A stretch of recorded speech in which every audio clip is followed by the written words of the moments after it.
Hey, hey, hey, everybody. Good to see you all.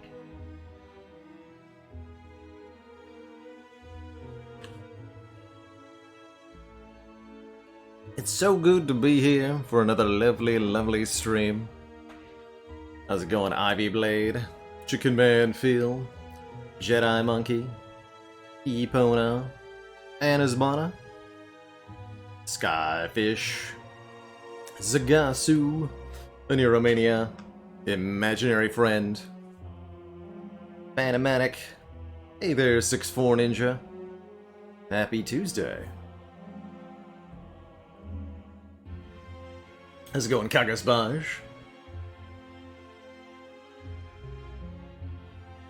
Did I say Wednesday? It's a Tuesday. Happy Tuesday. Or surely that's what I meant. Now, speaking of Wednesday, actually, as a heads up, there's going to be a change to the schedule this week, as I'll be taking the day off tomorrow, but we'll be here on Friday. So I'm just moving tomorrow's stream to Friday for this week.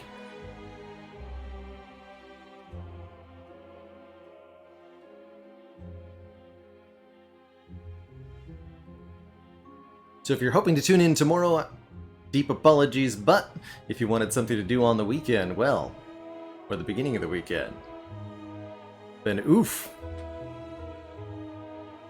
The big oof. Hey there, Silvardo. Hello, hello. Good morning, everybody. Or afternoon, or evening, as appropriate. You know the deal. How dare I not schedule your entire stream around you? That's right. Well, there's only one person I can truly schedule the entire stream around, and that is me. So it moves at my whim, and dances when I dance.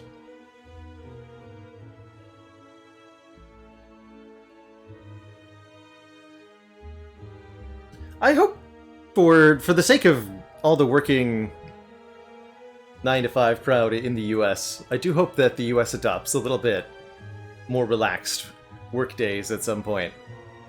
I think a 35 or even 30-hour standard work week is a lot better for the human mind, the human body, especially compared to, like, hella overtime. Bailey, thank you so much for the 26, the double baker's dozen. And of course that generous tier 2 sub.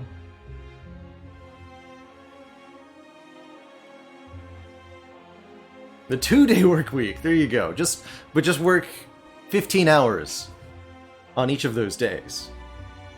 And there you go. Easy peasy.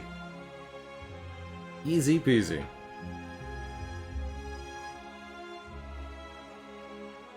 We did have an unfortunate spill off the small ladder. Double dunked on Defect. D. Our first attempt died to the heart very narrowly. I think we were truly only a couple of hit points away from winning the whole run, but couldn't quite survive that second turn attack with the hit points we had. We just took too much damage to the elites, and ultimately we're down 20 health at the start of Act 4 because of the coffee dripper being unable to rest at the floor 52 fire is, I think, a big part of why this run died, and I think that was a very, very interesting consequence of the coffee dripper. Not a particular way I've had a run go before. You know, normally I'm quite confident in my ability to get through Act 3 without a rest, but never has it occurred to me that this might be the rest I was most in need of. And then the follow-up unfortunately died to Hexaghost. I feel like this one went a little bit weirdly.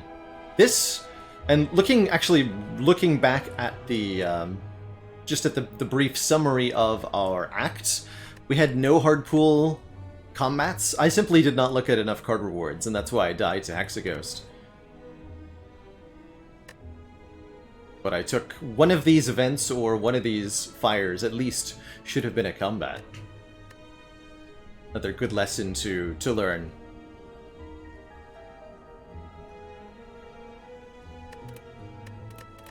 But that's okay.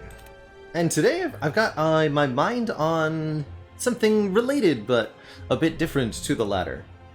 We recently went through a boss swap series of challenges where we started with each of the different possible boss relics in the game. If right-click to clear all.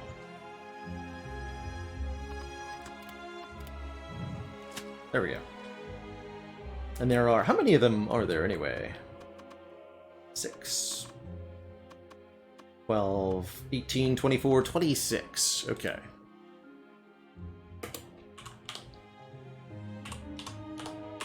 Did want to put that in the title. Sorry, not 26. Yes, 26, excuse me. We did do character-specific swaps. Yes. But most of these ladders, only 2 of them actually, the Pandora's Box and the Runic Pyramid, were successful in vanquishing all the way up to A20. And that means that there's 24 of these that we haven't even seen a successful A20 run on, and honestly 2 of them that I'd really like to redo because they were heckin' fun. So what I want to do is play Ascension 20 heart runs, starting with boss swaps, and get a successful A20 heart run with each of the 26 different boss relics. At least one. We could even make it each relic with each possible character, so I would have to like separately win a Busted Crown run with Defect, Ironclad, and Silent, but that becomes quite a bigger project at that point. And obviously not planning to do all of that in one day, although that would be quite a stream.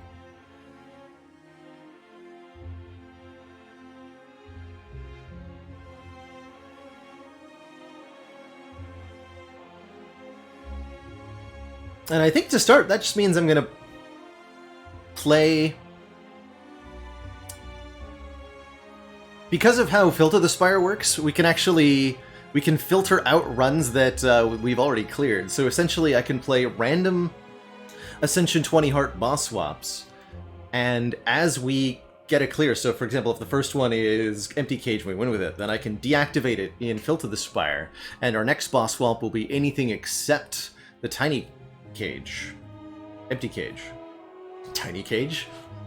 So if there was a relic called Tiny Cage, what would it do? Remove 1 card? Give you 30 gold? Give you a potion? Like a tiny house, but removey.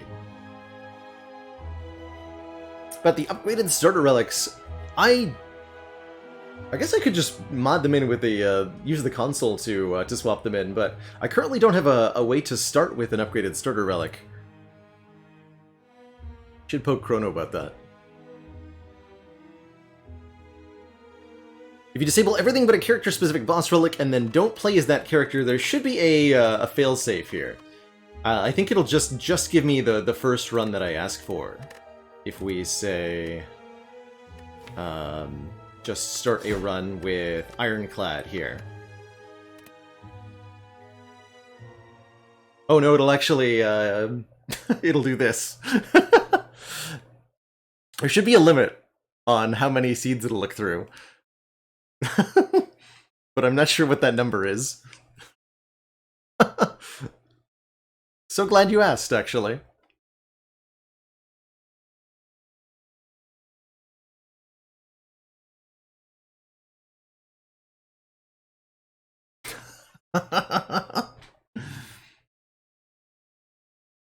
Can't stop, won't stop. Remove 1 card, 1 removal purchase, and 1 elite. I like that, Bionull. So it's currently searching for an Ironclad seed that starts with a hovering kite, which can't happen. I think I might have to reboot Spire.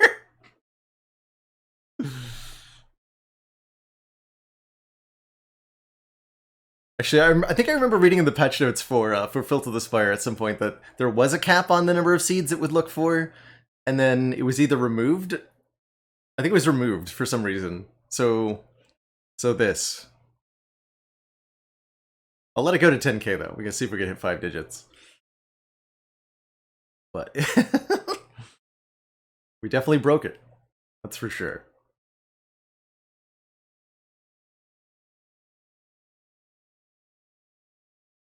Simpson Jimson says they got to 10k the other day. Okay.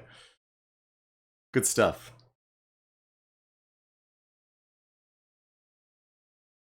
Yeah, we just and it keeps going. All right, well, I'm gonna interrupt then, since clearly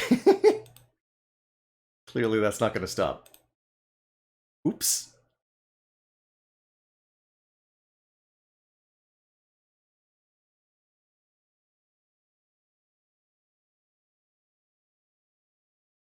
My favorite kind of science. Science that results in silly things.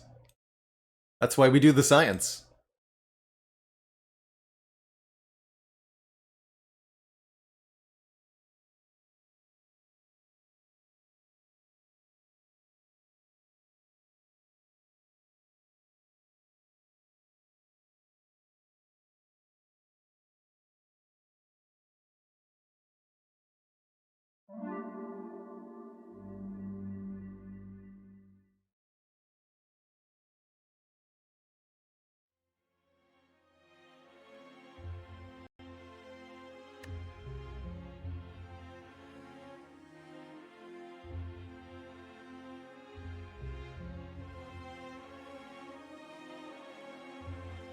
Alright, we're gonna play nice OBS. Hello?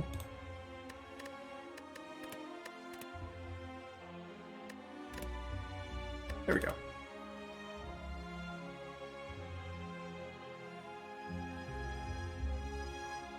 Okay, perfect.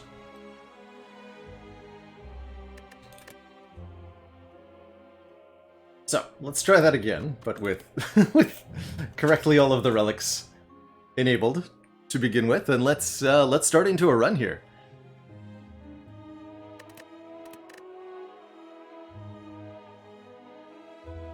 Yes, the boss swap choice does give out class-specific boss relics as well. Yes, Valhalla Bound.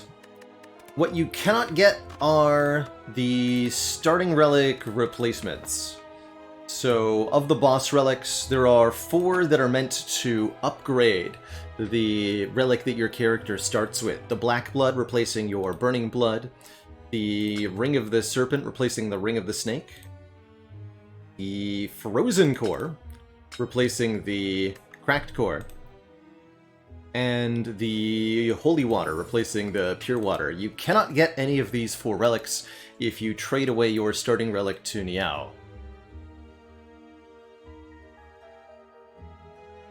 So they're off the list, but everything else is valid. You can get the Violet Lotus, the Wrist Blade and the Hovering Kite, the Inserter and the Nuclear Battery, the Runic Cube, and the Mark of Pain. People do occasionally forget that the Mark of Pain is an Ironclad only relic. Cannot see Mark of Pain on the other characters. Same with Runic Cube. Anyway, we're gonna start. I think I'm just gonna rotate attempts. I don't know if that'll end up with an even or uneven distribution of successful attempts per character, but we're just going to rotate characters each run, starting with different boss relics until we get a win with each and every one of them.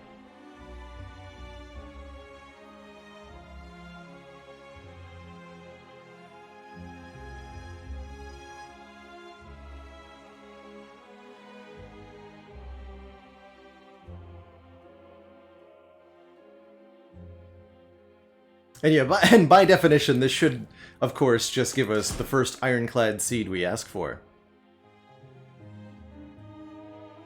That's right, Baronfell. We're going to remove each relic from Filth of the Spire as we win with it, so that it'll just keep giving us...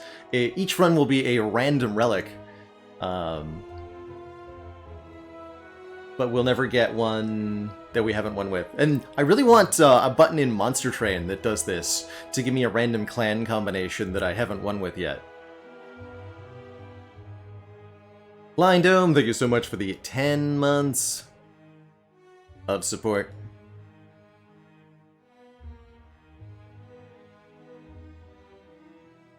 Let's go. 1. Thank you for the Ironclad seed. What do we get for the very first of these runs? Empty cage. Okay, okay. Remove 2 is the start here. Oh, great question, Anasbana. How long would this take to complete? Your guess is as good as mine. It's truthfully going to depend on how frequently I play in pursuit of this challenge. But if we do a lot of it, yeah, a couple of weeks would be a pretty good estimate. So elite hunting isn't necessarily on the table with a cage start. But maybe if I just go for these 2. Let's see. Other option is like... Oh, hit a bunch of fires is an option, but they only get 1 elite. I'm not exactly thrilled by. That is a bunch of upgrades. So I could leave Act 1 with several upgraded cards. We would get an additional removal at this shop. So we're starting with very, very few cards in the deck. Question is how to beat Hexaghost with only a handful of cards, 2 relics, and some upgrades. Could turn into a good Searing Blow start. Yeah, if we find a Searing Blow in one of these card rewards, I would absolutely go for it. And what I'm really going to appreciate about this particular style of challenge is that I don't have to worry so much about losses. We can try really unusual strategies, and if it doesn't work out, that's okay. We just move on to the next run.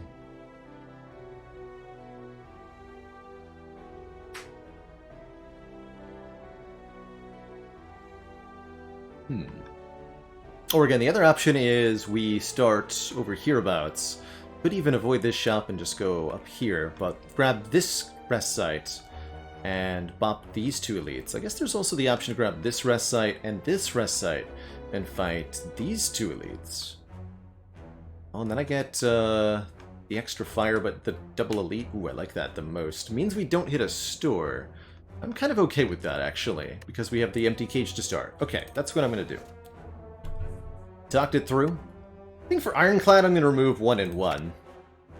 Don't really want to remove either 2 strikes or 2 defends. I guess you could reasonably remove 2 defends. And I guess I will go to this event. That way, if we get tons of cash, I can go to the shop. Ah! No way to kill, we just have to do the thing. Unfortunately, we're not healing after each fight because we have no burning blood. That is a painful experience. That's what we have.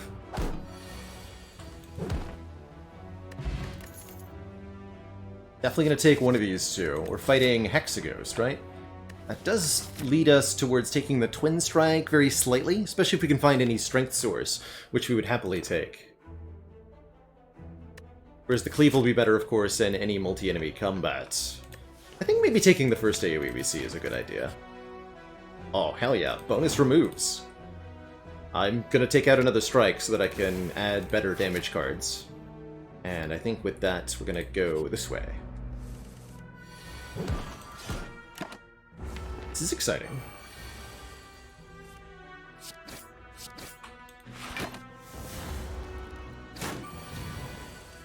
Give me a potion, Mr. Cultist. Ooh, a Battle Trance. And an Ancient Potion. Oh, that command's not quite up to date. We had a second loss on the same ascension with the Defect to Hexaghost.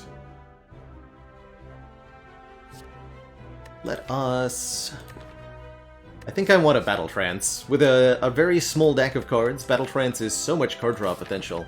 It's one of my favorite early game Ironclad takes. The downside to it, that you cannot draw additional cards this turn, isn't an obstacle until you have quite a bit of card draw left in the deck. Add it to the deck. I choose to take nothing. Please don't attack me. Thank you.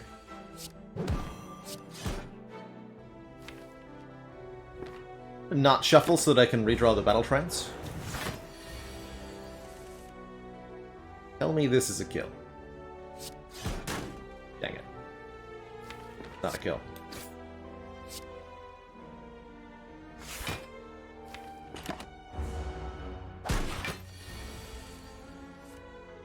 Not too bad, though.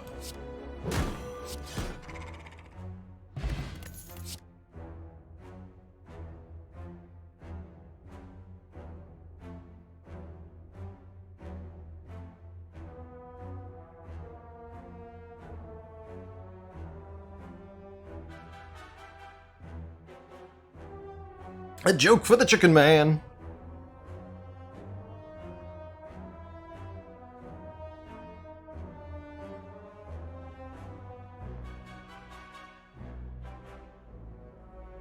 What's the difference between your username and a meal made of drumsticks and shrimp? One's a chicken man Phil, the other's a chicken and krill. I think with the relative smallness of the deck and a battle trance, this is a pretty good anger.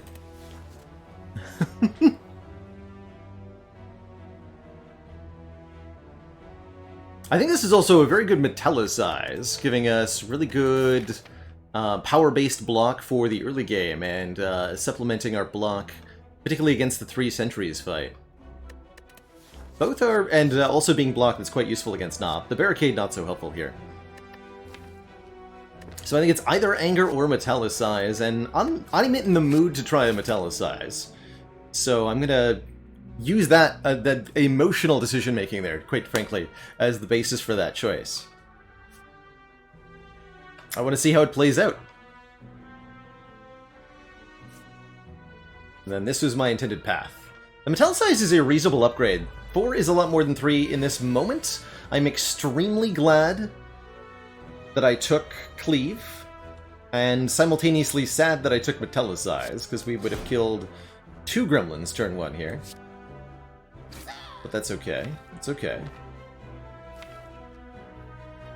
Gonna get hammered for a bit here, so I'm gonna Metallicize. This is one of the worst possible gremlin loadouts, by the way. Sneaky gremlin, 2 fat gremlins, and a wizard is extremely yikes. Please give me my cleave back, like, instantly. Dang it. That's not what I wanted. Okay, so we gotta do some math. I think I'm gonna kill one of them and put you down to 12. Next turn this does 6. 2 strikes. Yeah, we'll get there.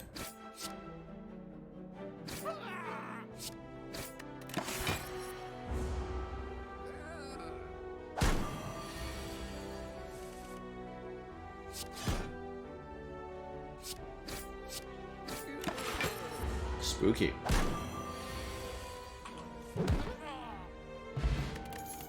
Definitely a spooky fight. There's the strength source, so I'm gonna definitely take that. Although this armaments is also quite useful, especially with a battle trance. Actually, wait. If I take and upgrade that armaments, we're gonna have a much better time. We're gonna have a much better time. Okay, I think that's a better choice right now. And we're probably gonna be resting at this fire. With the amount of card draw we have, being able to upgrade every other card in hand is invaluable. Especially when one of those cards is Cleave. Let's see, 19. I'm not going to be able to do 19, so I think I should block?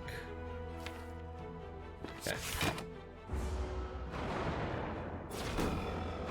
This is going to be a close one. This fight is probably the worst fight for us.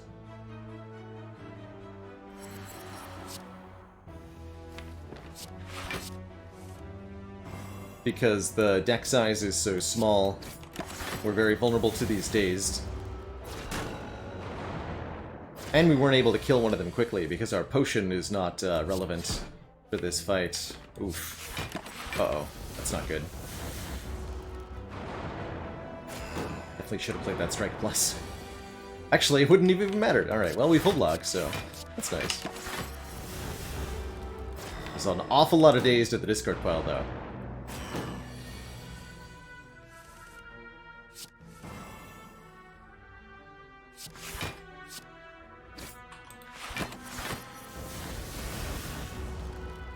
If we draw Cleave, it was actually inefficient to play that there, but I have to, yeah, have to be able to kill if we get Strike.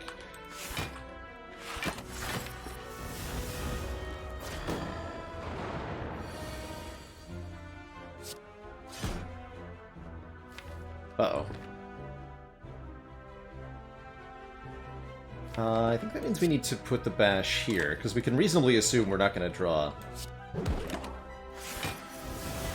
There. Am I happy with the Metallicize now? Kind of, actually, yes. It's been pretty helpful, although Anger probably would have performed a bit better in this fight. We're at least out of it, with a little bit more help than I thought we'd have. We get a actually decent Matrushka, since we're going to get the bonus relic immediately. And I would love more card draw with the Pommel Strike. The Weaken and Vulnerable Uppercut is pretty tempting, too.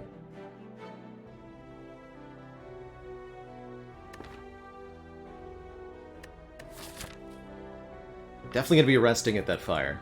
Hopefully we're getting to that fire, but at least we know this can't be the 4 Gremlins fight. I think we need the uppercut for the Hexaghost fight.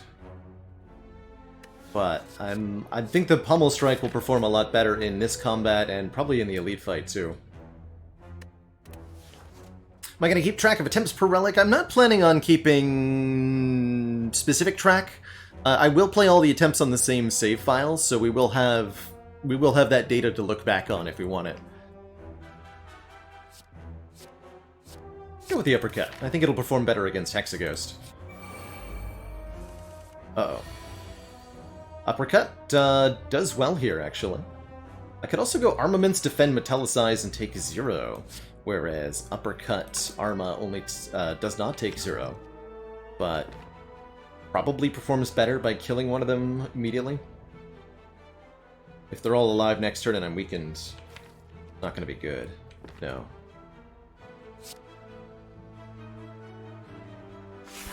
Let's just kill one. Skip the Metallicize. Yeah, exactly.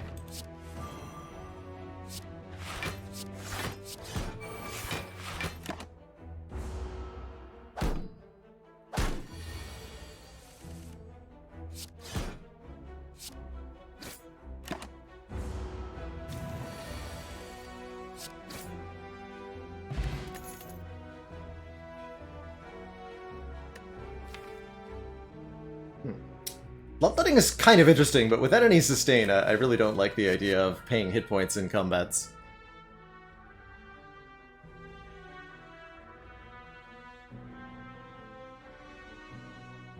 The former Azoth. We'll be playing with random starts and removing ones from the pool as we win. Let's take the True Grit here. That's going to let us delete burns against Hexaghost, which could be quite relevant, and lets us get the deck smaller and smaller as we upgrade stuff. Good block card, too. Alright, 2 relics. Please make them useful.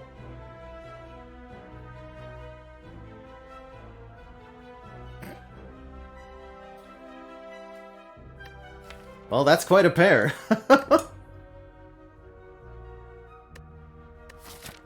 Well, well. Yeah, we're a long way away from Unceasing Top ever doing something. Had we taken Anger, it might have had a possibility. And I guess I'll prefer taking Juzu to skipping Juzu. I just prefer to take relics over not taking them, generally speaking. We could talk here about the merits of taking versus not taking the Juzu, you know. I might prefer, for example, the possibility that this question mark be a combat so I can get another card reward to fight Hexaghost with, or another potion to fight Hexaghost with, or whatever. But I'd rather just have, you know, have the thing. Please. Alright, and I definitely want another combat, because... Please potion? Please potion. Oh, that's a spicy combat, though.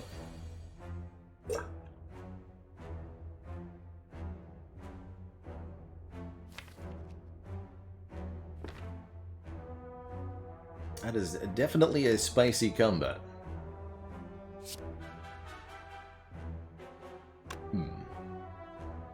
To weaken the looter this turn, this slime will attack me next turn is the current problem. So it might be that we want to uppercut plus cleave the slime. Just tank the 11 to the face. This is a choice. Man, I sure wish I had Burning Blood right about now. We'd have so many more hit points already. This is why boss swaps on Ironclad could be really tough. I do need to kill this slime next turn.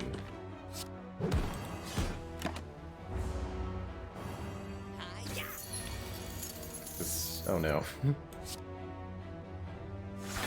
Well, that's a draw.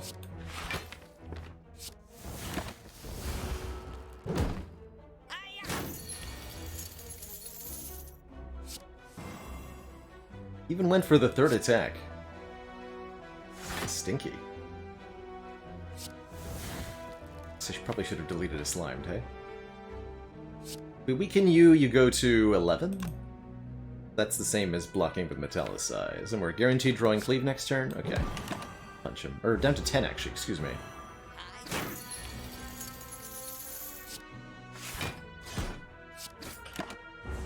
But the good news is that I don't get my money stolen.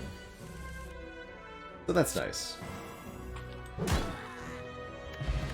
And we do get a potion. Hopefully it's a really good potion. Alright, I am going to take an Anger. I certainly think we want it for the Elite. I certainly think we want it for Hexaghost. Great with armaments, great with Battle Trance.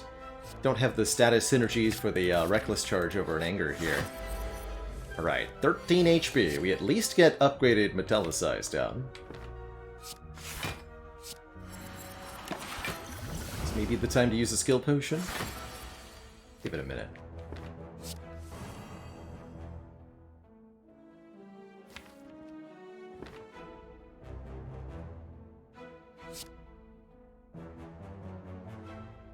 Want to remove a card. Hoping it wouldn't be uppercut. It's not. Just kind of had to hope there, though.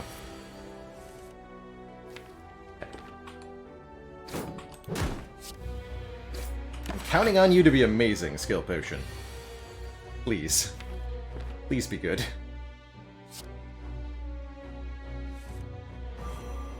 If I just Arma Uppercut, we only take a little bit here, but next turn is pretty spooky, huh? Okay. Double tap. Interesting. So next turn we're going to be taking... we get 5 block plus 4 block, and it'll be weakened from uppercuts. We're going to take 6, right? 15 minus 9 is 6. So we need to have at least 7 hit points at the end of this turn.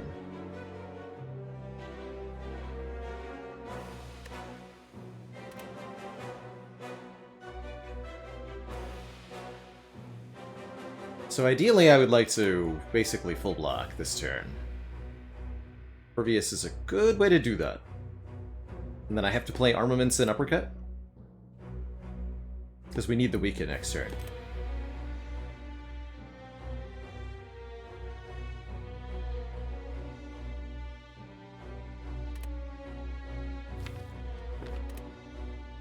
Oh yeah, what about flex? Actually, we should do the math on both double tap and flex for killing, actually.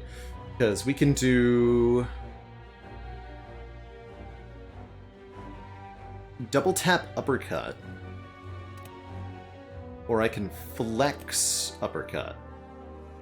Now, double tap's gonna be... I could flex Ancient Potion, actually. Ooh.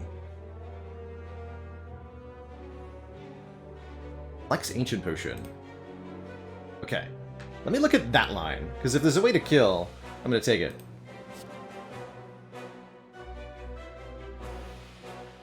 So we upgrade the flex. We get 4 points of strength. We play uppercut plus for 17. Next turn with 5 points of strength. 18. Next turn, the angers are 11, which goes to 16. This also goes to 16, so we do 16 plus 16 plus 16 plus another, this would be 14, 21. That is 87 damage, so no, we're not going to kill. Even if we do that, and it's not 5 strength, it's 4 strength. Because I was thinking flex potion for some reason. But no, that's a big no. So that sounds like I'm taking the impervious then.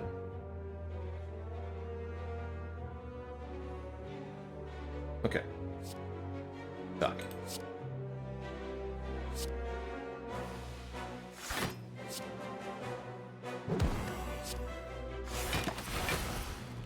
Calipers would have been good here.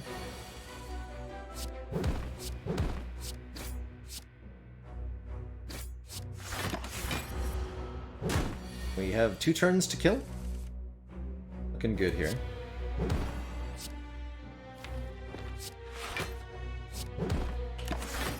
We do get -2. The Ancient Pot would have only blocked the Dexterity down, so there was no reason to use it here. Looks like we're clear. Sweet. We get an actually pretty sweet relic here. Charon's Ashes gives us 3 damage to all enemies whenever we would exhaust a card, making the Reckless Charge more interesting in retrospect. Sword Boomerang here, or a double tap. Not hugely into double tap, although it is nice with the uppercut. By the way, Jen Coral, thank you so much for those 6 months, that whole half year. That's right, True Grit becomes a damage card, which is pretty exciting. Just bonus damage at various moments in general is quite exciting. And it does make Reckless Charge genuinely quite tempting. You know, you know what? I want to try it. Maybe we'll find ways to make it even better. But putting a exhaust card into the draw pile actually sounds pretty sweet right now. Okay, this is a little bit yikes. You know what? I'm down. Thank you for entangling me. Could have even blocked that, actually. But I didn't think I would need to. I was right!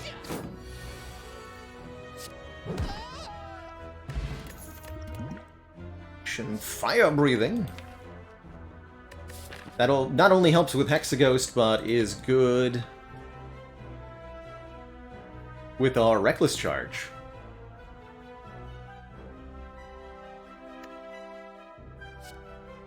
Seeing Red also just works pretty well with the Ashes.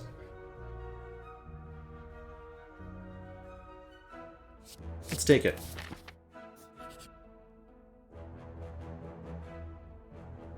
Alright, and I was already thinking that with a Fire Breathing and a Power Potion, I can... and Metallicize, and True Grit, I can probably not rest before Hexaghost and get away with it. And we'll replace this Ancient Potion with one of these 2 potions. Oh, that's it. Yep, okay. Yes, I don't need to rest now. Sweet. Good. Very good. I'll take it. Let's upgrade this True Grit. I would really like for it to target what it's hitting. Although the Fire Breathing, the Uppercut, and of course, I particularly like upgraded Battle Trance with armaments.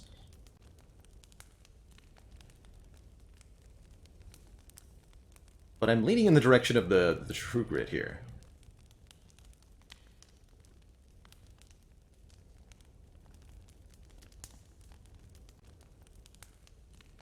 Only +1 draw? That's a big deal, though. +1 draw every time we play it. And that 1 draw might be a card that's getting upgraded, too. Or a card that's getting destroyed by True Grit. Or a card that does damage because we drew it. That's a big deal.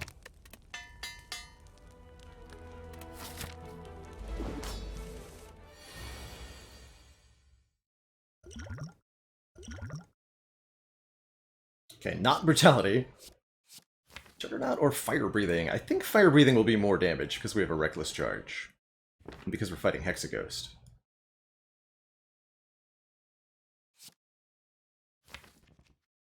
But we do have a Metallicize.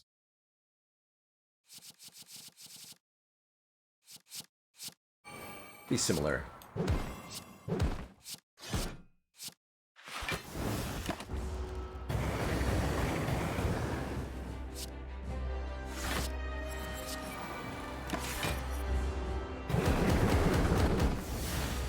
So only 1/6 on that turn because Hexaghost's turn to attack is dependent on your current health. With only 7 health, we take very, very little damage from it.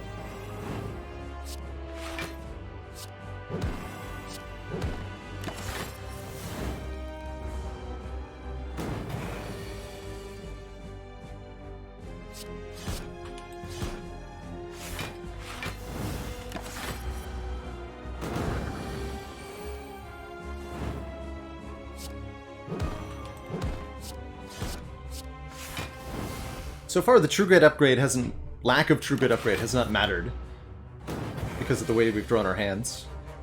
Again, the extra draw on Battle Trance, meaning one more card in hand for armaments to try to upgrade. Although we drew mostly upgraded stuff already, it looks like. So we're blocking the burn via.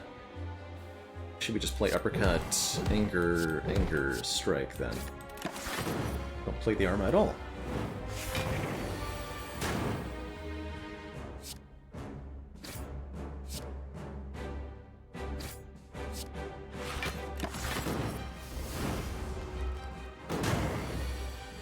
Bit there, but then we win. GG. And we have a Fairy in a Bottle for next act. Thanks to Potion Lady. Oh man. All 3 of these are super good.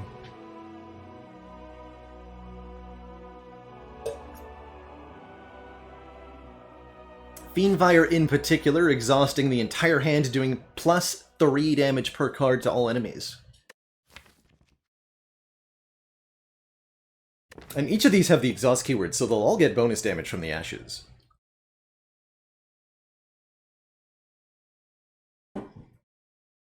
B definitely is, it's like a kind of way for us to sustain ourselves, which is appreciated.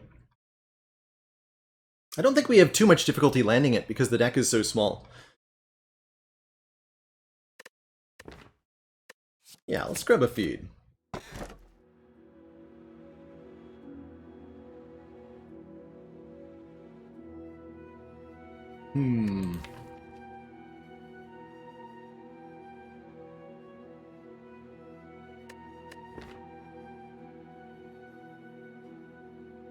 We do have a fire breathing to make this Mark of Pain a little less painful, but it's still pretty painful.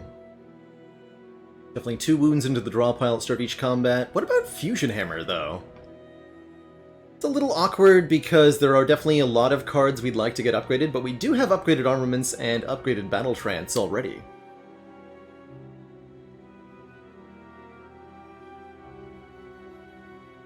I'm a little bit afraid of the downside of the Velvet Choker, limiting us to 6 cards per turn. Not currently a problem, but there are certainly a lot of things that could happen from here, Corruption, Dark Embrace, that would cause me to want to be able to play more than 6 cards.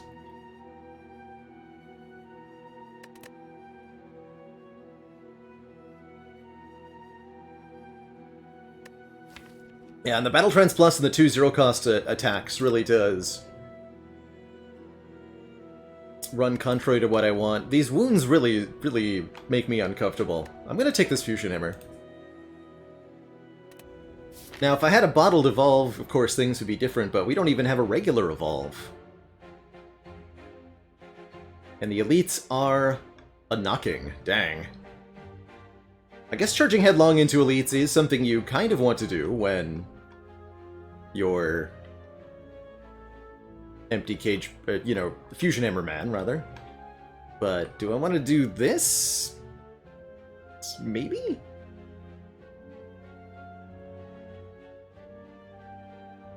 Events, we do have the Juzu bracelet, so these are guaranteed to be events. Apparitions I would super take, especially with feed. We do get to go to a shop first, which is important. We can stock up on potions, we can buy cards. Alright, I think I'm gonna go for it. We're We could end up in a really messed up situation against, like, plus strength or plus max HP slavers. But I'm hoping that won't happen. Too much.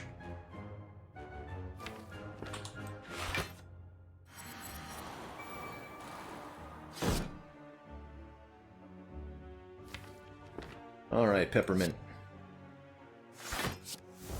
I don't think I'm gonna get to eat you, but we'll see.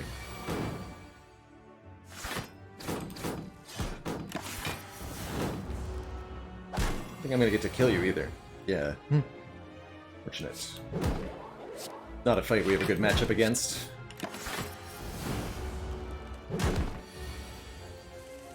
Oh, we do get to feed, though. Alright, I'll take it. Delicious. Ooh. Both Shockwave and Flame Barrier are excellent. I think I prefer the Shockwave, personally, augmenting our Bash and Uppercut while also exhausting, so doing damage with the Charon's Ashes. This counts as a win for Empty Cage and Hezbollah.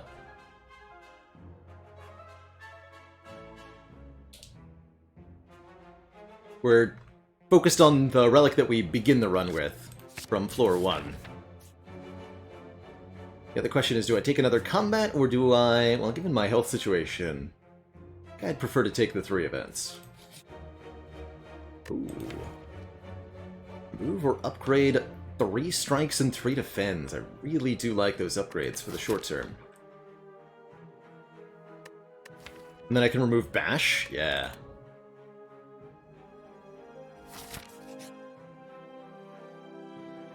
Take the max HP. We got a couple ways to heal coming up.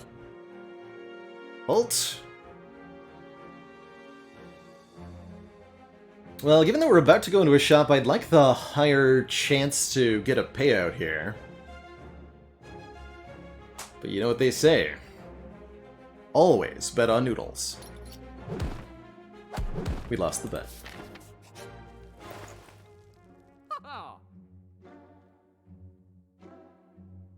Regal Pillow is here. That actually seems kind of hype. That would definitely be 15 hit points here. And either here or here as well. I like Feel No Pain a lot as well. Second Wind looking pretty okay. Ori could let us look at a whole bunch of cards. I definitely wish we had another 100 gold here. Because essentially we're losing out on the card removal. Because we bet on noodles? How dare.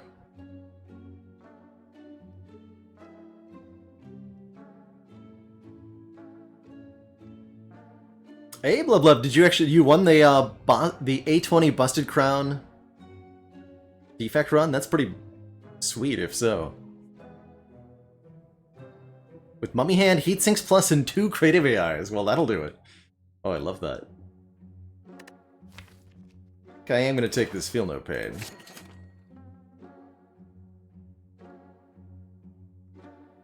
But I can't Regal Potion attack... A Regal Pillow attack potion. And I do think we want a potion going into that fight. So I'm probably going to go attack potion, card remove then. Or maybe explosive potion, card remove. I think attack potion, card remove seems the best option. That's a shame to pass on the pillow, and I would be taking pillow and attack potion if we had won the bet. But oh well.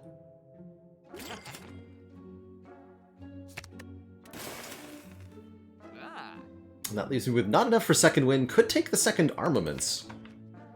But I think I won't.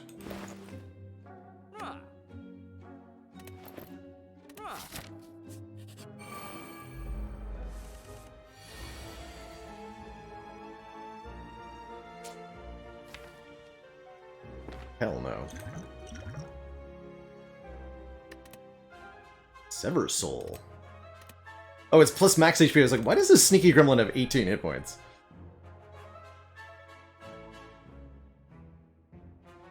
It's a free Sever Soul. Because that can actually kill the sneaky gremlin. Then I can uppercut the wizard here. Feels right. This is a scary fight. Gremlin Leader with plus max HP. This is like the old unnerfed Gremlin Leader. from the before times.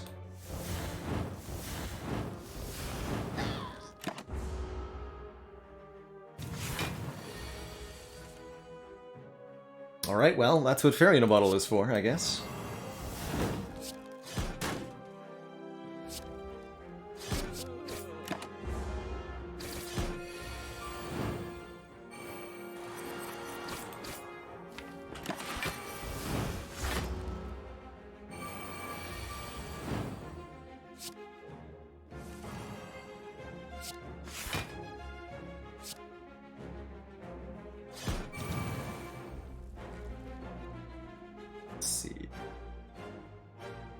Also gonna get block.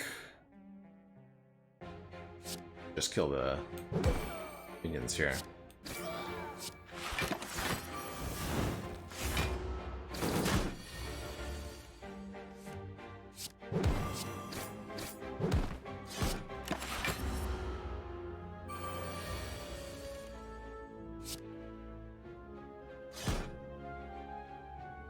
Oh shoot.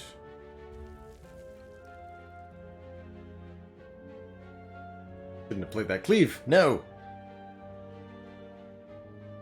How dare I not pay attention. If I played the Sever Soul, it kills the Grim Leader with the Ashes.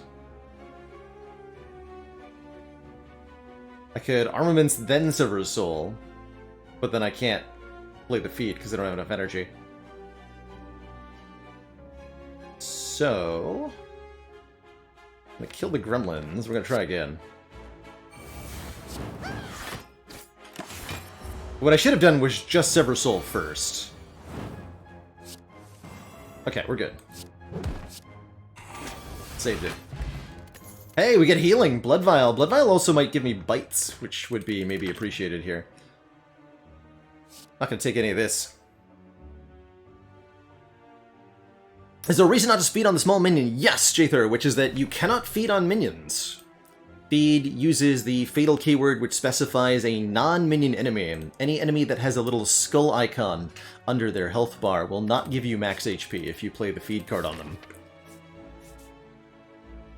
Alright, sleeping time. And then we have to fight another elite. At least we got a potion. There are a few other cards that have a similar activation condition, such as Hand of Greed, Lesson Learned, and the Ritual Dagger.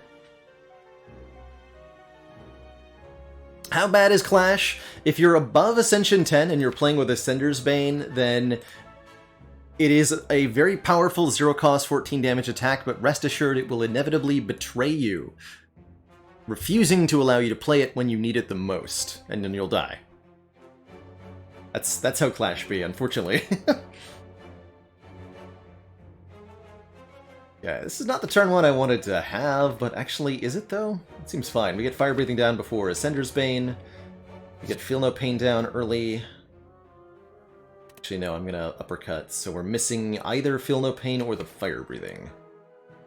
I'm gonna take the Fire Breathing in this fight, thank you.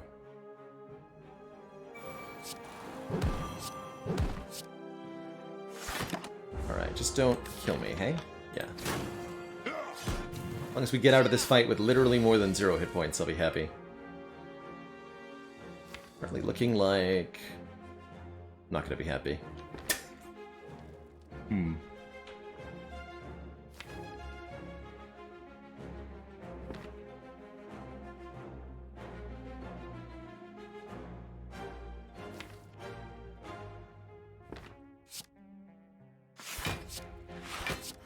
This.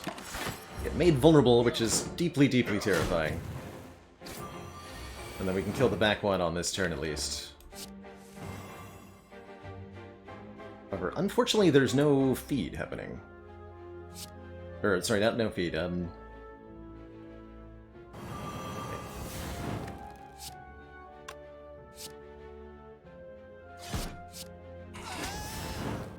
feed, but...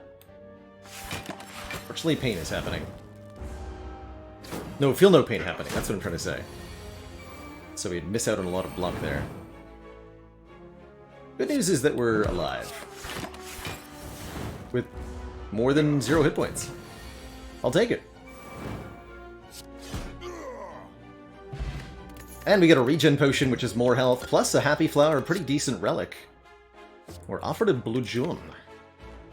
It's a big bonk of a card. Unupgraded, but hits pretty hard. So I do appreciate that about it. Honestly, it seems like a reasonable addition. Just wish it could be upgraded for plus 10. We'll grab it. It's better damage to energy ratio than most of the things in the deck currently. Does lean us in the direction of maybe a Snecko Eye. Red Skull is great, giving us 3 strength immediately. Are we brave enough to take an elite fight on right now with Regen Potion, Gambler's Brew, knowing that it can't be the Slavers? And 3 strength. I'm gonna roll my dice here. Let's do it. Ooh, nice. Great turn 1 here, getting upgraded Feel No Pain down. I think I have to play this feed. I just need to survive this combat.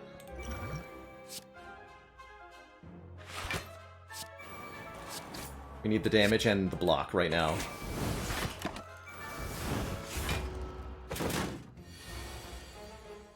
Great shockwave draw.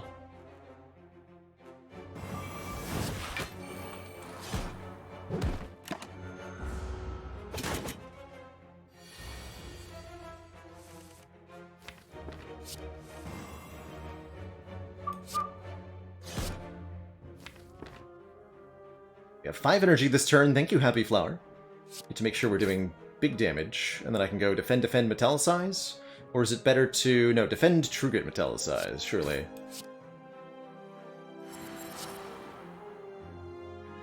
Because I don't want to draw more blocks. We need to finish this fight, and I want the bonus 3 damage from the ashes here. Let's die. Thank you. Sweet. We lived! And we have an Akabeko doing bonus damage with our first attack each combat. And now we can sleep! Although I am regretful we don't have a Regal Pillow. Does this merit a Sever Soul? Great question, Jather. The Charon's Ashes are a rare relic, and they are Ironclad only. So they're relatively difficult to find because of that.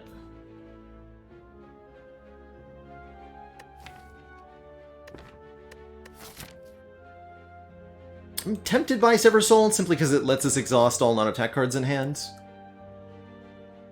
But, you know, and we have Feel No Pain and Ashes, so it does stuff. But I don't think it does good enough stuff, especially in a world where we can't upgrade our cards. Wait, 2 Thieves? What? Oh, right. That's a thing. I understand.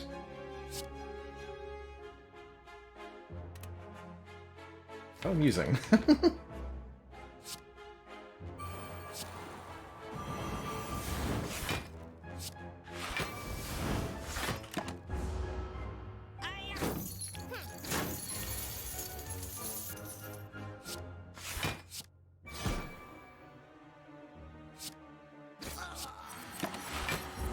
Yeah, sweet combat to have gotten.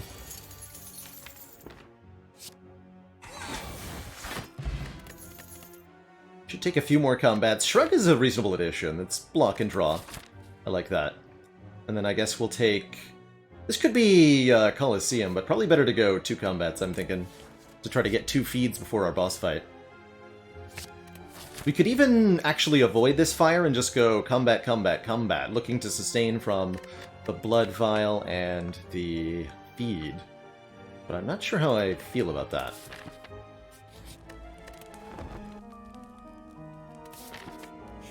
Do it this way.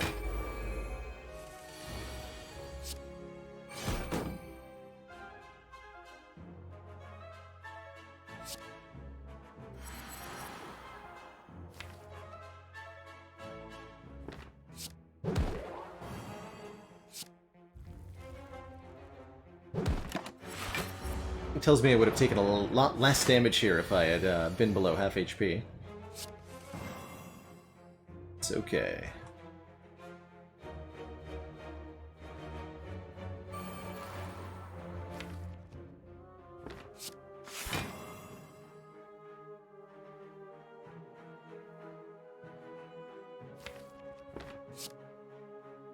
Fire breathing, or do I want a shockwave? Shockwave. Oh, that actually kills you. I did not want to do that. Yeah, that was a mistake. Cool!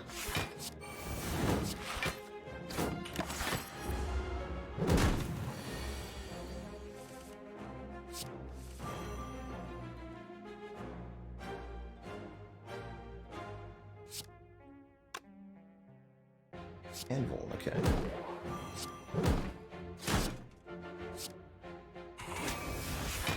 I'll take that. And I will take the second win. We didn't take the Sever Soul, but I definitely think the second win is the better version of that card. And I will be happy to take it.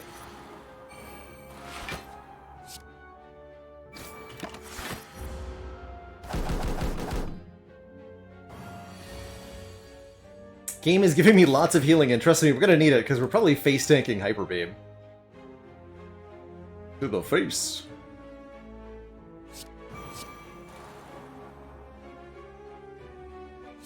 I'd hoped it wouldn't come to this, Mr. Bird. Fortunately, you leave me no choice.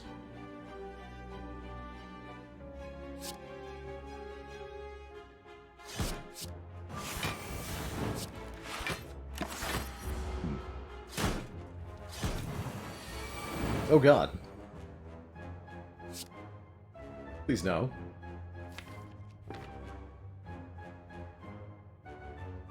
Not like this, Mr. Chosen. This is? Just don't.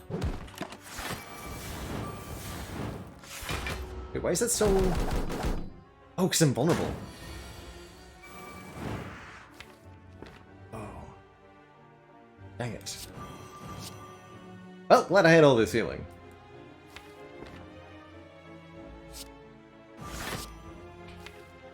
It's just gonna kill you, yeah?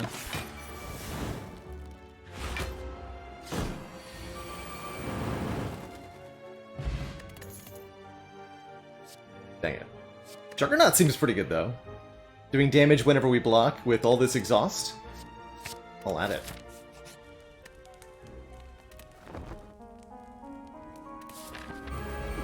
I'll add it. Hey. What an armaments draw, too. We get the Anger upgraded, we get the Juggernaut upgraded.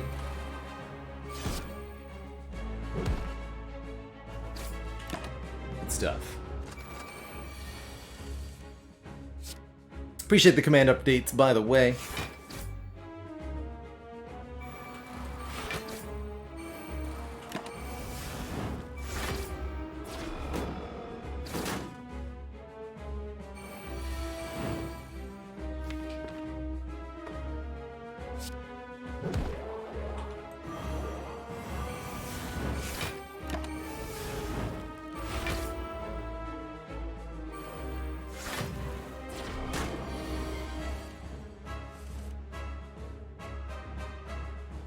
Telesize, you got second wind.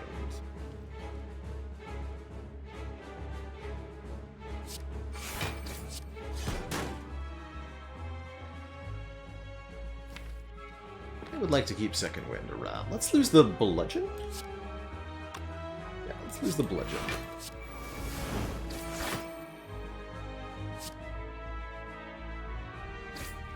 This will activate our Red Skull.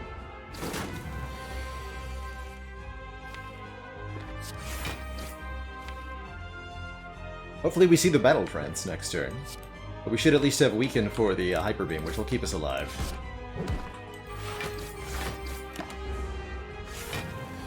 Then Stone Calendar will chip in to finish them off. The problem is, though, if I play the Battle Trance, which I have to do, we do put Feed into the discard pile. Unless I Gambler's Brew? Hmm.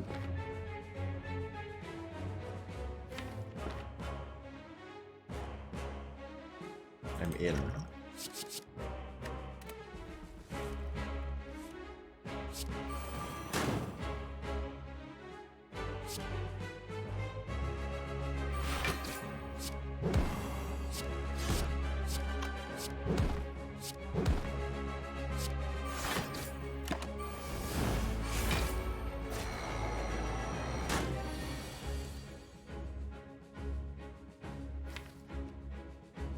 Can't believe this is gonna work. So this does 52. We're currently at 78. 52 minus 78, 26. 5. Not gonna be able to get through the block though, right? They block? Worrying. Oh, but Juggernaut can get through the block for us. Easy. All you have to do is draw the feed. Nice! Delicious! Love to see it. Offered another feed here. Double feed could be pretty potent, actually, letting us land feed more easily, and in some fights, especially the multi-shapes fights of Act 3, will give us more max HP. An Immolate is not bad, letting us put status cards into the deck while doing good area of effect damage.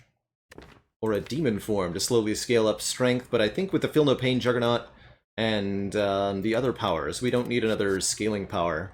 I'm gonna take a feed. And there's the Snecko Eye. To make this Bludgeon a good take, to make the Shockwave amazing. Shame we didn't actually take the Demon Form. But I think Feed is extremely good. Certainly we don't want Coffee Dripper, that would prevent us from doing anything at rest sites. Last option, Slaver's Collar. Gaining energy during boss and elite fights, but I think this deck desperately wants a Snecko. And then some of the cards that we were using will fall by the wayside, notably the Anger. Reckless Charge is okay.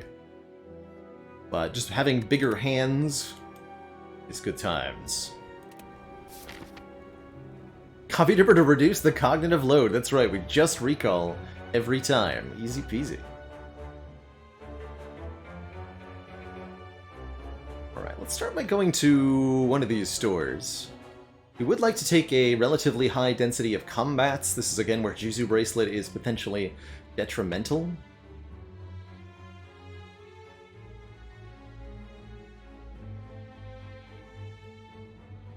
But if I don't want to go to the rest site?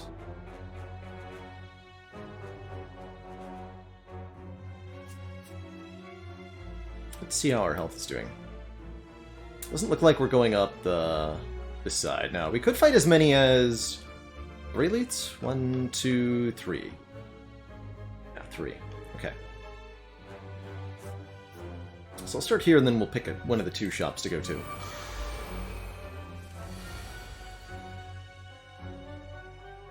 Unfortunately, draws like this are going to be possible. Just part of the game. We can play around them, though, at least hopefully. Cards like Second Wind are going to be so good with Snecko Eye as well, just by virtue of having larger hands of cards.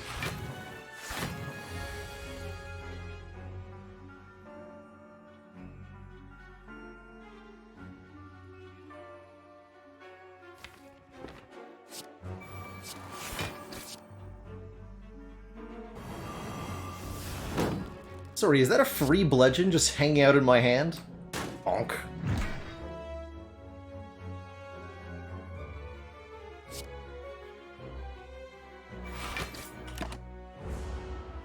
Seems nice.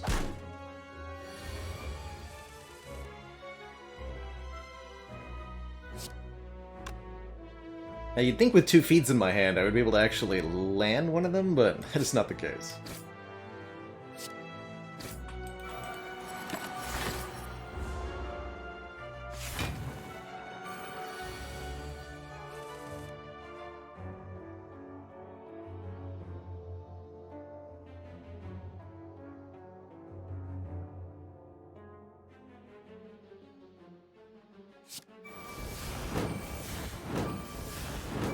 Cards. Oh wait, Juggernaut! Yes! Calculated.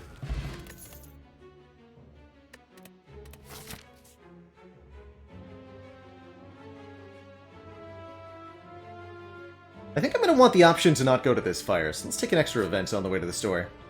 Ooh, removal. See you later, Anger. You're no longer welcome in my Snecko deck. Again, getting value out of upgrading the Strikes and Defends because we've had better removals than the Strikes and Defends. Kind of neat. Please let me double feed. Thanks. That'd be hard with 2 Spikers, though. You know?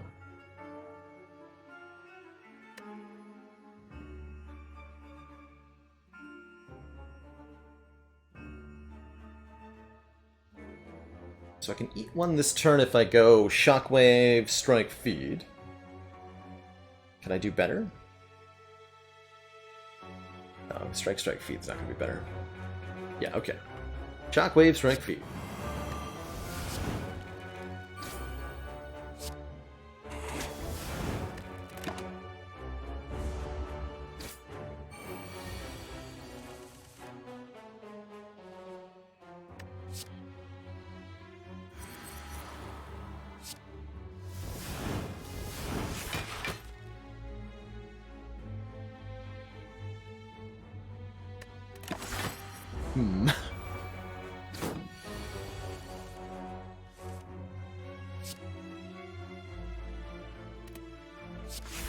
Okay, kill 1 of them this turn. Ooh. Can I feed on 1 of them this turn?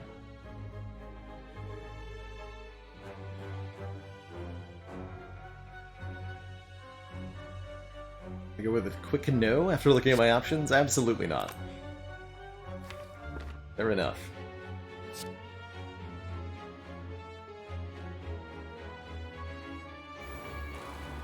Just do it this way then.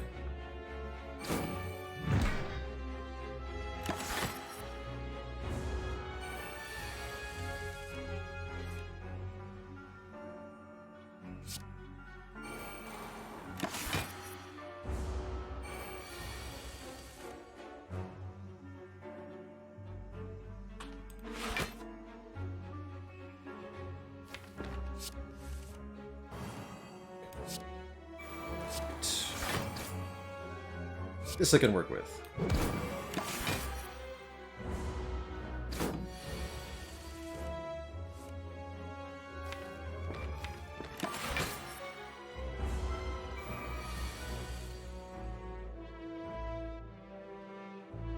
It's worth it to take the damage to do this. Calendar's about to go off, so now or never. Now or never.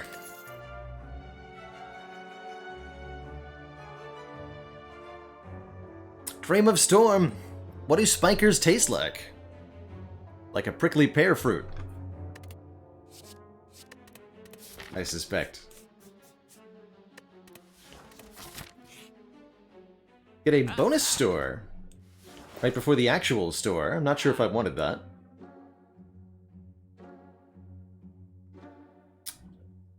You want some max HP, or do you want some max HP?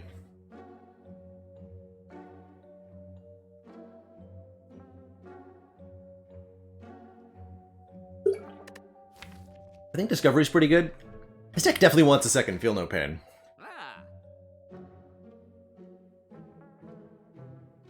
And I don't want to pay for a removal unless I'm buying 2. I don't feel like 2 is that important.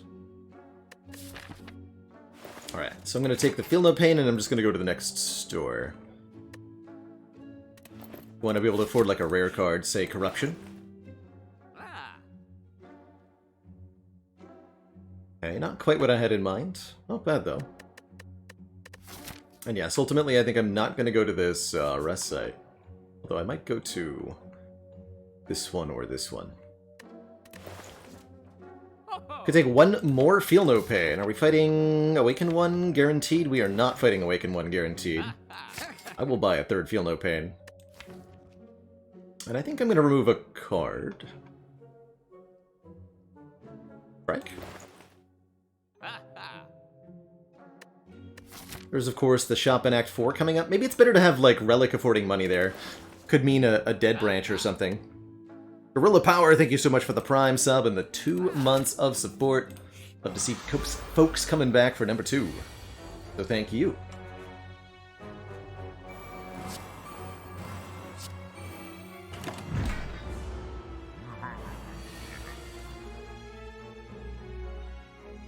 For number 2.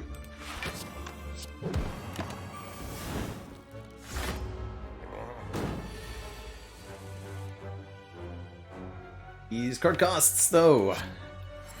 These.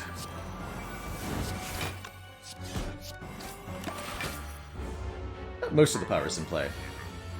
Guess I cannot complain. Maybe I can.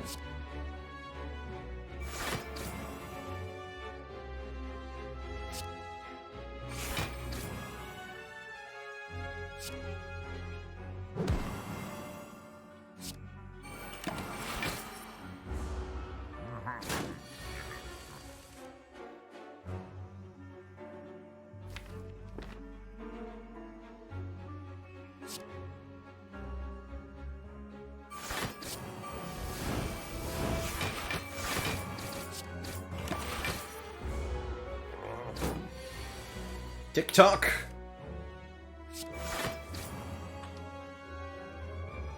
Quick, before the stone calendar goes off. He's tired. Time for bad things to happen to me. Thanks.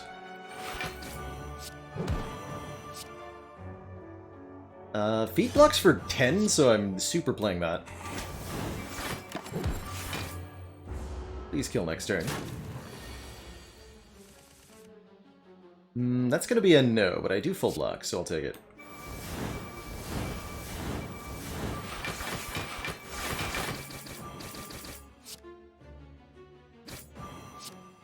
That actually kills.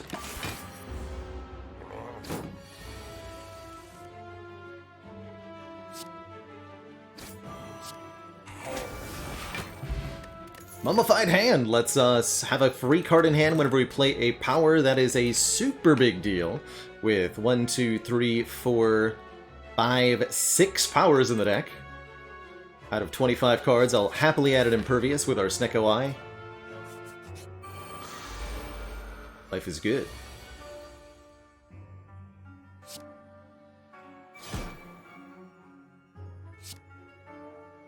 Or I say life is absolutely fantastic.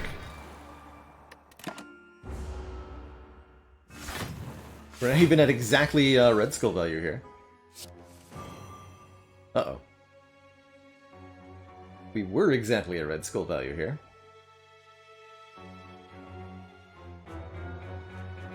Can I do 44 damage? 12, 24... 34... Yes, I can, actually. I play all the attacks. Then we take 8. The other option is Defend Plus and definitely take more than 8? Yeah, okay. I'll play all the attacks. How much is that, quickly? 36, 46. So it doesn't kill this one, but does kill this one. We're not taking 8, we're taking 12. Still the best option. Okay.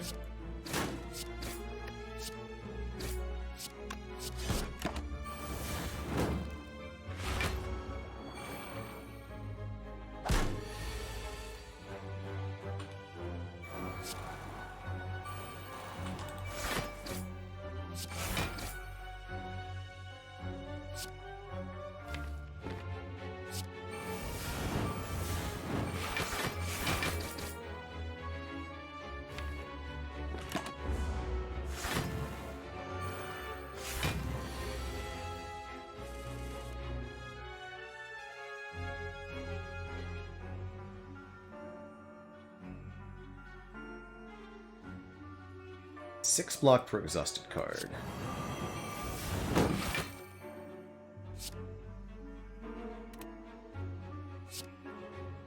Kill.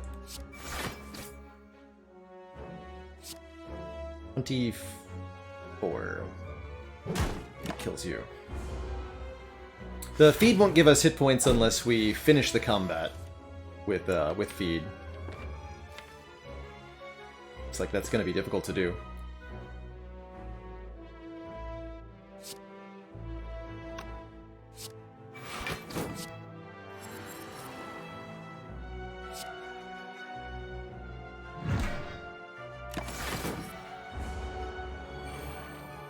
We got stone calendars going off in 2 turns here.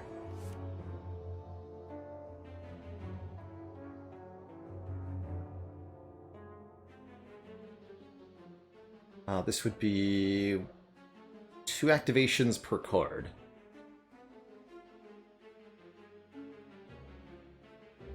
So that'd be 10 Juggernauts, 50 total damage. That would kill them. So let us play a power. Okay. That didn't help a lot. This turn's our last chance then.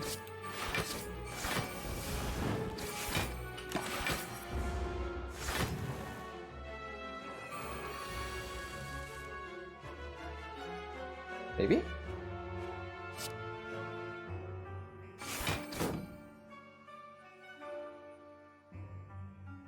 Looking like a no, based on these card costs.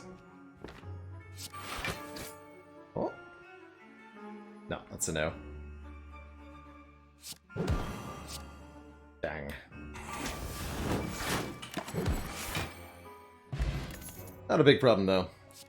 Second uppercut seems pretty reasonable with this Neko Eye. Burning Pack's not bad either. Letting us draw and exhaust. I think actually targeted exhaust is pretty important with how much feel no pain we have. And I will take a heal here. That feels reasonable. Don't forget we have to recall.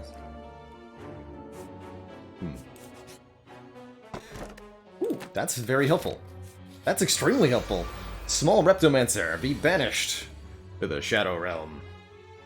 You crazy lady.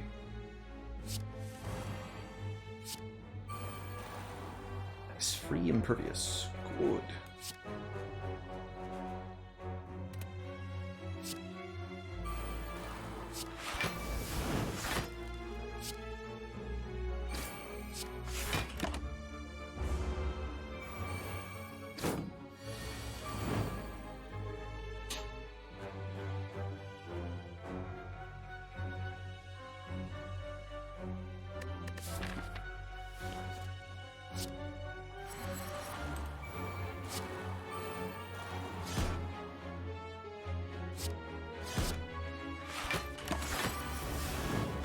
Should have targeted that one.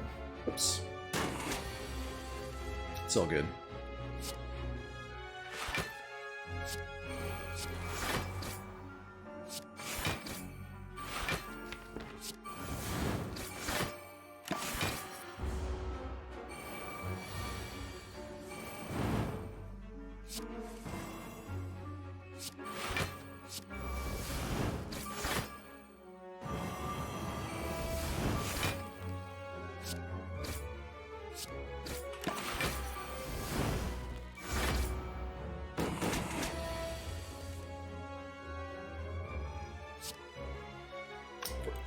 This does 13, okay. Even got an upgraded feed that time. Vajra for +1 strength is great. I would take an upgraded heavy blade, maybe, but I'm not going to take an unupgraded. Actually, we don't even have strength, really, other than Red Skull. Don't want a perfected strike. How about a speed potion? Sure. Go ahead and pick that up. Writhing Mass. Rude.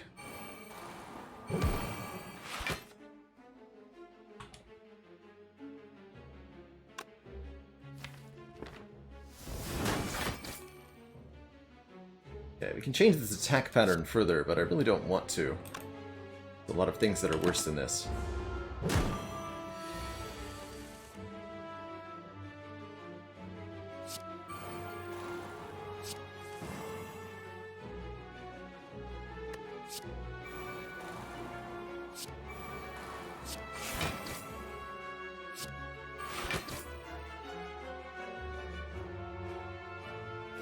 Also good with that turn.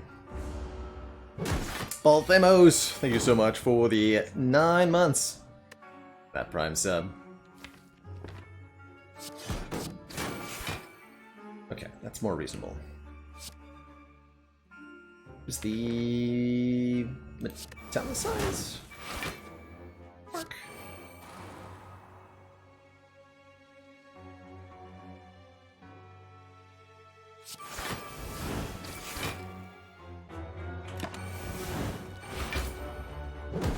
Playing the bonk there could have gotten us cursed.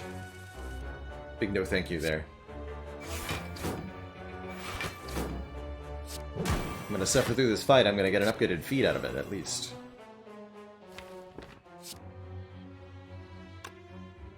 At least.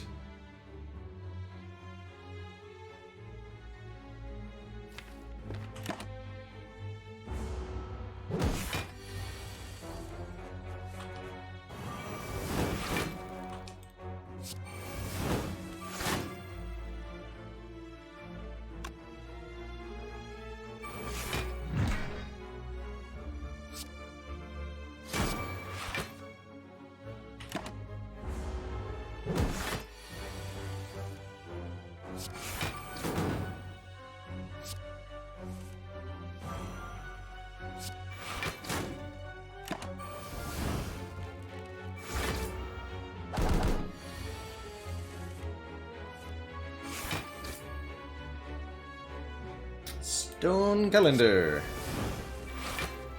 Crap. No, not again. Alright, that's fine. You do at least get a pretty good potion out of it. And an upgraded Shrug It Off, which I will take. I'll keep the Dex potion. Alright, how am I feeling here? We have most of a complete deck. With decent Snecko draws, we'll be fine. We'll save our cash for Act 4. We do need to recall at the last site. I am going to fight this elite. Question is, one event or one combat? We have not seen Mind Bloom. We have not seen Double Orb Walkers. I'll take the event. Dang it. Alright, well, that's fine.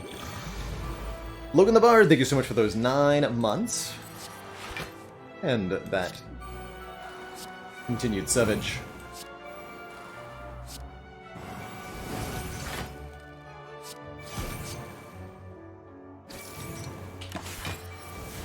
I guess I probably shouldn't save feeds against Transient, right? We're not going to kill Transient in this run. That's just not going to happen. Don't have Juggernaut in play yet. Looks like I need to Arma defend then.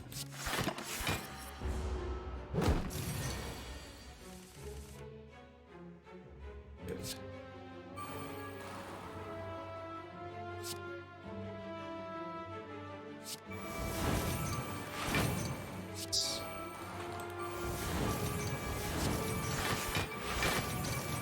They are pretty good cards, though, so if I don't need to, like, consume them, I won't.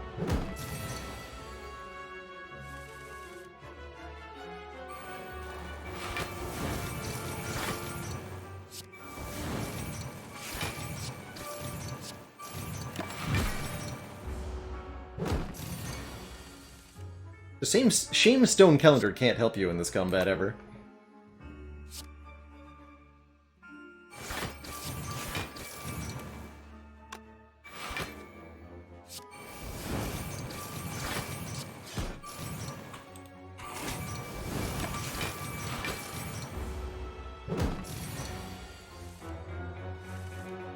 Battle Trance into second win, that's all we need.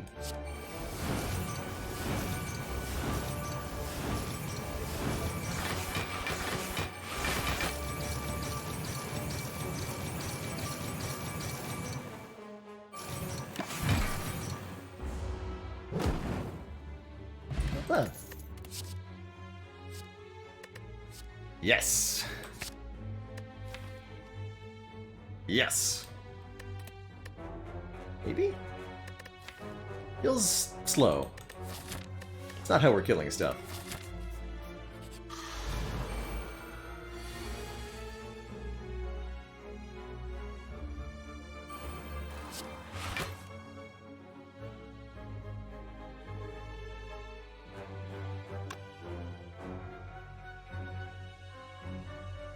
I think so. For the bonus damage. Only 2 fewer block.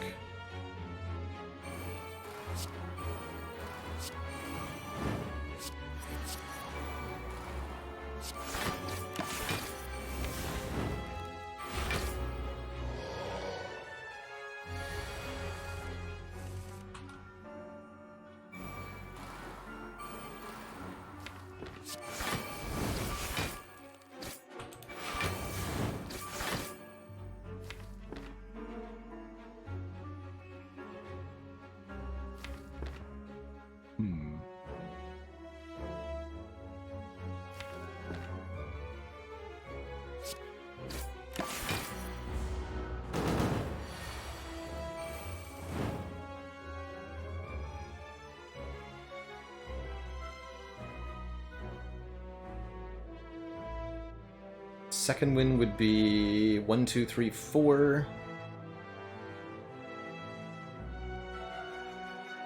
Strike then cleave, not quite.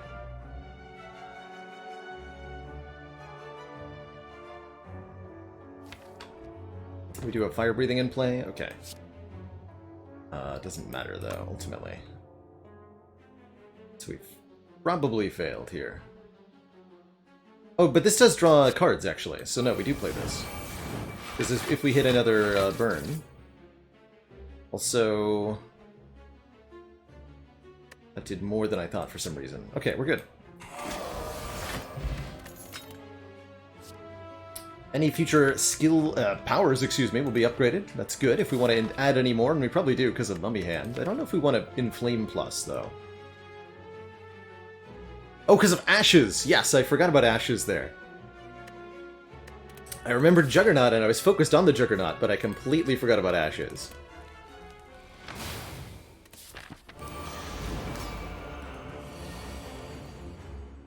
I'll take it. Okay, the Dazed are arguably helpful for us.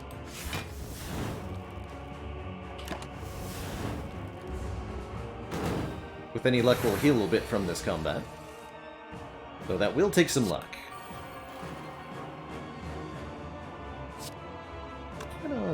Yeah, I'm gonna Armaments this hand, actually.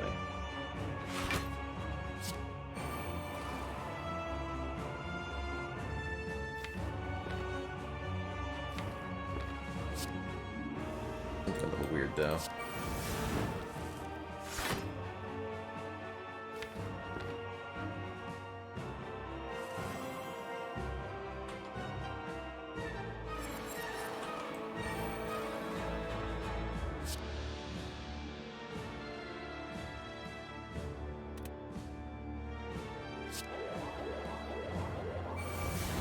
So we'll take some damage on this turn. Not too much, though. Only 10. Get most of our powers in play. The others roll conveniently low costs. Makes me feel pretty good about life.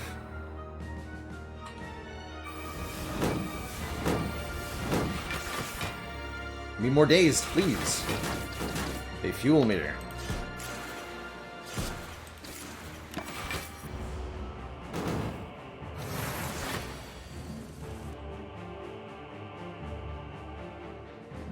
Said they fuel me?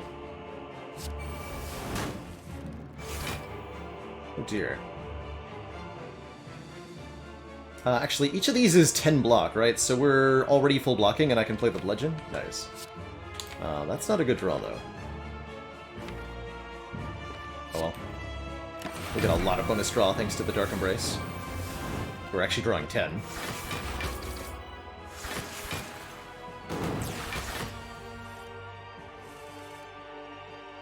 That is pretty good.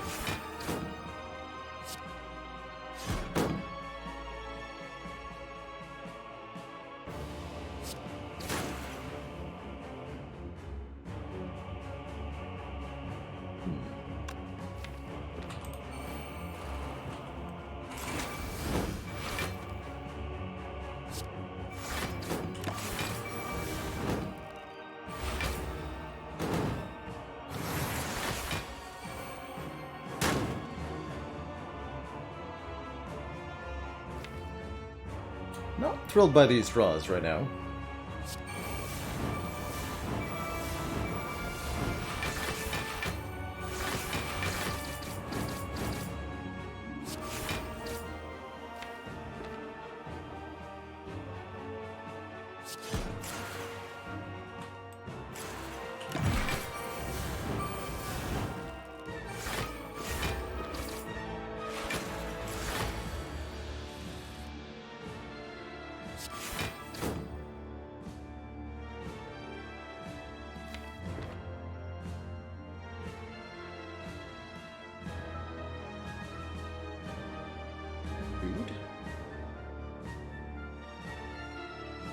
Might not land the deck of feet either. We've got Stone Calendar coming in. I think I could just land the kill now. Question mark.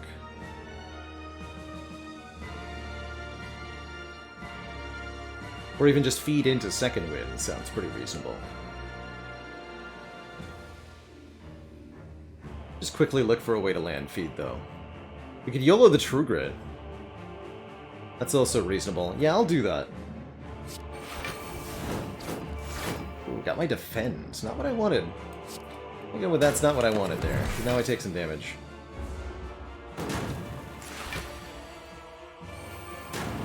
But I do land the feed, so I guess that was my choice. Fortunately, I'm at 65 out of 124. That is not how you Red Skull. That's not how you Red Skull. And we are also, unfortunately, fighting a Awakened one who's going to get so very angry in this combat.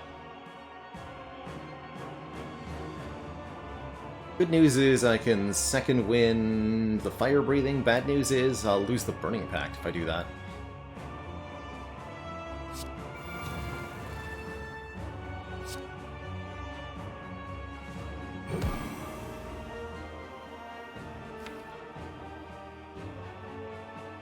Kind of need that Burning Pact, or I just need an upgraded True Grit.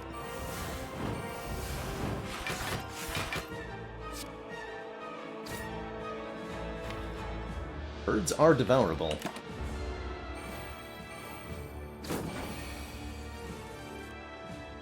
Oh, we're gonna do it like that, huh? Very well. I'll see you in court.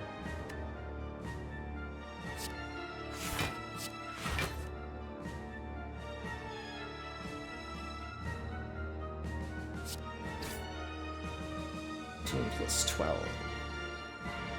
Can't do that, though. Could do that. And I guess I will.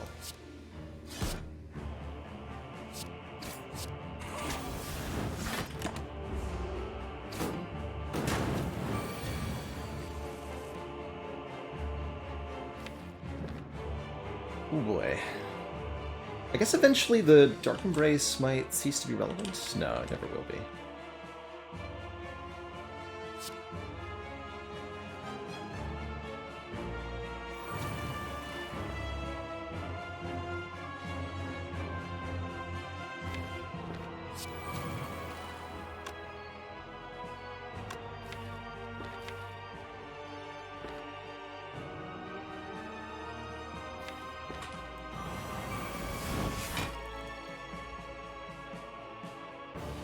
Alright, we'll play this one then.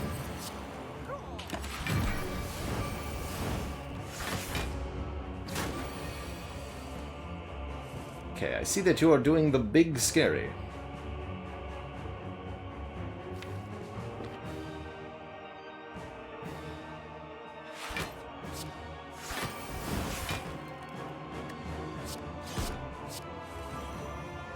Good. Juggernaut gets upgraded. Should not play Juggernaut, I don't think. Although how am I going to do enough damage is the question.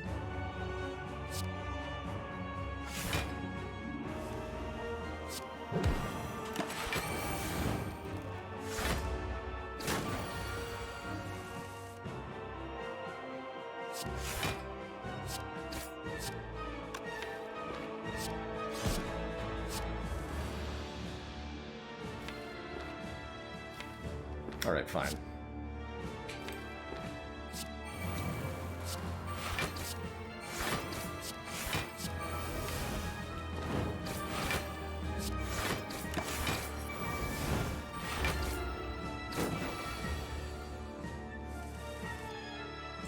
Small yikes.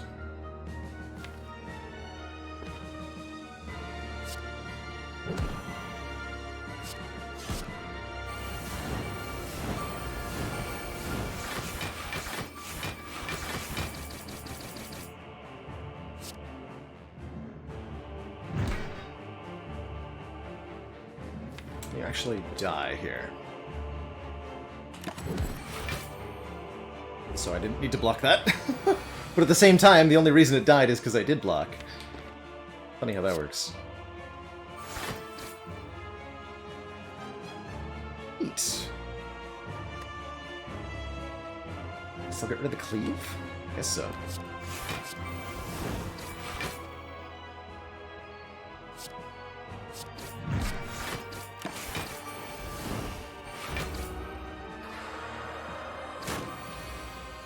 You are scary with 12 strength, bird.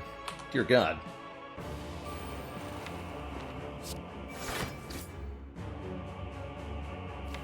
That's a big yikes.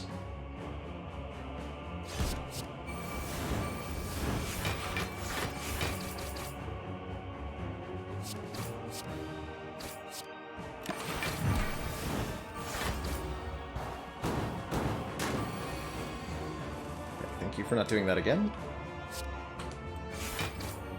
Really appreciate it.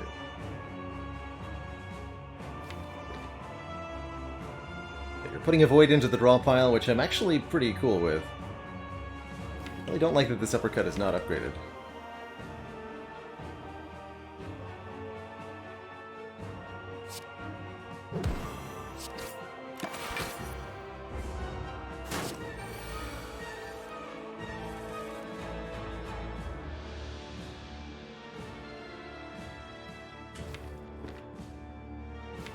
Charge first. It's fine. Well, we uppercut first. Yeah. Nice.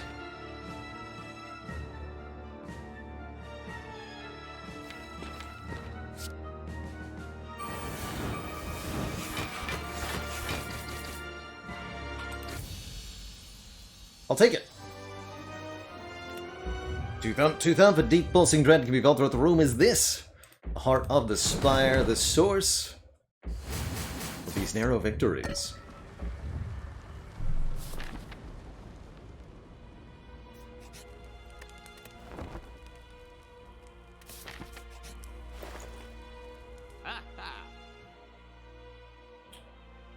Some pretty interesting options here.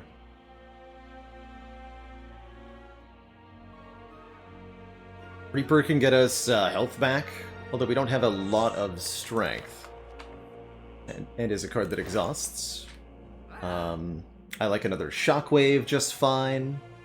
I like... We can afford Paper Frog, amplifying our vulnerable damage. White Bee Statue for a potion after the elites. Card removal is always an option. Fiendfire is pretty potent with the everything. Actually, Fiendfire is insane, right? Fiendfire is very good. Exhausting our entire hand and doing anything with that is perfect. Just exhausting our entire hand is great. We have 3 Feel No Pains. And yeah. So I'm thinking Fiendfire plus Shockwave, personally. Although that means I can't buy a potion. I'm okay with that. Fiendfire Shockwave sounds really good. Those are both cards we extremely want to have. Shackles would have been great too, but no cash left after that opening hand. This is a great opening draw. We get Fire Breathing for these 2 burns. Am I going to drink the Entropic Brew now? Signs point to yes, I am. Okay, Heart of Iron is for heart. What about the Strength Potion? I think we'll use that here. At least as soon as it becomes potentially relevant. Not drawing any cards here, right? No, we're not. A little unfortunate.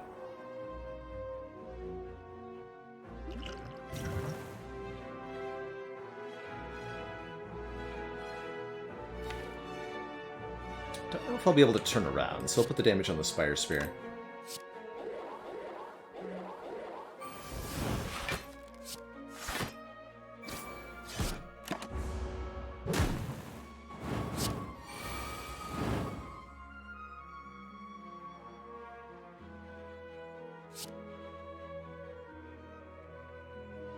Truck first.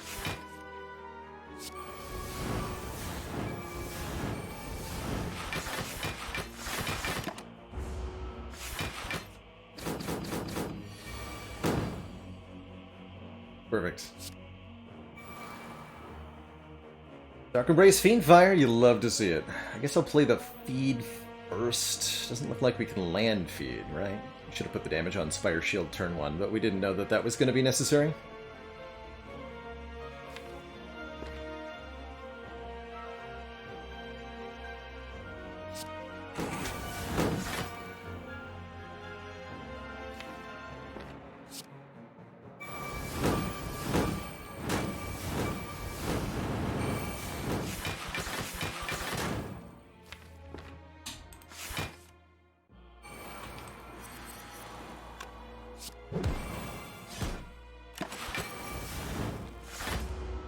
Hopefully we can at least eat this guy.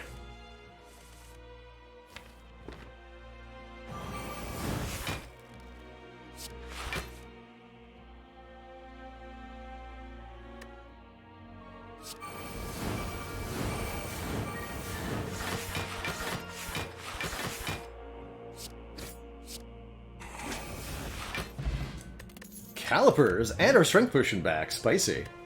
So now we only lose 15 block rather than all of our block. That's huge, especially with the Heart of Iron and all of this unfeeling pain. It's kind of like a barricade. And we have tons of hit points, 114 health going into the heart fight. I feel pretty good about our odds here.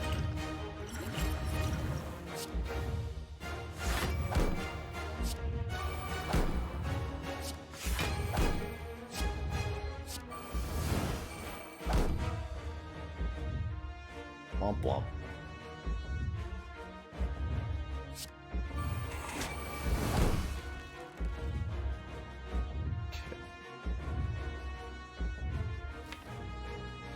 We'll put a dazed in there. Currently mildly concerned.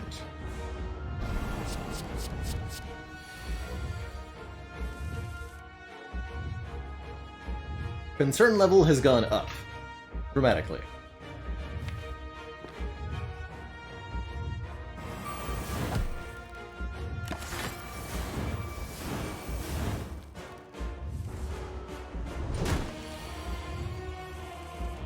In reality, though, we're probably fine.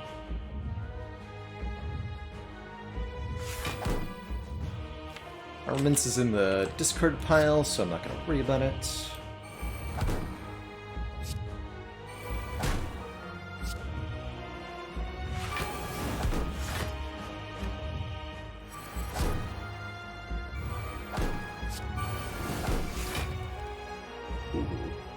Oh! Oh. Oh!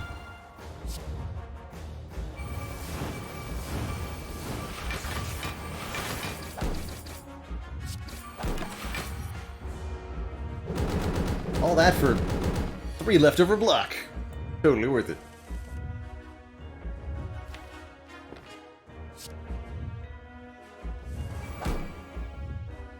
Okay, here's Arma to upgrade quite a few important things. Playing Shockwave also kind of feels important, though. Otherwise, we won't be weakening it next turn. Dang.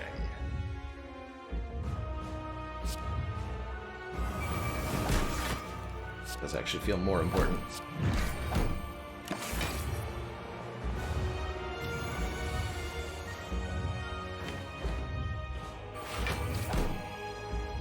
Why?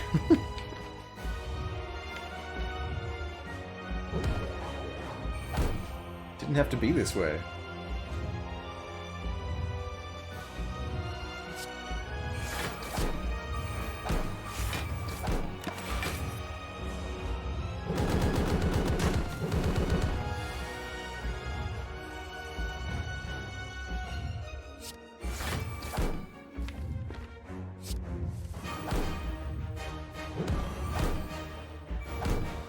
Sayonara cards.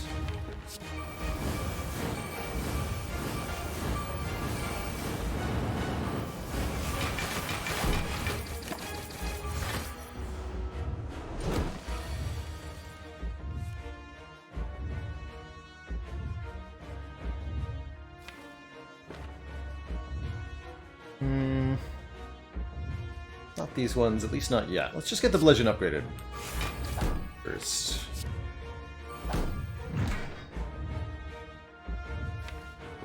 Get in there, Calendar.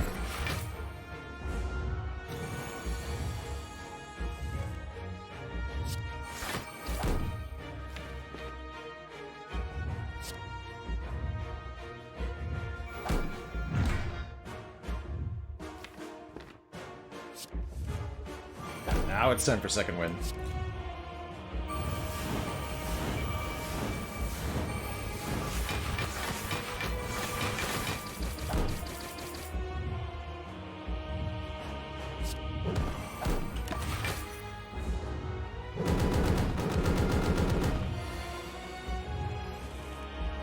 And this is the entire deck now.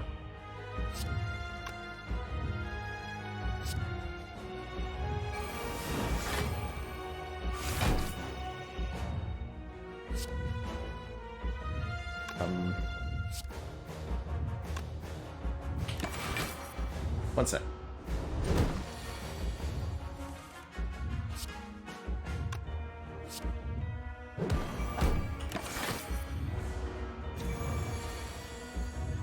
GG.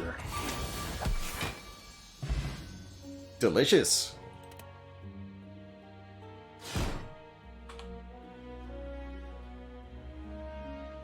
GG, everybody. Alright, Empty Cage was the first one down.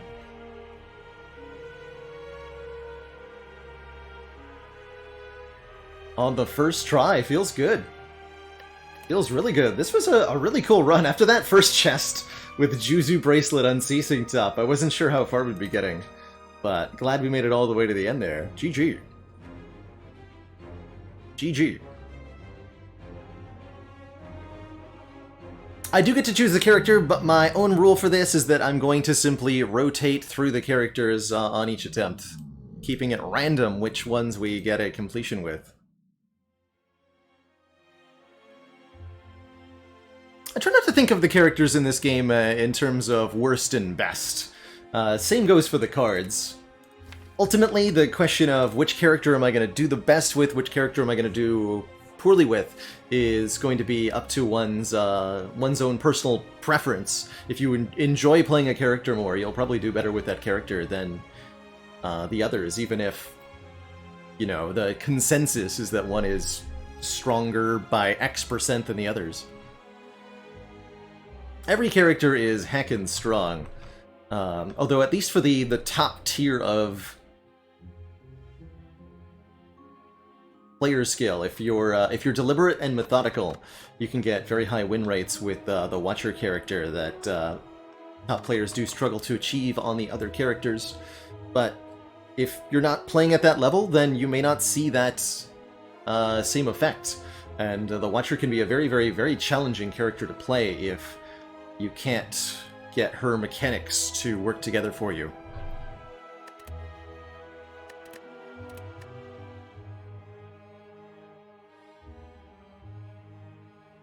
Character that's very punishing of mistakes, in particular. Alright, so let's uncheck the Empty Cage. 1 down, 25 to go. What will be our next boss relic? Before we start our silent run here, we're just going to play silent, random boss swap. Won't start with Empty Cage, that's all we know. Gonna take a quick break before we do that. When I return, the silent. Be right back.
Alrighty, folks, we are back. And I'm super excited for this Silent run. Happy to be back in the habit of forcing myself to boss swap on Silent. I'm usually way too hesitant to give up Ring of the Snake. For example, here I'd be super about this Rare Relic start. But rules are rules, and we're doing a Sozu Silent start. That means no potions for the whole run. And that's pretty spooky, because how do you even? That said, Silent really loves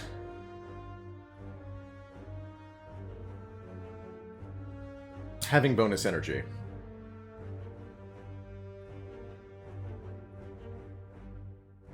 Hey, Azoth, yes, we won that empty cage start with Clad. Yes, Captain Blueberry, you cannot get the upgraded starter relic replacements from the boss swap. So you can't get the Black Blood, the Ring of the Serpent, the Frozen Core, or the Holy Water via swapping.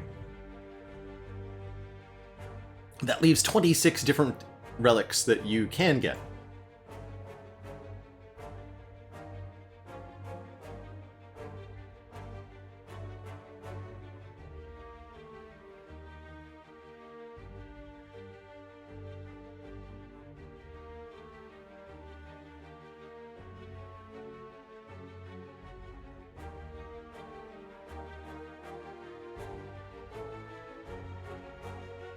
Frollo, I recently went to a zoo, but nobody at the zoo was giving any of the animals any potions. It was a so-so zoo.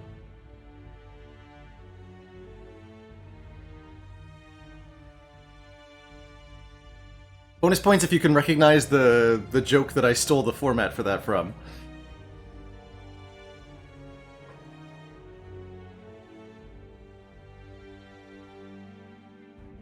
Yeah, the X energy will really help in Act 1. What I'm thinking immediately is that with no potions, it's imperative that we have a good draw order in most of our combats, and the only way to improve our consistency with that is to get some card removes.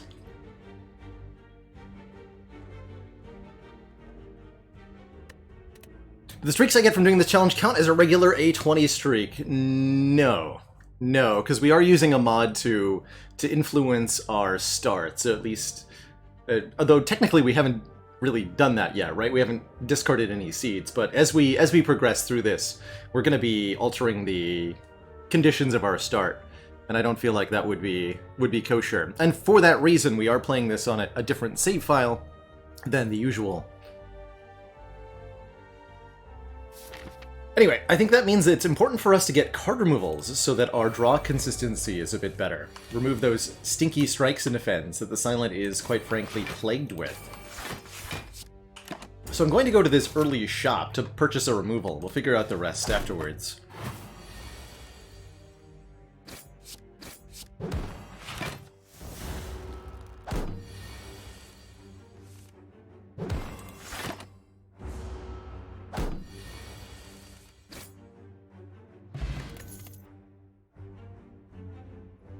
Deadly Poison is a great way to not die to Hexaghost, Rip Defect, Ascension 8. Reflex could be an interesting idea, if we want to do maybe a discard deck. But I think with Hexaghost staring us in the face, we should not turn down a poison card, especially when that poison card is also a damage card. That's all poison cards are. Casper Brack, thank you so much for that Prime sub. Welcome to the Cozy Club.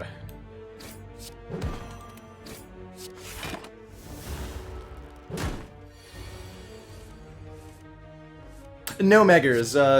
The part of the benefit of this style challenge is that we're just kind of progressing towards an overall goal, kind of like achievement hunting. So there's no progress lost if we lose.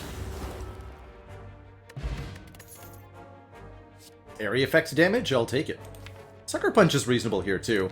We should avoid the Slice, given that we have the bonus energy. I'll take a Dagger Spray. That's a good early upgrade. Great with some early damage. Love a dash. 10 block and 10 damage for 2 energy. So good with the Sozu especially. Maybe I could buy a potion for one of these upcoming elites? Oh, wait. No. I'm thinking dash plus card remove, and given our current situation, I actually kind of like removing a defend. We've got Gremlin Knob to contend with. This could end up being a good opportunity to take out the Burning Elite.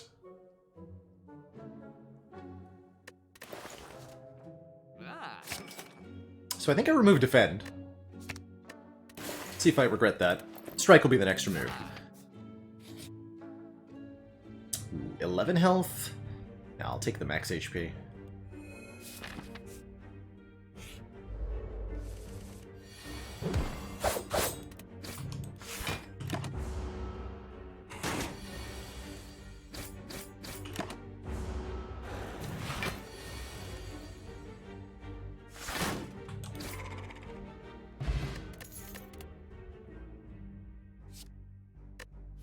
Card draw is an option. I think maybe taking the additional poison source is a good idea, though.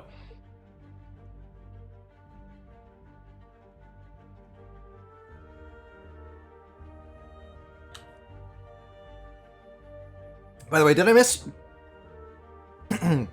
Sorry if I missed your sub there. Estelle42, thank you so much for that 11 months of support. Just one more. Until that stinky non-baker year. I will take that additional poison. And that should be enough damage. If I'm going to do that, I should fight the Burning Elite, right? That just seems reasonable. Die. Regenerating Lagavulin. Not a problem. Good turn one, as in good set of cards to send to the discard pile. Give me Deadly Poison, Poison Stab on the same turn, please. Please. No bottom deck Deadly? Bottom deck Poison Stab. This is okay. Not optimal, but acceptable.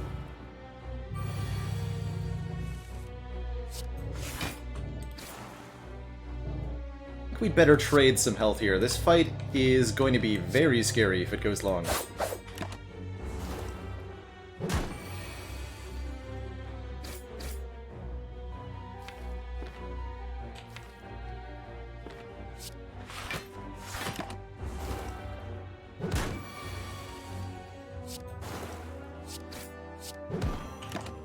At least the poison is overwhelming the regen.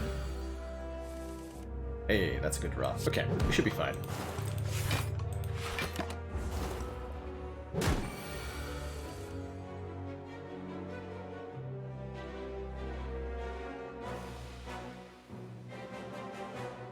(22 minus 8 minus 13 equals 1. 1 short. If only I had a potion to save me in my time of need. Alright, we're fine. Just take 8 more. It's actually a pretty reasonable outcome for this fight. Hey, we got a potion. Oh. Ooh. Hell yeah, I'm gonna take a footwork. You kidding me? Skewer's pretty good too, but I would love a footwork.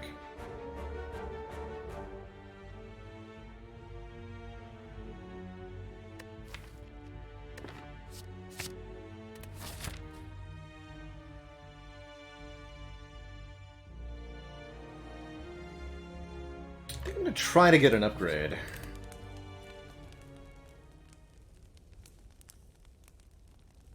Dagger Spray feels like the right upgrade going into potentially 2 more combats here. And it'll be good against Sentries and Knob both, so that's good. Dash is the other really good upgrade, I think. But Dash upgrade does not help a lot against Sentries. Here, for example, Dagger Spray allows me to kill the louse in a way that I wouldn't have otherwise. So we're immediately saving hit points there. Good.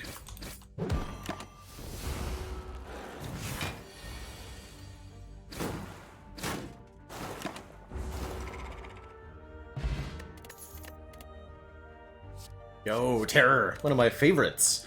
Amplifies attack damage, which we're doing plenty of. Could I make some argument for all-out attack or quick slash, but I think Terror is going to be much better here.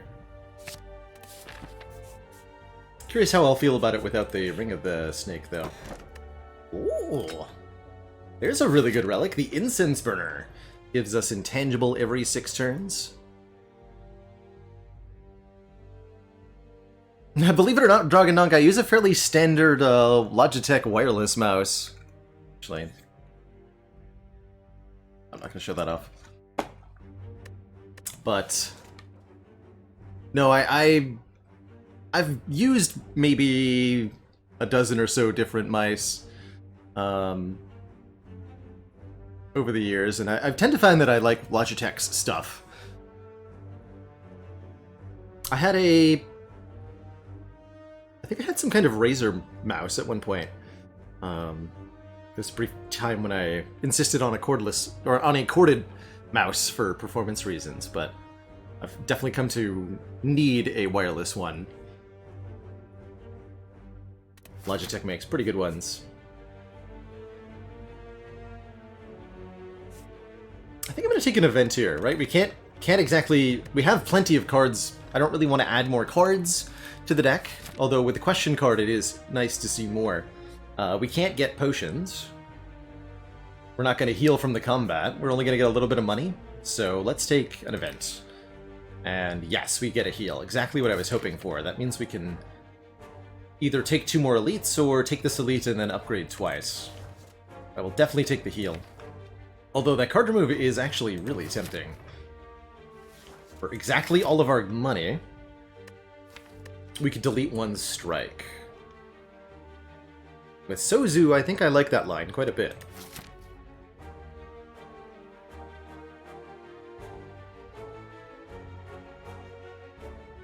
However, if I don't take the heal, I think it's pretty unlikely that I have a satisfying end to the act, and we get more money for taking the heal. So I'll take the heal. It is the sentries. Ooh, love that Neutralize gets the deadly poison down here. Speaking of, we'll probably want to upgrade that deadly poison before Hexaghost.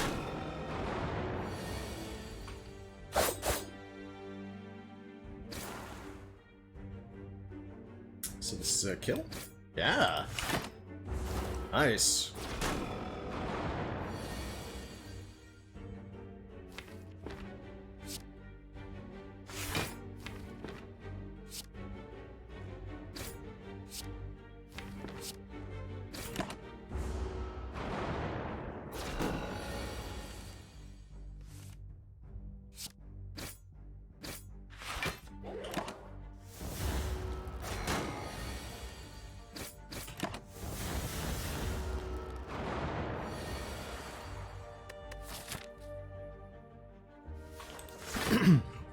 Good. Ooh, boat thingies. Those are also very helpful with the Suzu, giving us guaranteed block, in this case, on turn 3. I'm not going to say no to a Crippling Cloud with 4 energy, especially not if I can upgrade it. I think what I'm going to do is take this Crippling Cloud, upgrade Crippling Cloud, and then upgrade Deadly Poison. Going into Hexaghost. We'll easily beat Hexaghost. We get 2 more events. And I don't have to worry about fighting a Nob or anything. Although Nob's a lot easier with a Captain's Wheel. Actually, Captain's Wheel really does speak to fighting another elite here. Since both Lagavulin and Gremlin Nob will be completely neutered by this thing.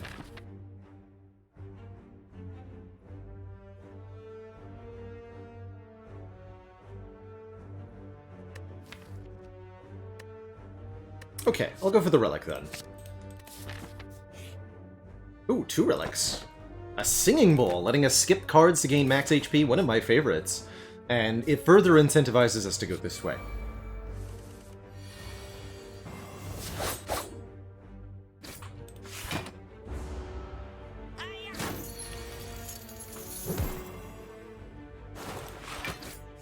Not a lot of decisions to make here when our turns are often just play every card in hand.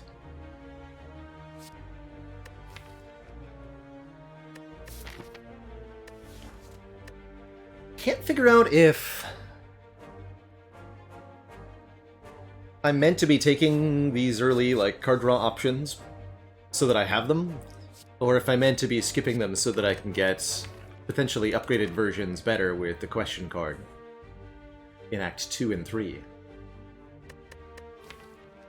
I'm gonna take the hit points in this case. Don't really want an acro going into Nom anyway, right? Oh man, I'm intangible and gain 18 luck on turn 3. Good stuff.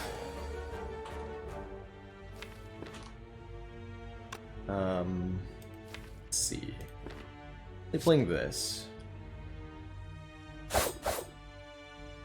They're playing this? Question is, do I Survivor or do I Deadly Poison? What I should do is math. Here. Because I know my damage over 2 turns at best. It's actually not that much. Feels like I need to play the Deadly. But yeah, I should do math. So, let's assume that Terror only boosts 2 of these attacks. We've got 24 from all 4 attacks. Terror does another 6, so 30, 33, 36 or so. Yeah, that's gonna play the Deadly Poison here. Okay, that's a good draw order at least. We get the Poison Stab and the Terror this turn, so I think that's a kill next turn.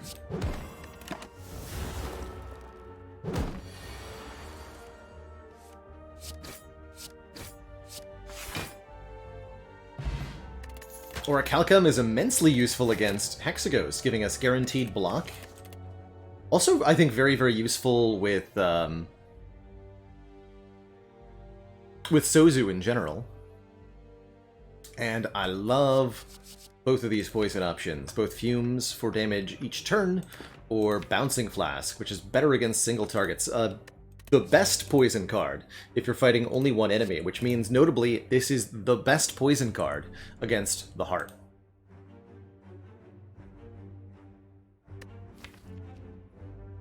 But the worst poison card in a few other situations, like, say, the 3 Slavers or the Grim Leader, it's kind of what's cool about it. And so many of the cards in Slay the Spire. But it is also very notably the best poison card against Hexaghost, whom I'm not actually worried about. We don't need additional help for Hexa. Not really. And I want to upgrade this Crippling Cloud, actually. Alright, if I'm going to go upgraded Crippling Cloud, that means I can take a Bouncing Flask. They'll complement one another very nicely.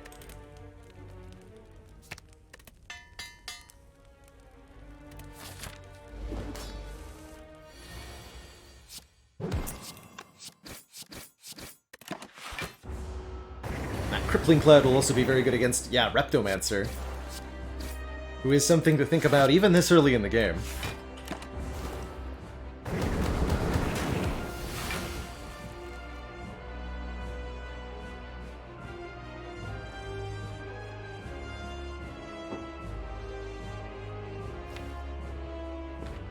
Actually, I know I know that I don't need the Weaken, so I'm going to go Terror, Bouncing Flask, Deadly here. Save the Crippling Cloud.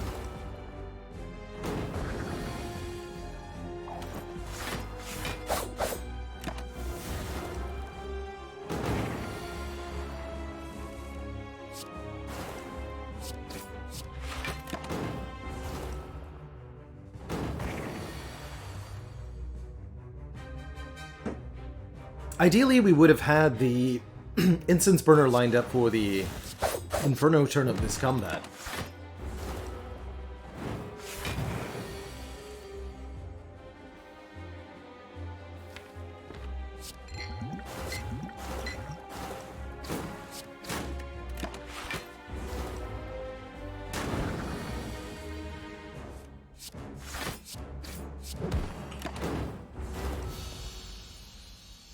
GG.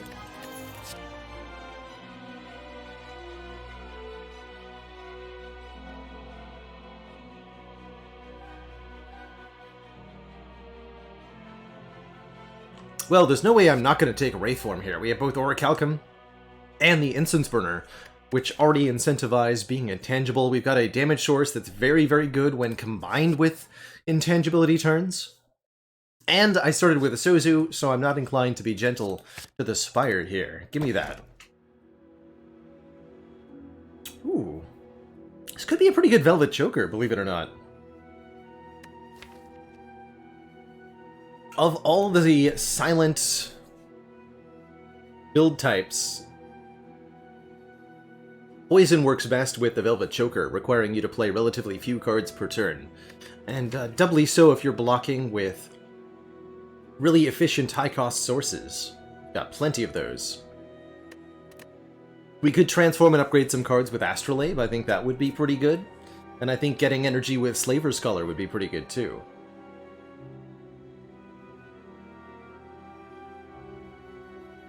I'm inclined to believe that this deck is going to want more energy.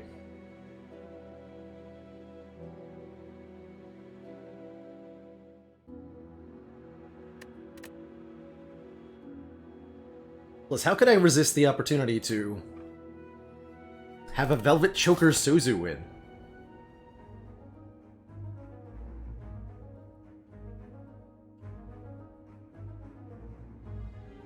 What I will want to do is remove a couple of strikes this act.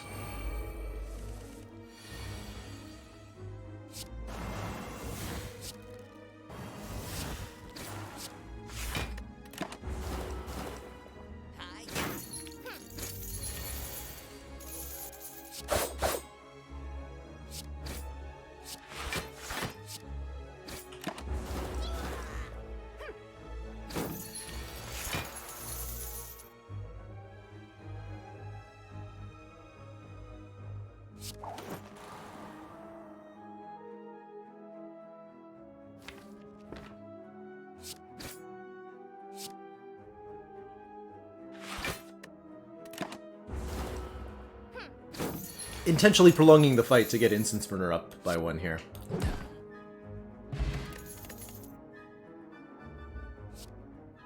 The card that says Blues. I don't think that's my favorite way to get... No, it does say plus on it, though. Audit88, thank you so much for that full year of support. You keep watching, I'll keep streaming.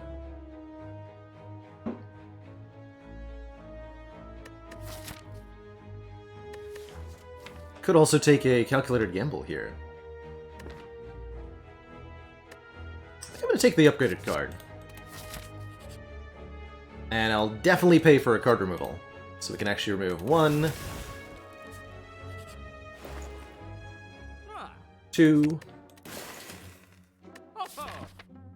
maybe 3 strikes this act. Shame about the orange pellets, but we won't worry too much about them. I don't think we're going to need to play many block cards after Wraithform gets in play.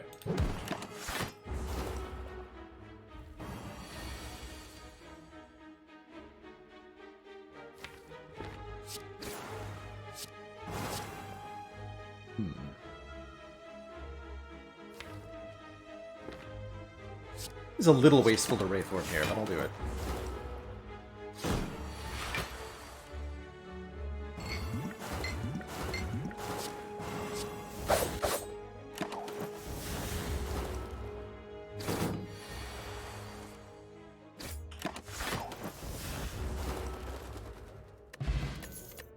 Would I bottle the Wraithform? I don't think so. I would probably bottle Footwork, if I could bottle a power. Piercing Wail's a little tempting. Less so with the Wraithform, but I think it's still a really good block source. I'll pick up 1. 2 or 3, not so sure. But definitely 1. A great, great burner turn. We just saved, like, many hit points. Consistently able to use all 5 energy, by the way.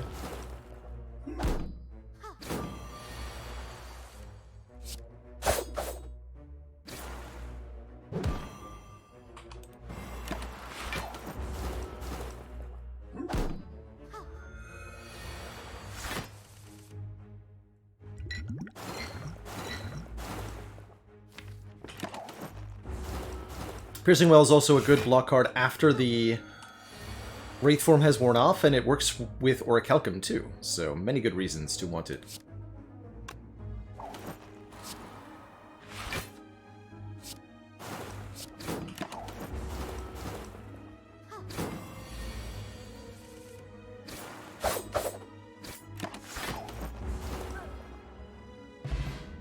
Could have maybe extended that, but I like protection on turn 2 and 3. None of these are cards that we're going to want. So what's the path from here? Elite, fire, elite, fire, elite, fire, elite. Whoa, jeez, that looks really juicy. Wow. That's kind of nuts. But that doesn't get me to another store. So we probably want to do this. Certainly we want to upgrade Wraithform before we fight anything else, right? Yeah. Start with that.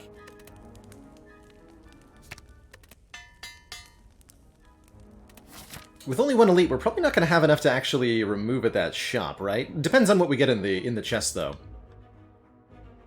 It's not one removal over 2 relics. It would be 1 removal over 1 elite fight. Since we do get this elite at the end. It's also a safer elite than the others, but we'll see what happens after the chest. We need to get 125 gold for a card remove.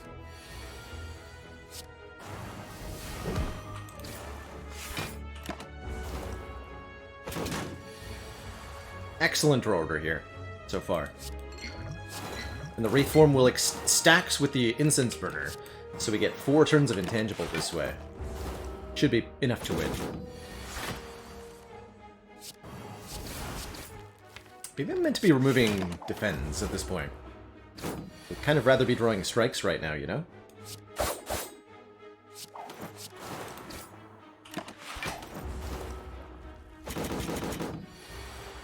Especially with the Orichalcum.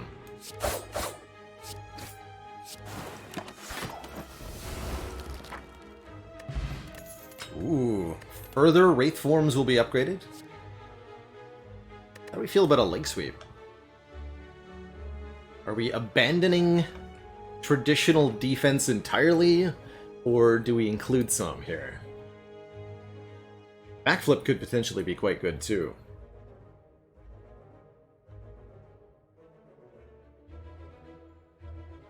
We do need to have a plan for the Awakened one, specifically, who we can't just play a Wraithform against.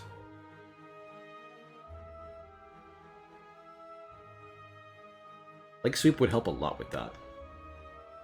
Okay, I'll take 1 Leg Sweep. I think that's going to be a good addition. And upgrade time. We could upgrade our offense. Bronze Tomato. Thinking the Bouncing Flask, probably, but maybe the Deadly Poison, maybe... not the work. Okay, Bouncing Flask.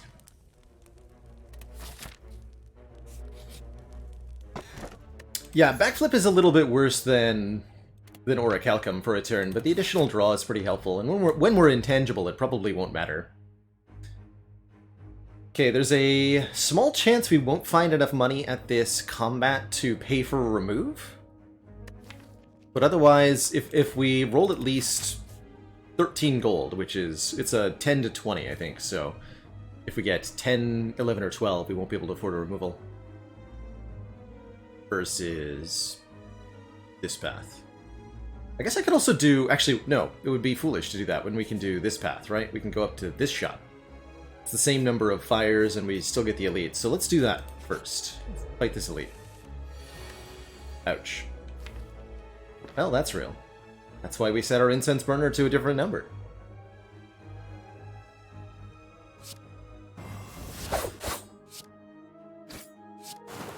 And this is where I feel the Sozu is particularly painful.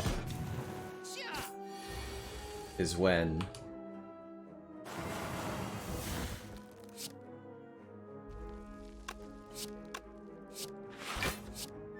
you don't have a potion to mitigate that, like, 1 bad turn. It was 1 less fire, did you miss one? So we get 1, 2 here, or 1, 2 here.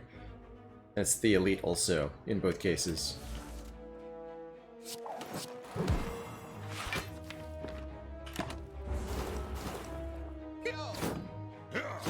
I need to rest one time. I mean, if I can set up Incense Burner correctly, I feel fine about Bronze Automaton.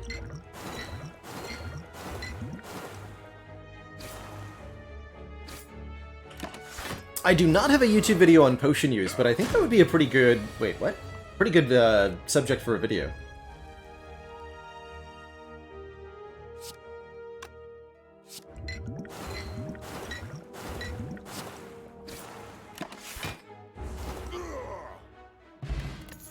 Get more dexterity.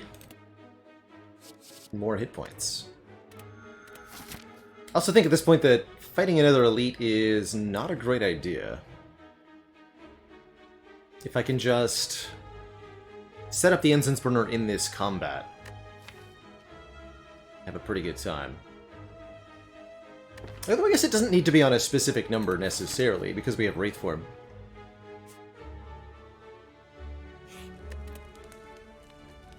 There's a few other things that could happen there. Alright, let's upgrade this footwork. Invest in our regular block capability. Snecko is a pretty easy enemy. So if we want Incense Burner to block Hyper Beam, we want the Incense Burner to be on 0, since Hyper Beam occurs on turn 6. Means we want to be careful with how much poison we apply to the Snecko here. We either need to kill it very quickly, or we need to wait a bit. And with this hand, it looks like we're going to go quickly. I want it to die 2 turns from now.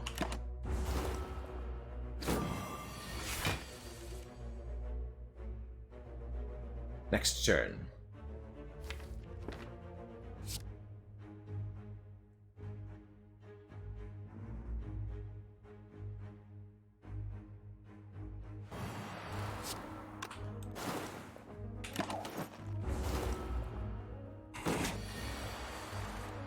Success!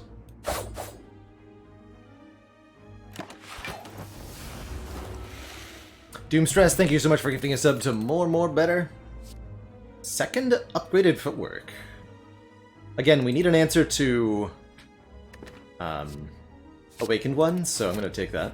I think that does make the answer to Awakened One.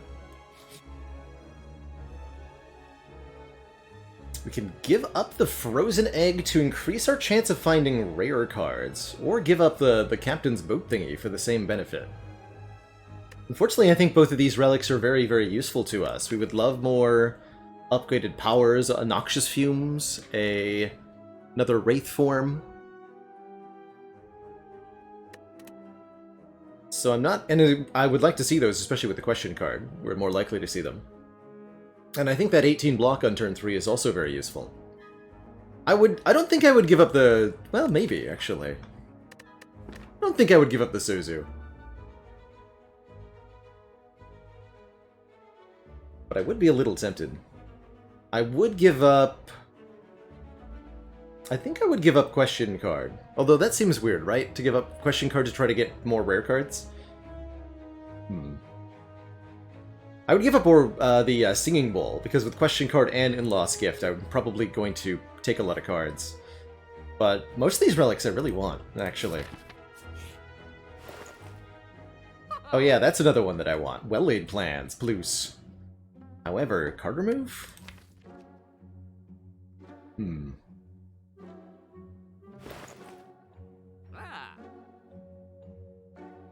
Interesting. Plans has got to be better than a card remove, right?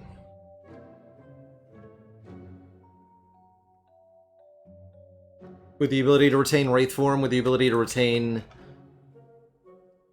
Piercing Wail, Leg Sweep. Yeah. It's gotta be better.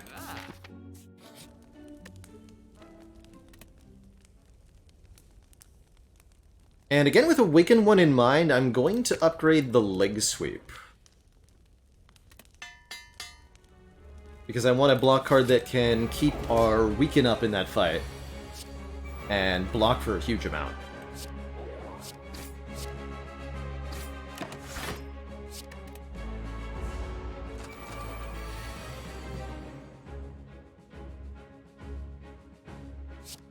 Sweet, we actually get to Terror the Automaton.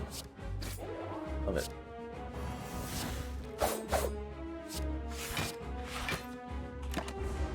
find every card in hand. Hey, I want that. Hey, I want that too. Oh no. This deck doesn't do any damage when my cards get stolen.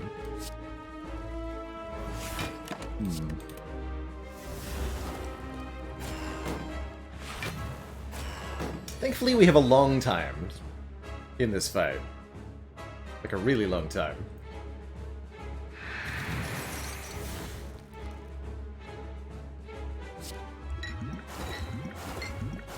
Correct. Yes, good job, Bouncing Flask. It's 10 damage, so we'll do this. Keep both of these.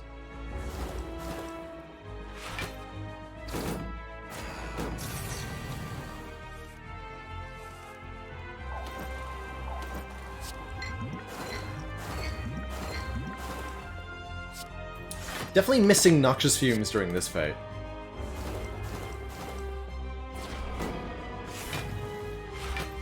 I know, it was that versus Bouncing Flask.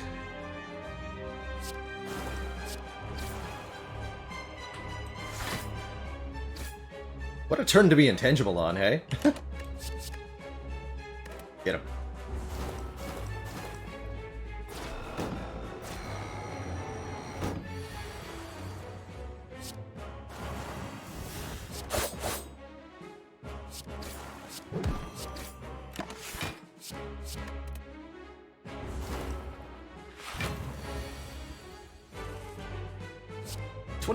Blanc.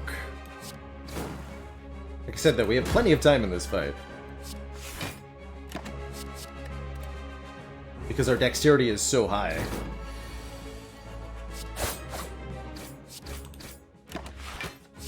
So we could probably be intangible for Hyper Beam number 2, which just happens automatically, thankfully. Thanks, Incense Burner.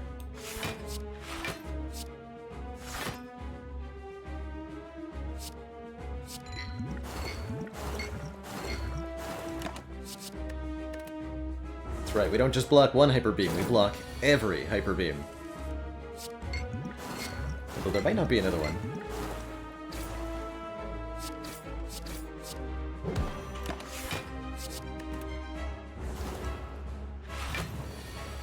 Nice Hyper Beam.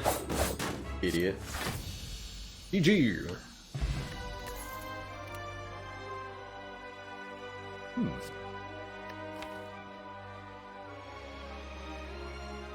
Raw consistency as a power, huh?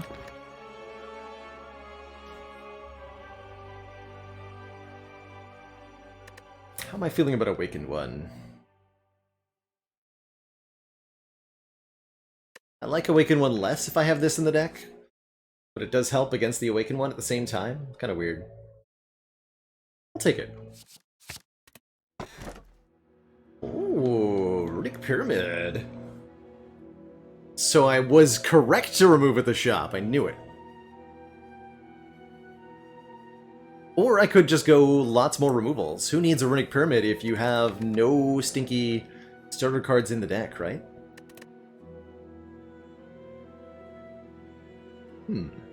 Is this empty cage over Runic Pyramid? Since we already have the well-laid plans, since we have the tools of the trade,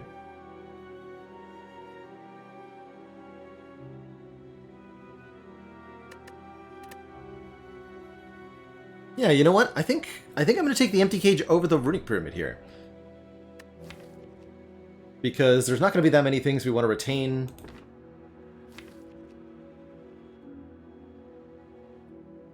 And because it further improves our turn 1s, which is the weak point of the Runic Pyramid, of course.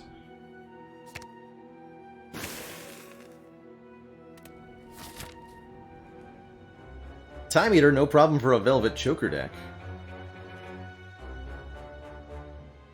The elites do I want to fight? We can get another removal here. Get the last strike gone. Yeah, no kidding, Shmimmeron, right? Pyramid is one of my favorite boss relics in this game. So it definitely feels strange to feel like the cage was better, but I definitely feel like the cage was better. Way better.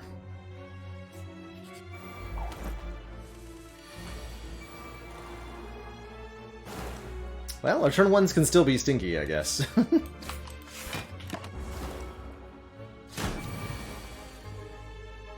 That's alright. Looks like a pretty good turn, too.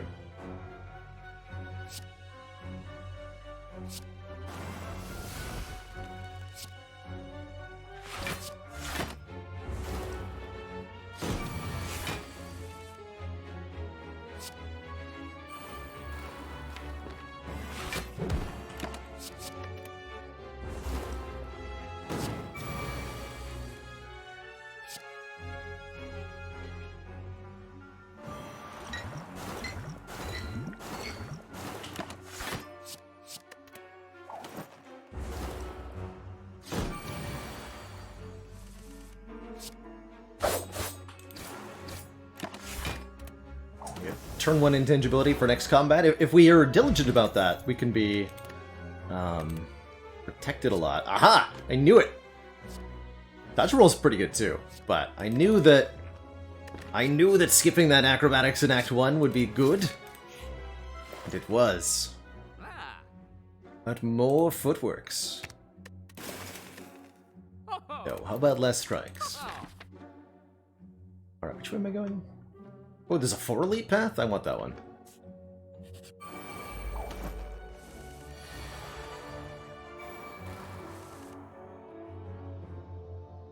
Okay, we don't need to deal with exploders if we're just always intangible, I guess.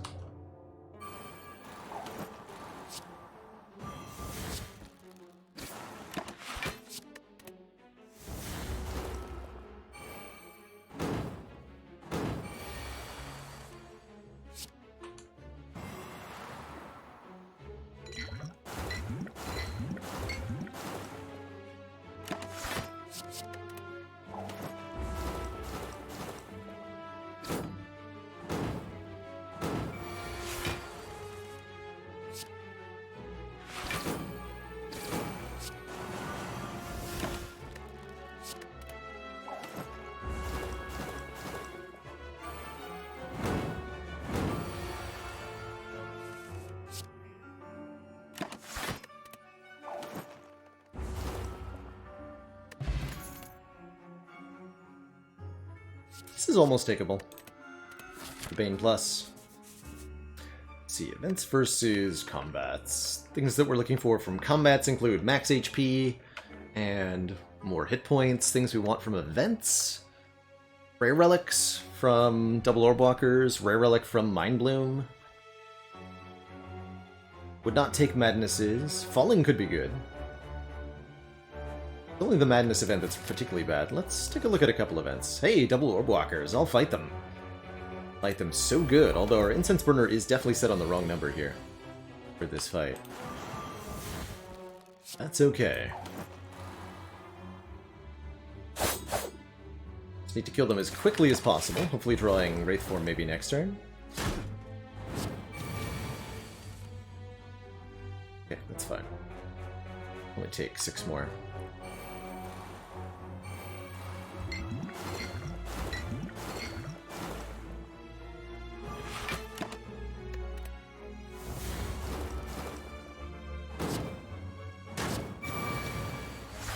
Happy to spend a couple of rest sites in this act resting. It means we can get some better relics for the late game.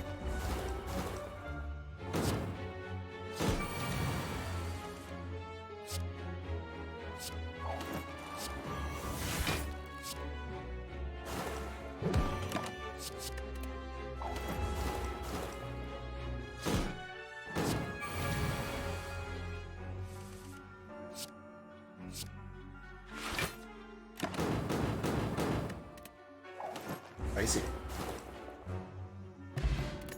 Okay, Ginger prevents us from being weakened, not in and of itself a hugely... It's actually almost a decent reflex. Not in and of itself a hugely great relic, but getting us one further into the relic pool is in itself pretty useful.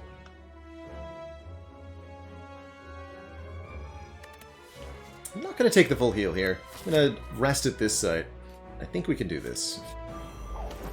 Would I take Caltrops here? I think so, yeah, since we haven't seen a Catalyst yet.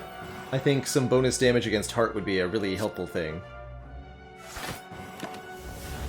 We ended up with the correct incense burner against the Giant Head, which is quite nice.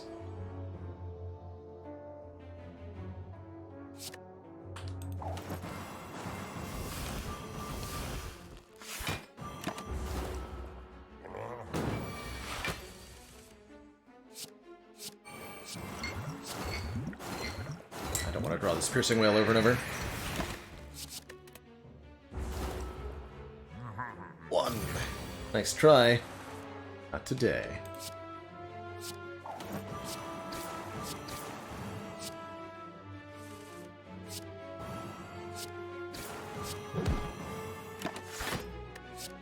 It's two.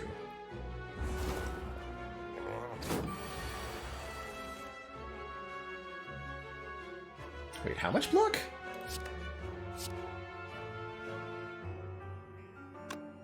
$17, $15, $12? It's basically a full block. We'll just be intangible. Have fun, nerd!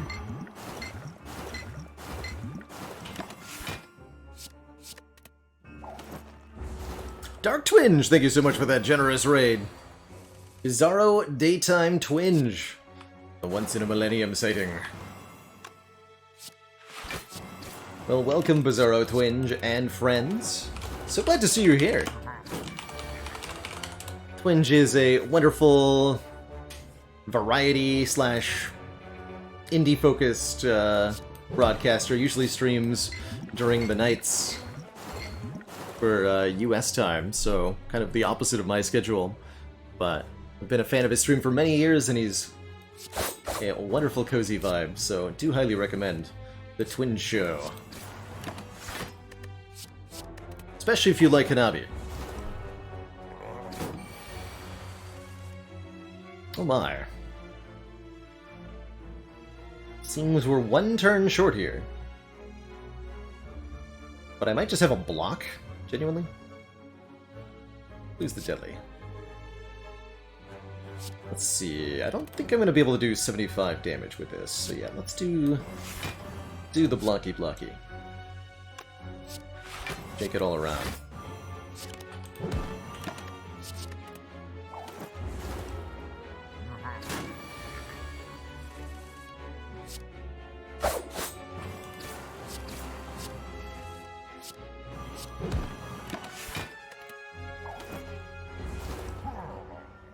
Okay. Head goes down with Little Fuss, and since I was planning to rest anyway, Regal Pillow's kind of hype here, giving us 15 more health to work with. Don't think we need an additional Piercing Wail, though it might be useful for Hearts to have 2 of these. Also good for Awaken one. Okay, I'll take one more. You talked me into it, me.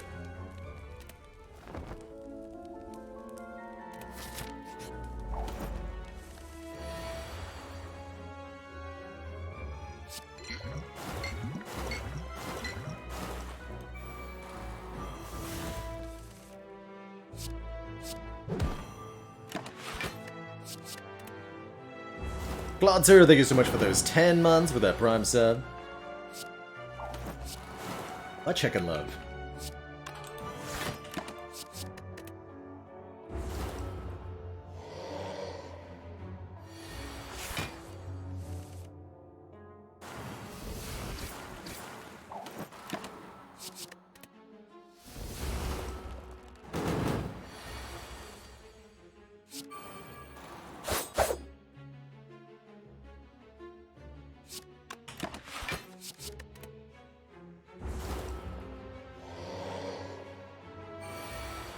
Lots of burns make for a scary set of redraws, but we can at least discard a lot of them.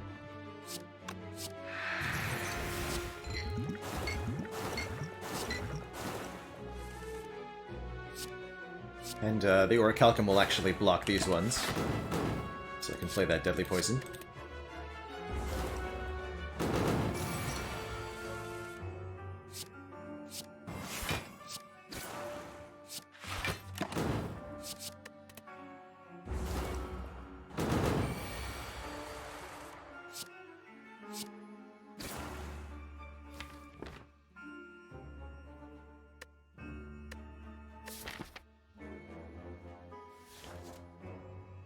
rather this fight go for 2 more turns. For instance burner reasons. Figured he might do this on this turn, but matters not at all.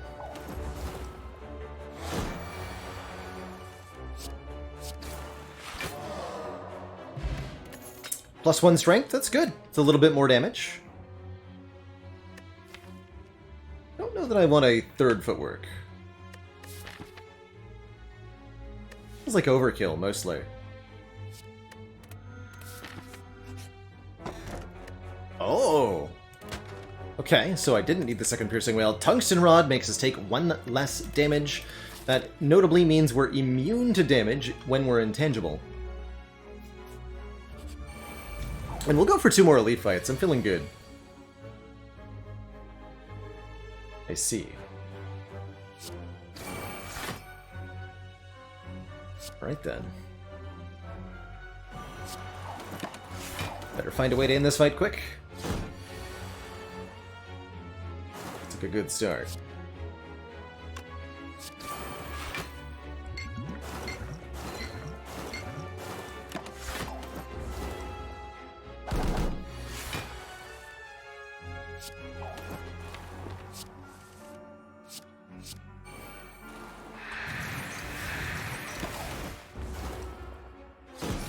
She maybe wanted to keep those. Whatever, it's fine.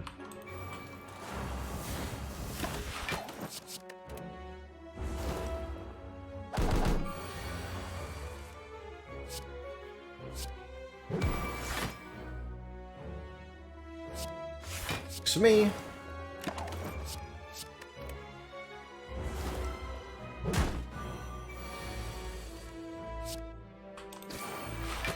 Got him.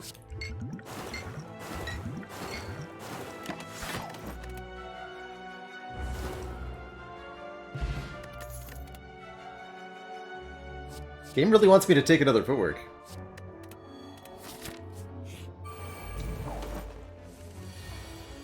Okay, here's the feared Reptomancer. I think I need to poison this dagger, just in case.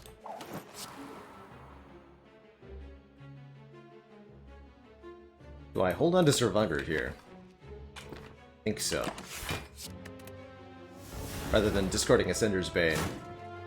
Let Orichalcum do some blocking and keep these thingy for this turn, because yikes. Looks like Piercing Wail is going to save the day, though. We're just going to play all of these cards. Yeah, we can just play all of them.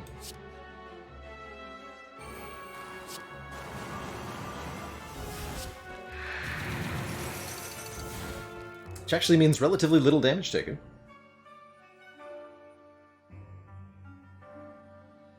We still take, you know, damage, but less damage. No way to get both of the daggers, so we just have to let this one chonk us. It's all good. I think.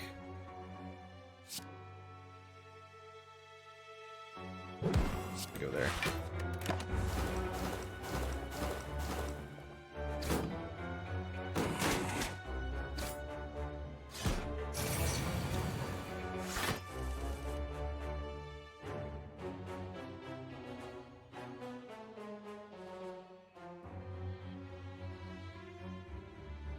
Okay, we're actually going to hold on to Wraith Form. Means taking another little hit from Repto here, but not bad. The Dagger Spray kills both the backline. So this can be Footwork, Terror, Bouncing Flask, Dagger Spray. Keep the Wraith Form.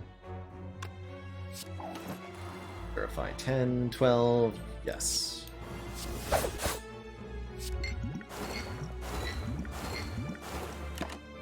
Bouncing Flask even cooperated a little bit.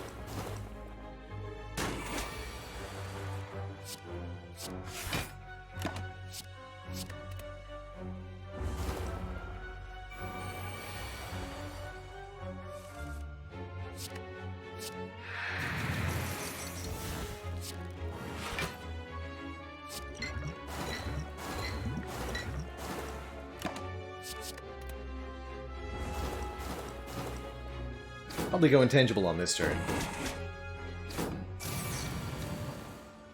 Triple 25s. Spooky.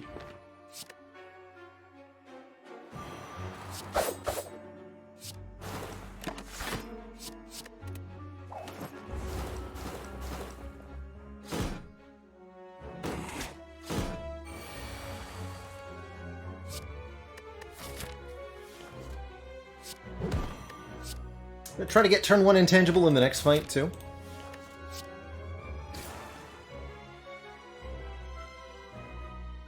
I just ruined that, didn't I? Turn 2 intangible, then.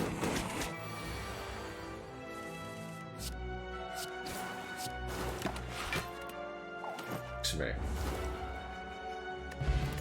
Ooh, tough bandages. Whenever we discard a card during our turn, it gives us 3 block, making tools and acrobatics feel excellent here. Could take an after image, but I feel like that's not that needed with a tungsten rod. Especially not that helpful with a velvet choker. Expertise could be good card draw. Actually, expertise seems extremely good with how much energy we have. So I'll go ahead and take expertise here.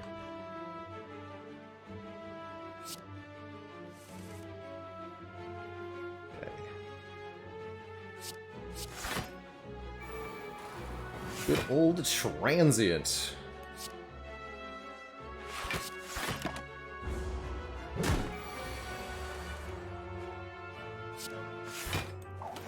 Very much worried here. Well, just need to draw a Wraith form in the right turn.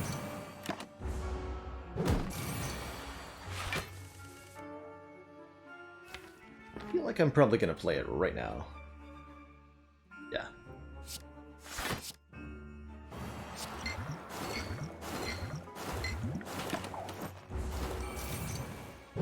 Mostly because I'm mortally terrified of this turn, otherwise it looks like I should be.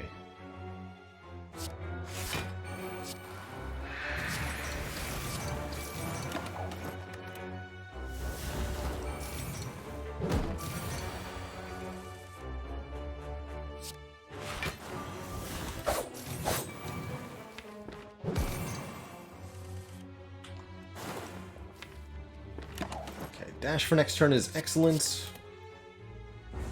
Just this one turn we have to block Stinky Transient on.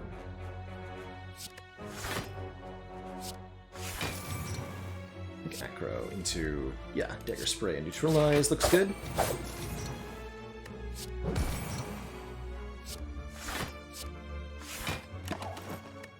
Poison kicks in. Cool. One more Crippling Cloud Plus is something I'll happily take. More AoE, better against Shield and Spear especially. The Dodge and Roll Plus is not bad either, but I think this Cloud is excellent.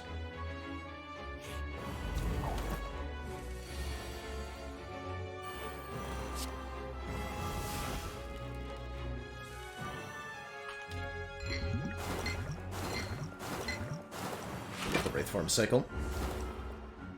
More confident about our Giant Head matchup this time around.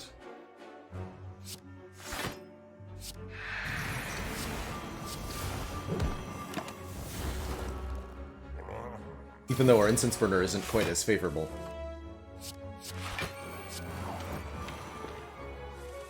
Just get to put everything in play quickly.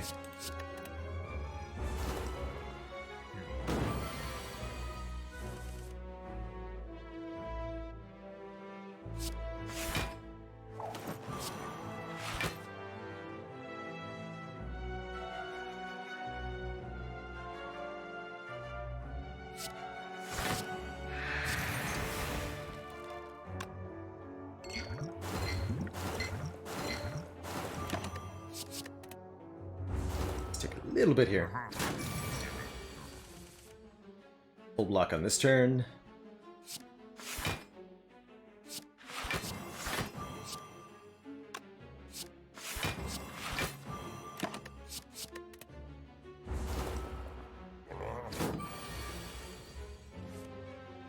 And this turn.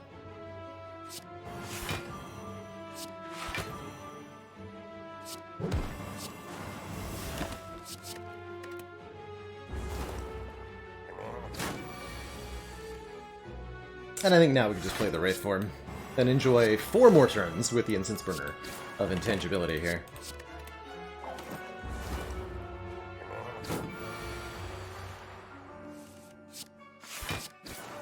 That's right, no Catalyst to be found here. But we do damage relatively quickly.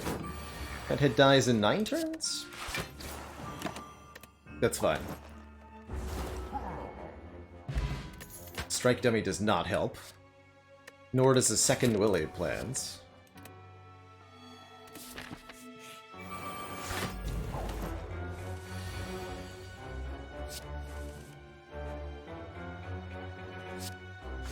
Bro of Wind, thank you so much for that Prime sub. Welcome to the Cozy Council.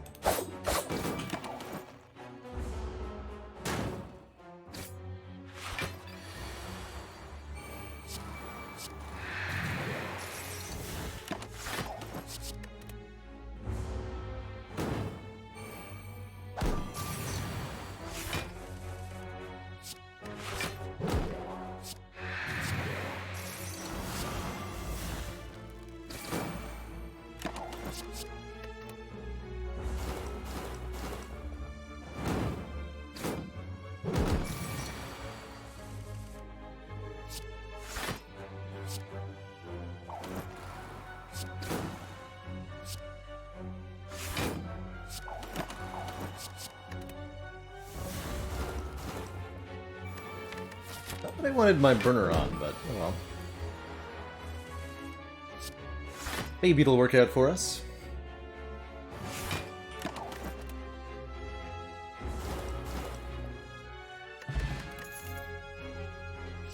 Blur. I think Blur is a really good addition last minute here to help with Time Eater and to help with the Awakened One.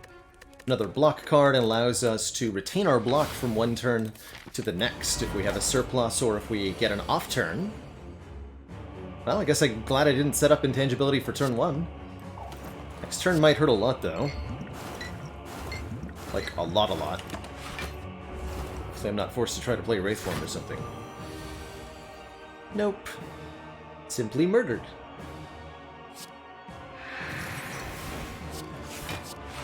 Ouch!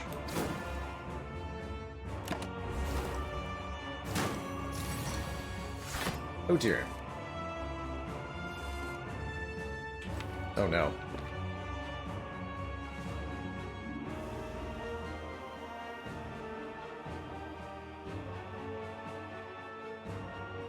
Well, crap.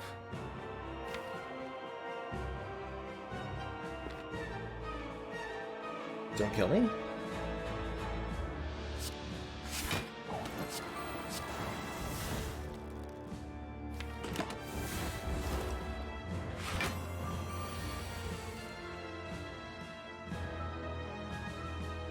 Ouch.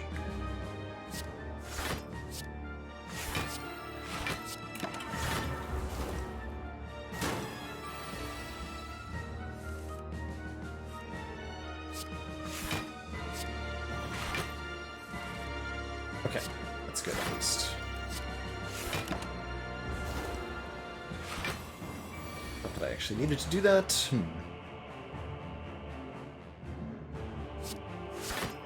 Okay, we get the Will-Aid plans down. I need to stop drawing this terror. I am terrified. We have 1 piercing whale left. Good.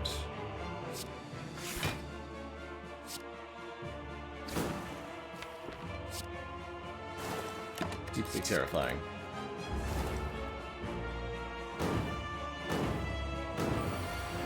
We should have at least some handle on it now.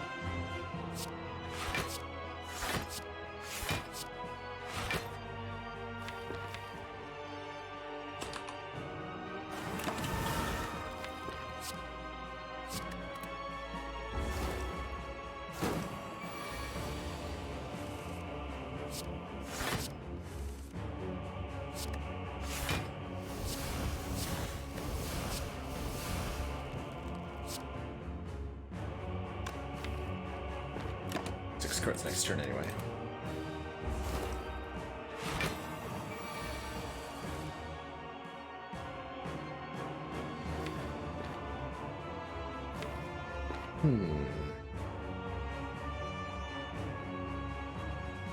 Guess we'll just have Wraith form for phase 2. Okay.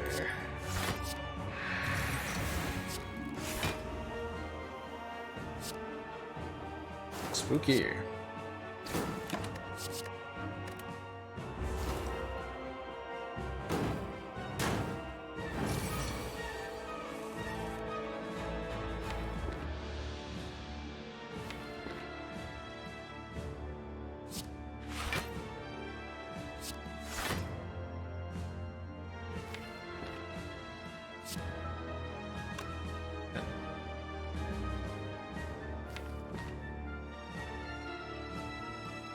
Oh, so I have to Wraith form, or Expertise has to draw a Link Sweep?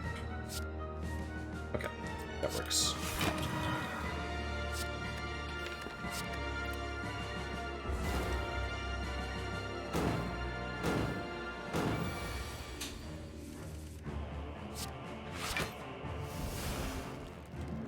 I think I retain Blur? Retaining Blur seems right.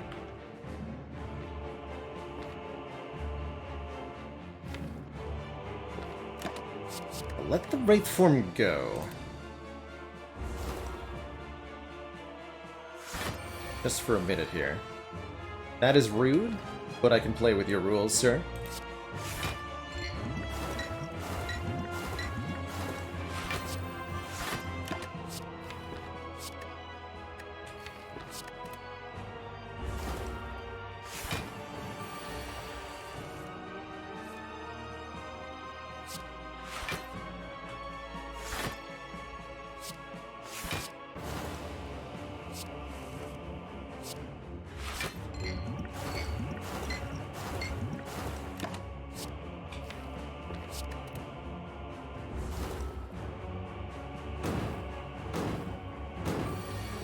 Hey, Mex Tech.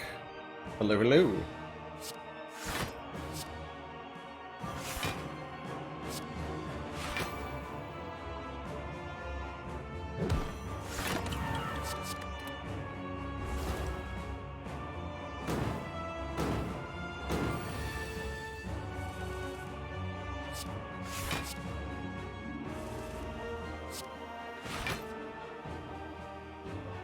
LM Damasi, what do you call a stinky computer? A CPU.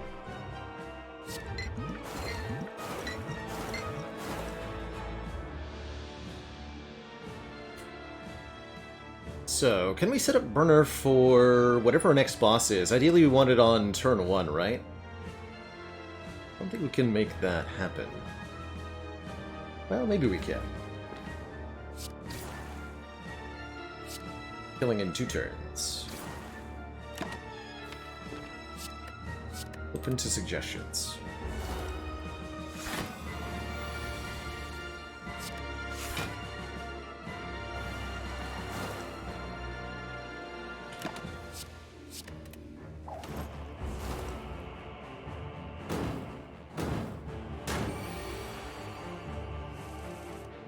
Got there. Okay, I don't think we have a particularly high chance of winning this next fight, but I've given us our best odds by avoiding a turn 1 death to the Awakened One here, who otherwise would be killing me right now.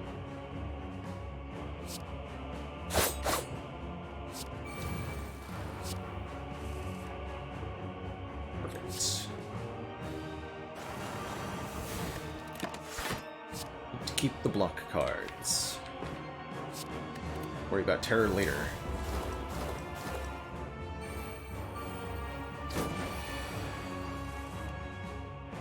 Good. You have 18 free block next turn. That'll help. I'm gonna play one of these.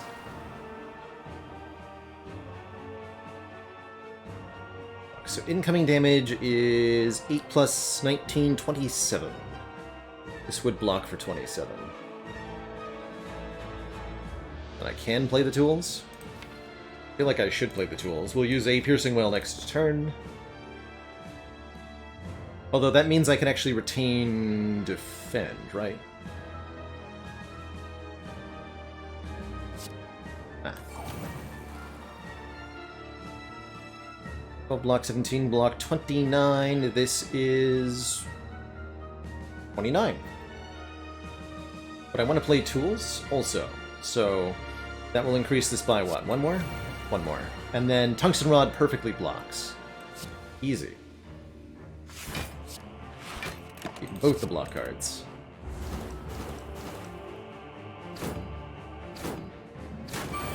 Beautiful. Here's our Piercing Wail.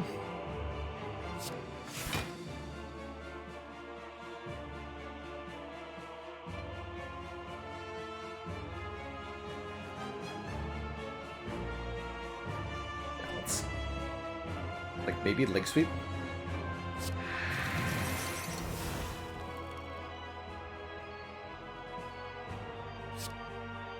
Crippling Cloud.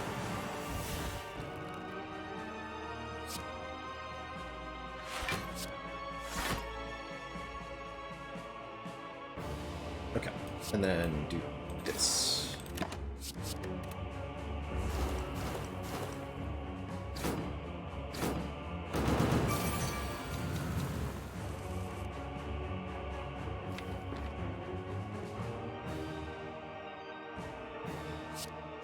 You know, Chet, I think we might have actually made it.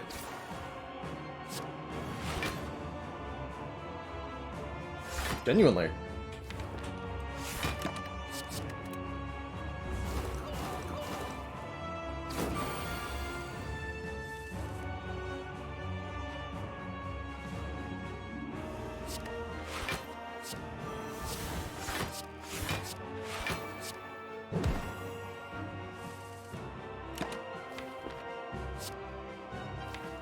Use the Piercing Wail on the turn the Awakened One dies, so that the second phase is easier.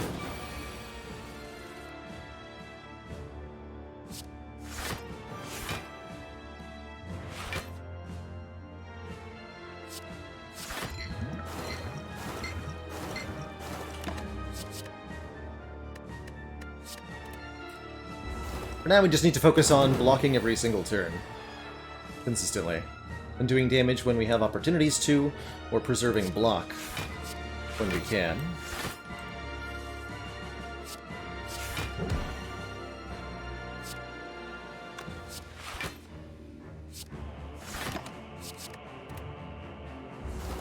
Building up poison for now.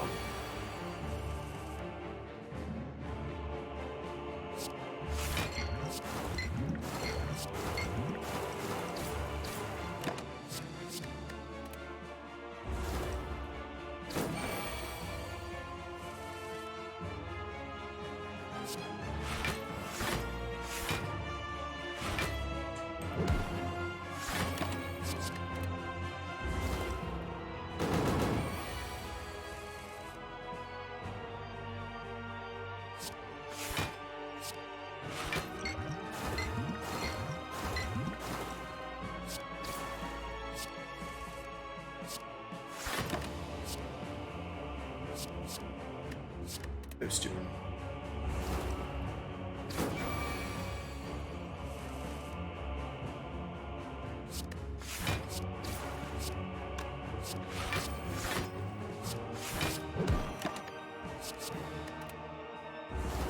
So on the turn that the Awakened One would perish, we play Piercing Wail, reducing their strength from 10 to 4 and giving them 6 of this Shackled buff.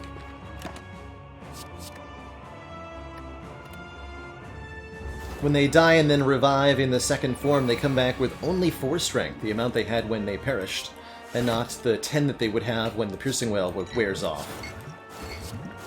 So-called Piercing Wail trick lets you remove strength from the Awakened One, the Champ, and Time Eater on the turns that they cleanse their debuffs.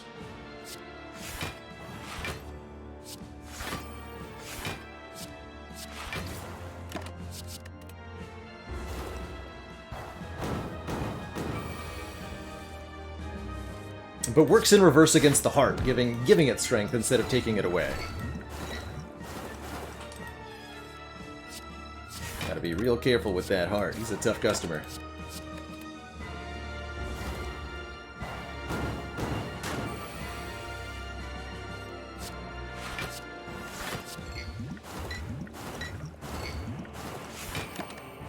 Okay, now we can hold on to Wraithform.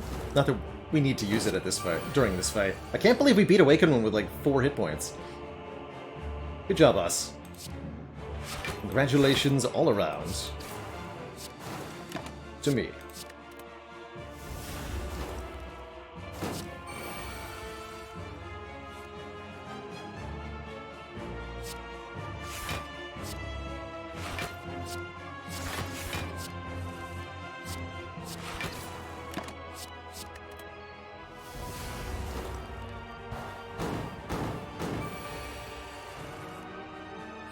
What I've not done is set up Incense Burner for Spire Spear and Spire Shield, which I probably should have done.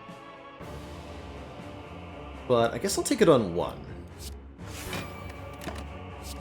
Good news is we won't be at 0 hit points. I don't think it's going to matter too much what the burner is on for Act 4, but I might eat those words. Definitely might eat those words. Either way, GG.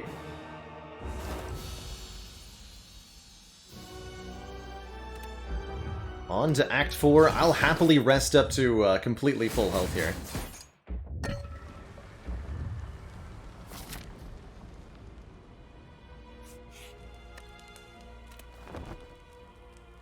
$87 is a lot of HP. Bonus cards on turn 1, anybody? Sounds pretty good to me. I'd take the 1,000 Cuts Plus, that I don't want. The Pocket Watch would have been incredible had we been able to afford it. But cards on turn 1 are fine. Better than a removal. Ever so slightly.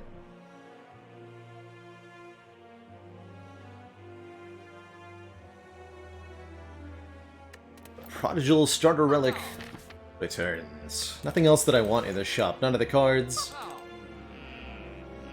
Can't take the shard at this point, can't buy the potions, not gonna buy Mind Blast. On we go. Aha! No prob.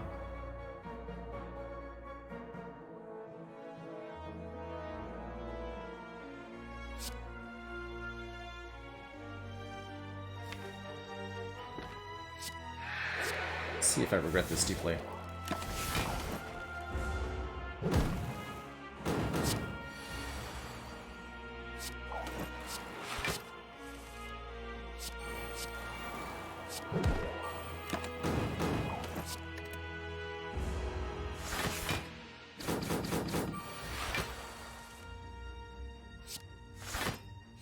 It's actually a perfectly set up Incense Burner.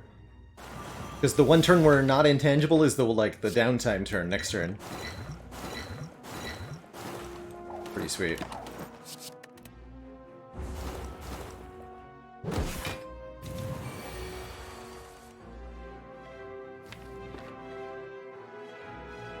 That's really sweet, actually. So we want to be killing Spire Shield first, then.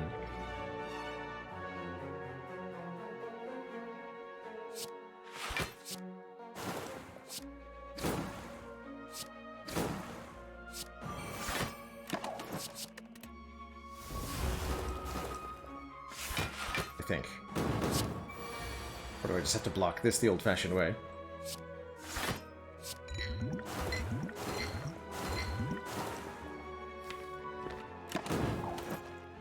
Not at all clear to me.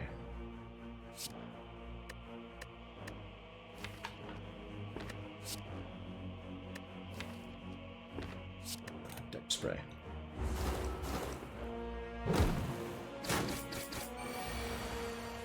This... it's a bit spooky.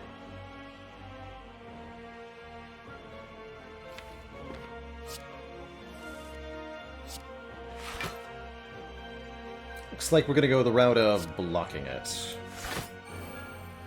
I don't think I can quite get the kill here.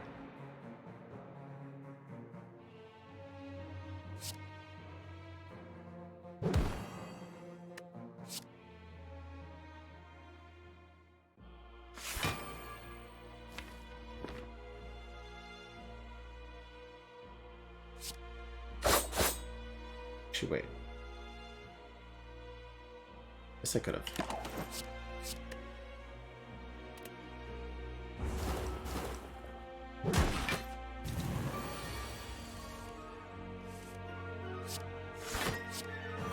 Foolish.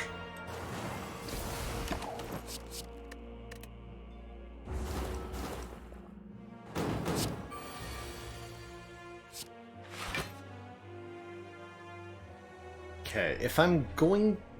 We need to kill next turn. Right? Yeah. Need to kill next turn. So I'm going to play the Deadly Poison here, because setting Incense Burner up correctly is actually extremely important for Heart. Get these few hit points we're going to be missing. Be missing a lot more if we don't kill this turn, you know? Good. Alright, 73 health and a perfectly set up burner. I'm extremely happy with this going into Heart. I know we haven't played completely perfectly, but we don't need to. And our chance at a Fumes, and I think we're going to take that Fumes, because we do need a little bit more damage for the Heart. Give me that. Plus a Blur and Expertise upgrade. Love to see it.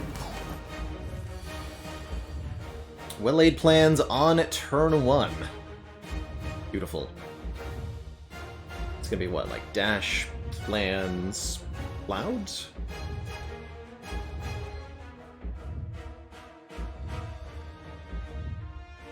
Just like use the tungsten rod, go well-laid plans, footwork, crippling cloud, poison stab. That sounds way better.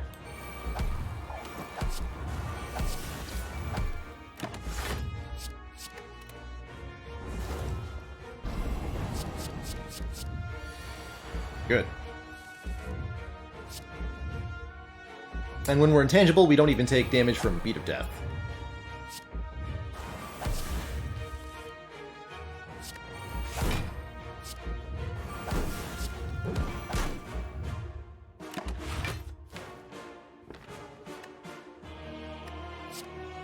Rid of this. Sure, I'll hold one of these. CC Priest, thank you so much for the full year. Time flies when you're having a good time. Don't it?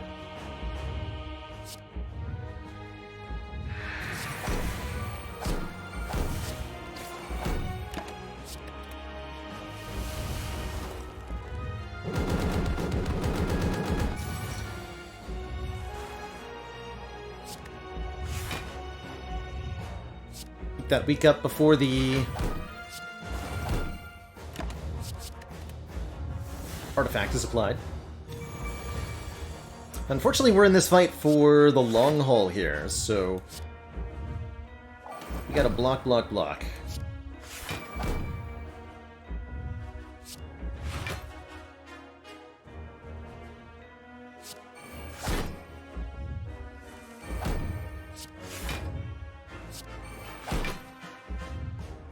Guess I'm not gonna hold on to Wraithworm in that case.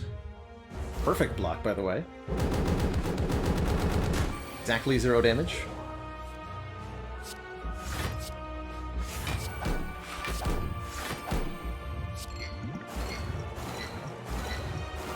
Exactly 0 damage again.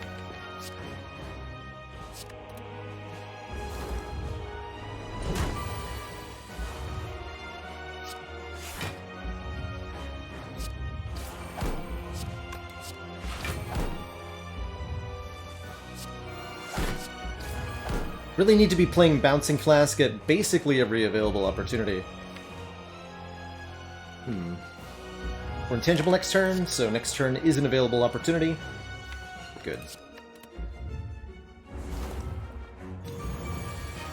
Shutting down this multi-attack. Good.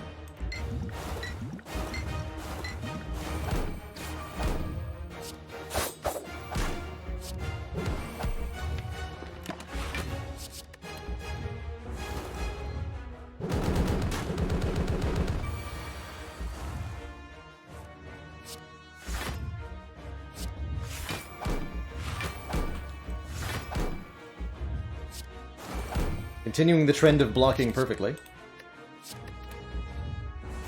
Would have been a hilarious way to die by accidentally discarding the Wraith Form there.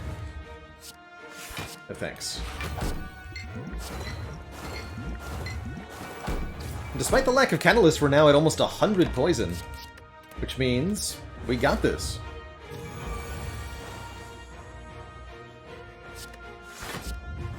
But can I prove that I never even needed the Wraith Form?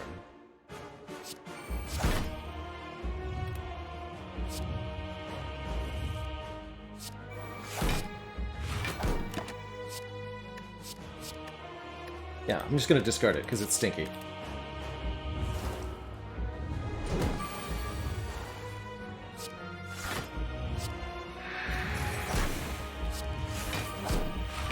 GG. 100.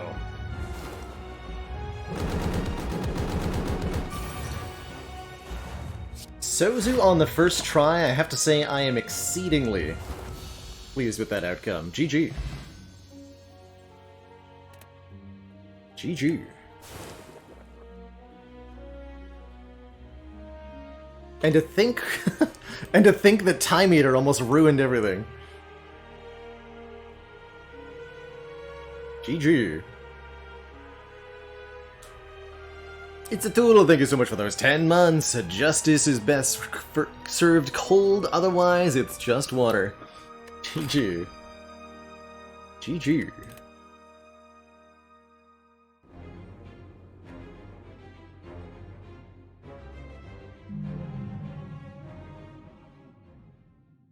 That was not a perfect heart, no, because we took a little bit of Beat of Death damage on turn 1 to play our powers. It was 4 damage, the 4 cards we played on turn 1. But other than that, it was perfect. What a fantastic run. Really lucky with the early Incense Burner. I think this was influential in the victory. GG. Alright, I'm going to keep doing more. I'm having a really good time. Next up, the Defect attempts to get a win. We are going to remove Sozu now from the list of boss swaps that we can get, so we don't have to deal with that ever again. Alright. Before I jump on into another run, though, I am going to take a quick break, refill my legs, stretch my water. When I return, we'll be back at it. By the way, Nakedmancer, thank you so much for the 10 months, that metric year. Be right back, everybody.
Alright, we're back.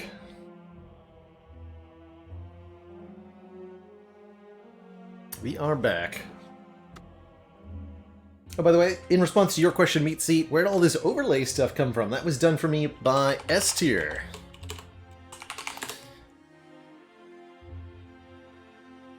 S Tier helps me with some of the overlay and animation stuff, as well as behind the scenes helping me connect with developers and publishers for sponsorship opportunities, one of which I'm hoping to do later this week, on Thursday.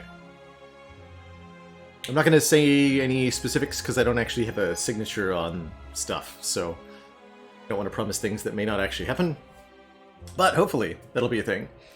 And also, as a heads up, there won't be a live stream tomorrow this week. Instead, we'll be live on Friday, so no change in the number of streams, just shifting one from one day to another. Anywho, let's play some Defect A20.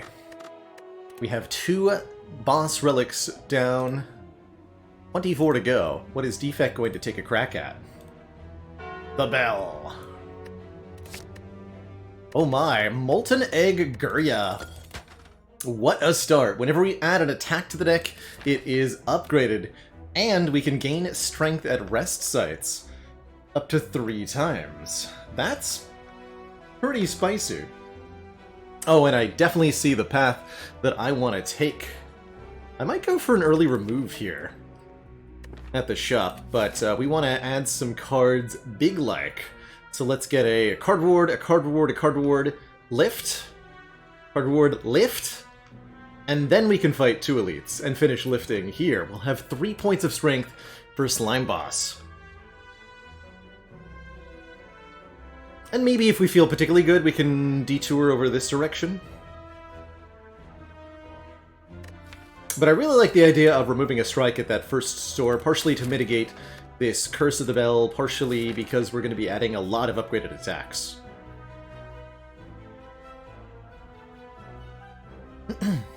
Hey, Hell's Racer, the first clear was with the the empty cage, and we just got a Sozu clear as well. 2 of the more difficult, I think, boss relic starts done on the first couple of tries. Feels good. Decent turn 1. I'll take it.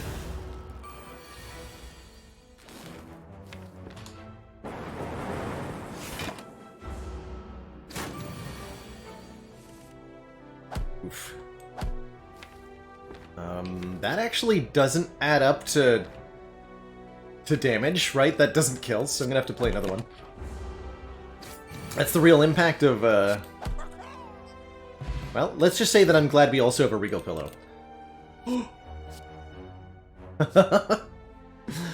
Well, I mean, the Melter is pretty good, but Claw is law, right? I'll take my first Claw Plus. And both Rebound and Ball Lightning are exceptional here. Maybe that's better than taking a card removal. And then if I do that, we could go this way. Although then I'm not lifting.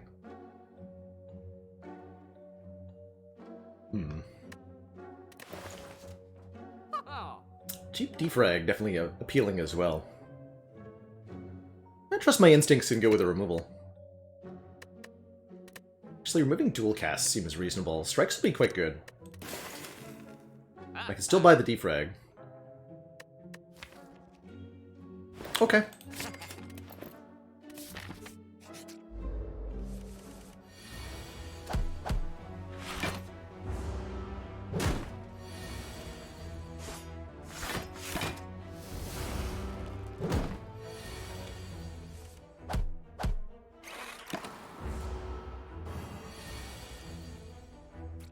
So close.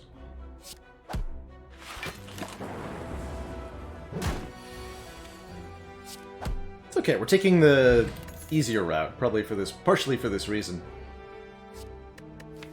I somewhat dig a Steam Barrier here. Not going to take a Blizzard with no Frost. Streamline does good damage, but we're building towards having lots of strength. Take the 0-cost block card. And yeah, I'm going to go up this way.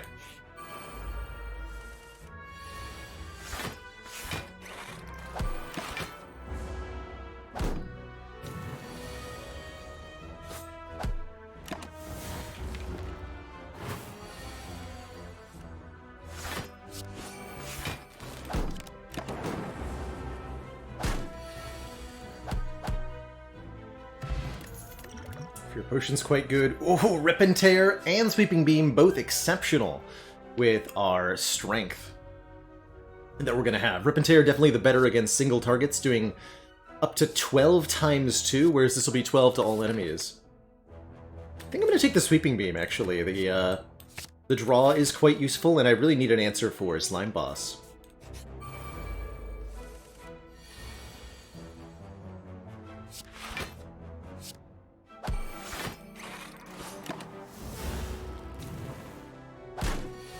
And as we add more zero-cost cards to the deck, we'll want more and more card draw. I will definitely take another one. 2 Sweeping Beams seems too good to turn down. Normally not a card that you'd think of as particularly good. Also, hilariously, the Essence of Steel better than the Focus Potion in this current circumstance. And yeah, we do wanna lift. So let's lift.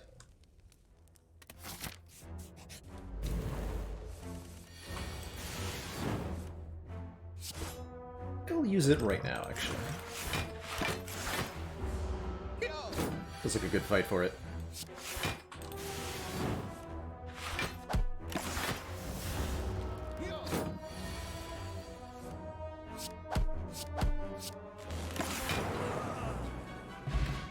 Yeah, I'd say so.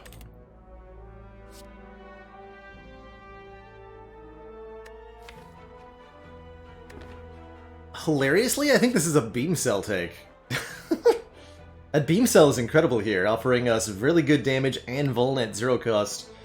An Echo Form is very powerful, duplicating the next card that we draw, but it ain't an upgraded Beam Cell with 3 points of strength. And this comes back with All for One. Feels weird.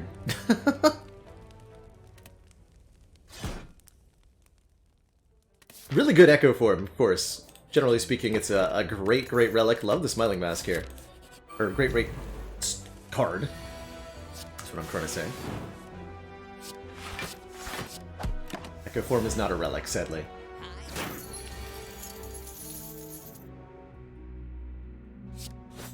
The damages.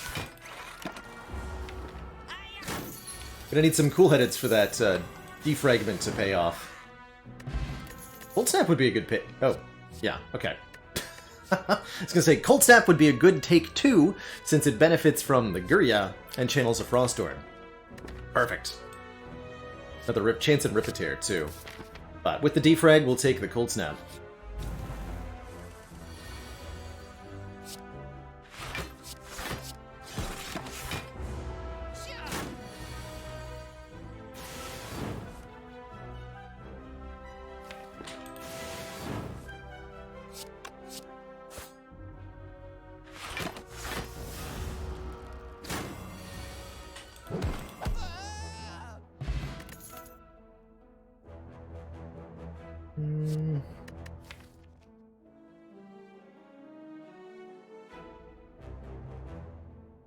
I could maybe take another Steam Barrier here.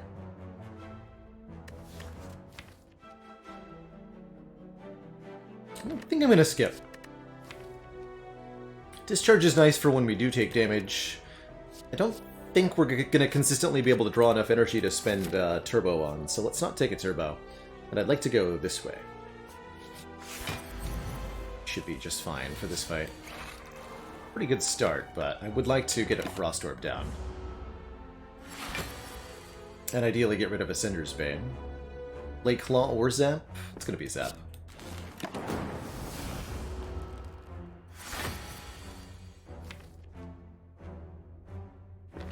think I'm gonna use this now.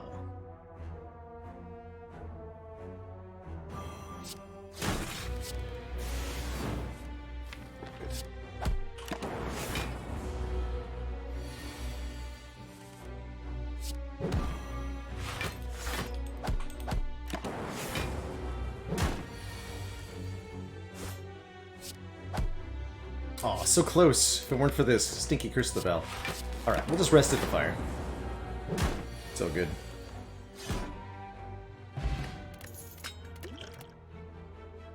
And another upgraded Cold Snap. Perfect.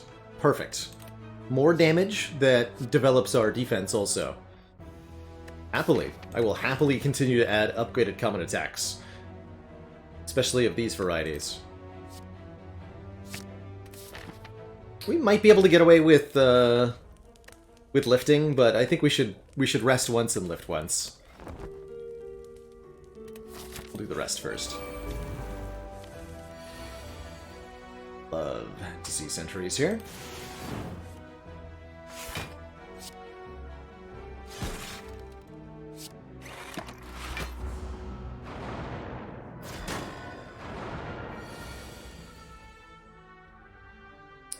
And this is why we rested, for this specific draw order, basically. For shame. I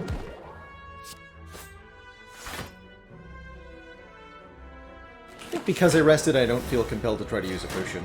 Although, notably, we would have actually saved 10 hit points there by lifting.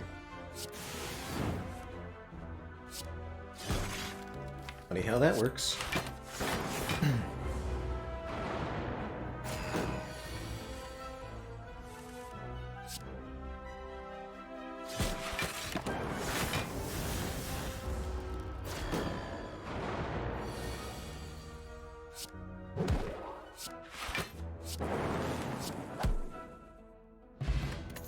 Yes, more strength! Brilliant! Brilliant! Upgraded card draw looks pretty good too. The defrag's not bad either, actually. We don't have a starting lightning orb. Although I'm not going to be able to upgrade the other defrag for a while. I think the Compounderer. Or strength. Defect. Let's go. What an amazing start to this run.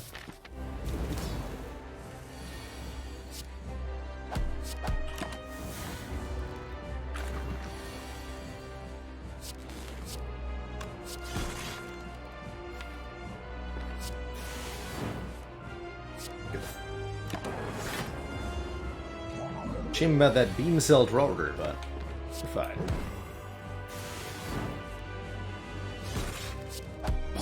Wow, just easily split down to 28. Not even a problem. Dear God, man.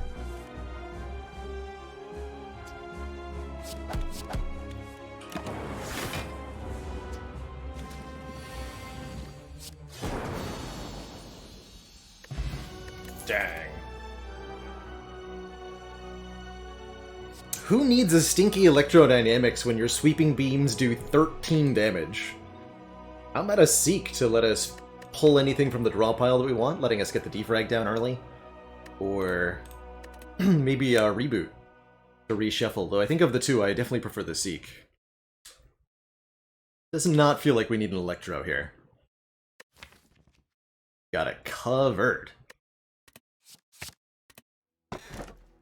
Oh, and I could take a Pyramid?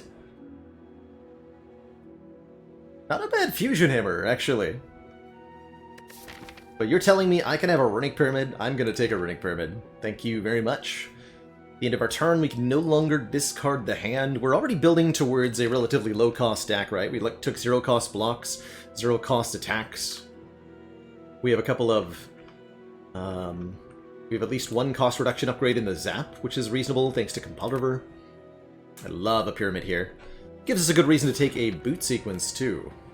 And if we do find an all-for-one, the Pyramid will be excellent with that.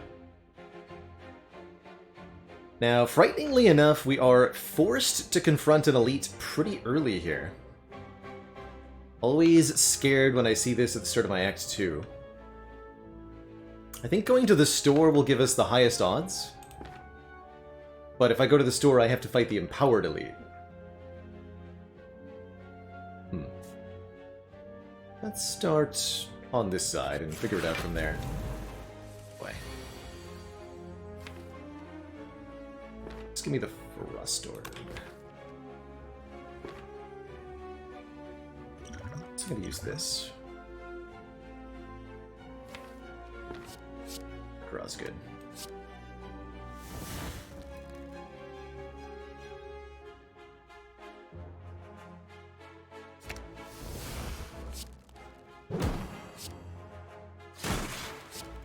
Yeah, we actually might be able to end this fight, wow, really quickly.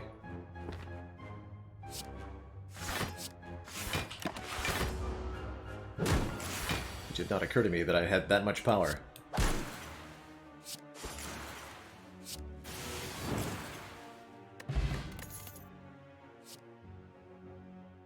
Nice. Well, that is not bad either, but reinforced body plus? Are you kidding me? Get in there.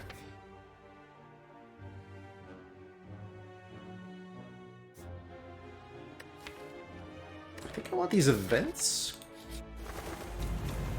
The event was a bird.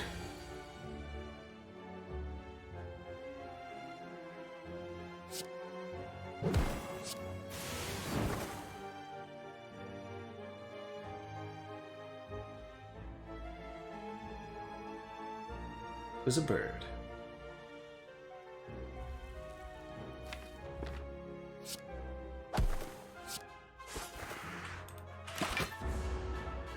Take 3 here to just deal with one of them.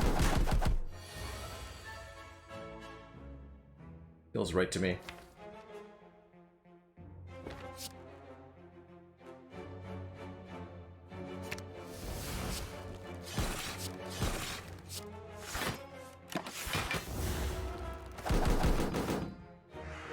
Good evening, /Lewis. Here. For you.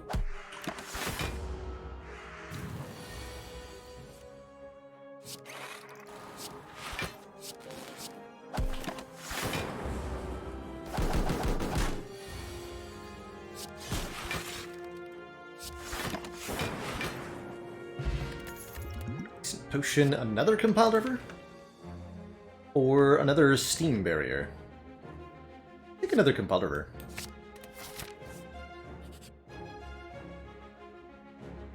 Apparitions with Runic Pyramid. Sacrifice half our max HP to gain 3 cards, giving us 1 turn of intangible each. Not sure that I like it. Truthfully.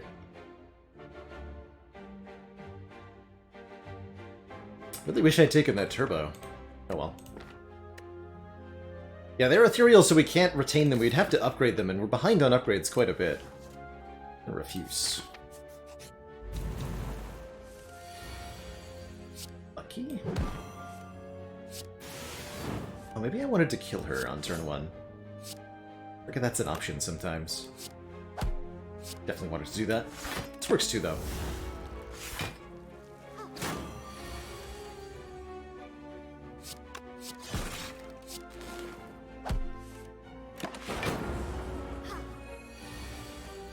Since we're fighting an elite next, I just want to make sure that we end this combat with Ink Bottle properly configured. Or else.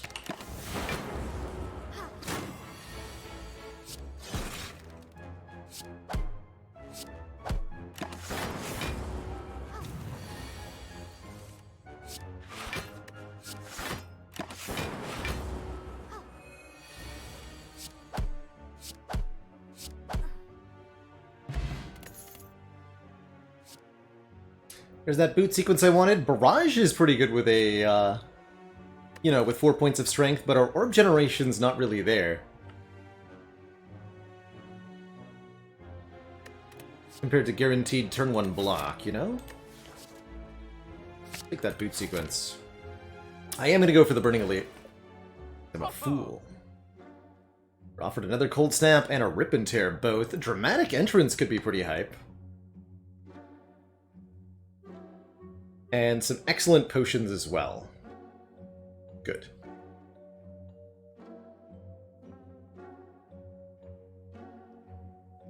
Like, almost in a mood to remove Zap. I'm definitely going to remove a Defend here.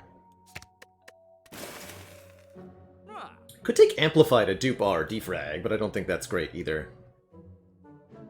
If I'm worried about Slavers, I shouldn't take a Rip and Tear. I think I'll take this Dramatic Entrance. It does 16 damage to all enemies on turn 1. That's pretty cool. And Chaku was a good option too. Gear Pot. Strength Pot, Explosive Pot.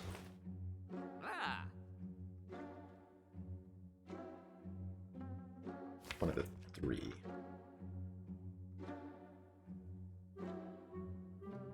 Your pot seems most likely to do damage. Okay, we did get Gremlin Leader. Good. Hey there, Chrono.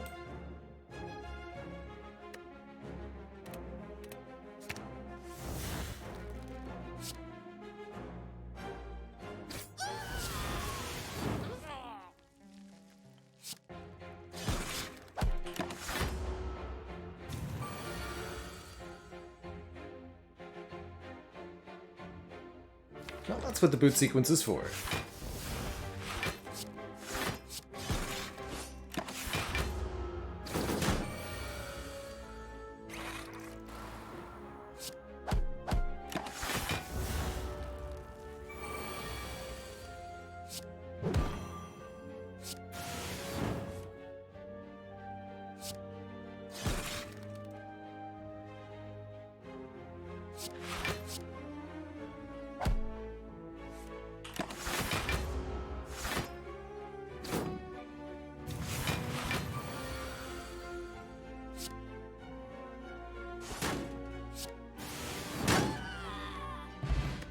The boot!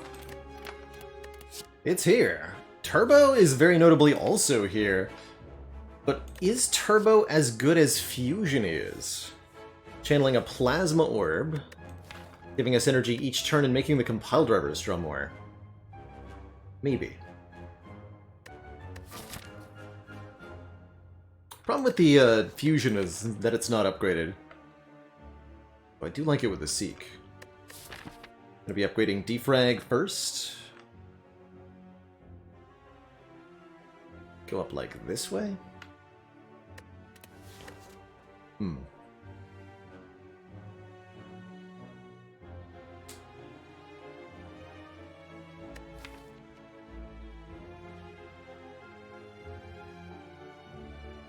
It's some really awkward draws with the Fusion, though. But I think it puts our engine on... I want to try this. I think it's going to be good. We'll leave the Speed Potion on the ground? No, we'll leave the Ancient Potion on the ground. Though together they would have been nice. And I'm going to get Defrag upgraded here. Then if I want to upgrade both things, we need to go this way. It's only one elite, but I don't think we have the health for multiple elites anyway. Ooh, remove a card or upgrade all strikes and defends. That is 7 cards getting upgraded.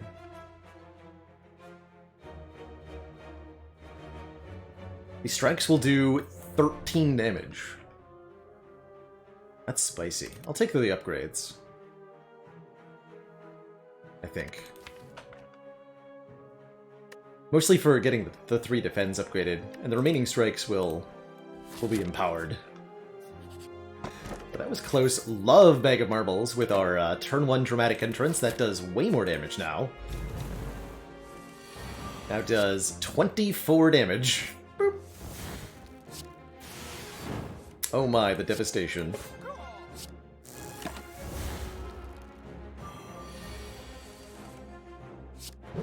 Sheer devastation.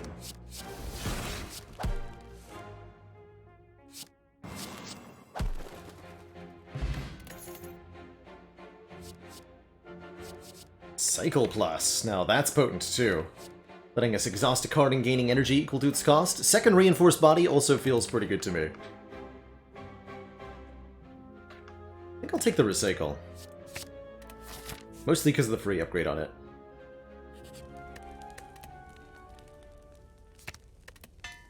That'll make it easier to get Fusion in play sometimes, too. Save me, Ink Bottle. Thank you.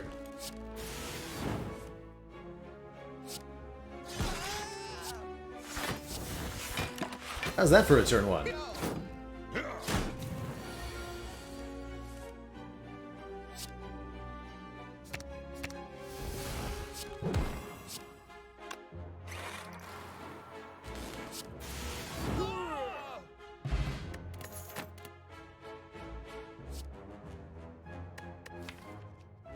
We have 3 cold snaps, and we have compiled rivers. Oh yeah, it's definitely capacitor time. More orb slots, please. Ooh, go for the eyes, Plus. You love it. Another dramatic entrance. 48 damage on turn 1 to all enemies.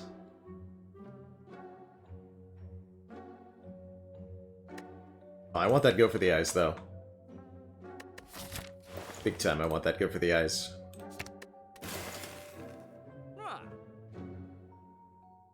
Not a terrible overclock, but it would really need an upgrade. Do I want a 3rd compiler river? Kind of. It really does make the fusion very important. Okay. I'm in.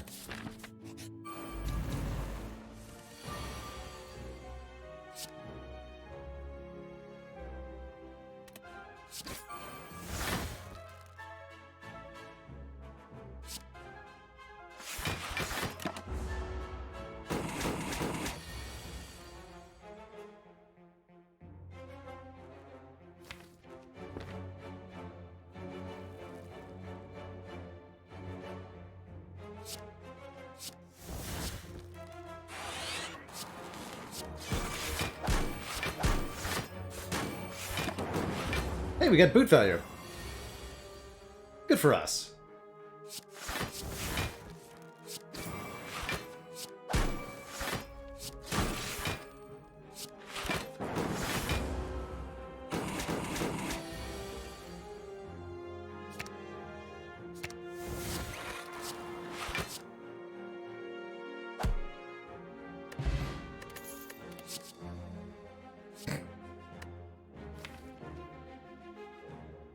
Don't think I want a turbo, or honestly, or an electrodynamics. Actually, don't think I want any of this. I'm a little sad I paid for a competitor. Maybe we just go with 4 of them. Yeah, screw it. Why not? And I think the fusion needs the upgrade first, then the capacitor.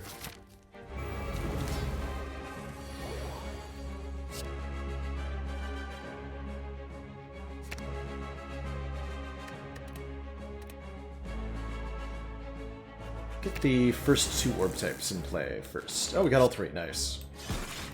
Perfect.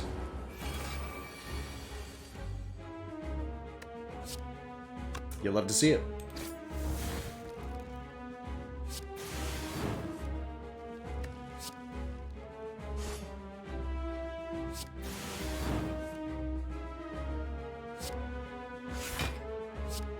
Let's get rid of this Curse of the Bell.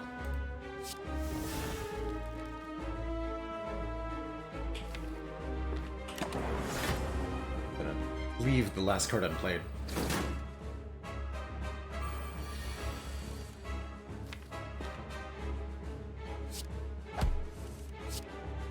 No! Foolish.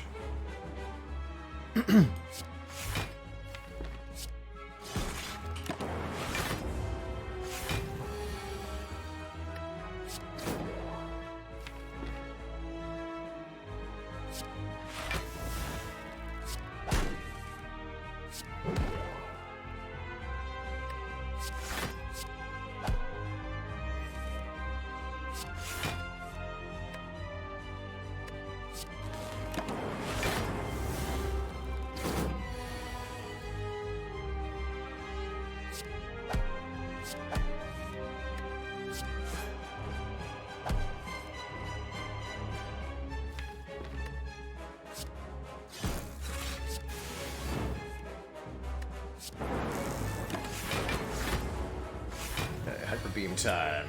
We drew the go for the eyes. Perfect. Go for the eyes and reinforce body to the maximum.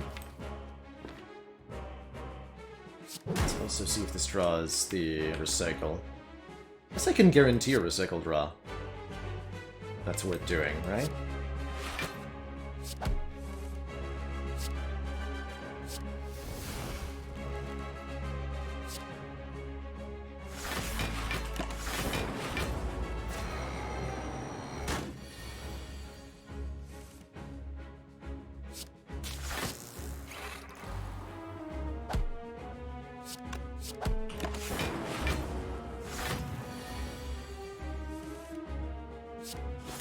Poor Claw is trying its best.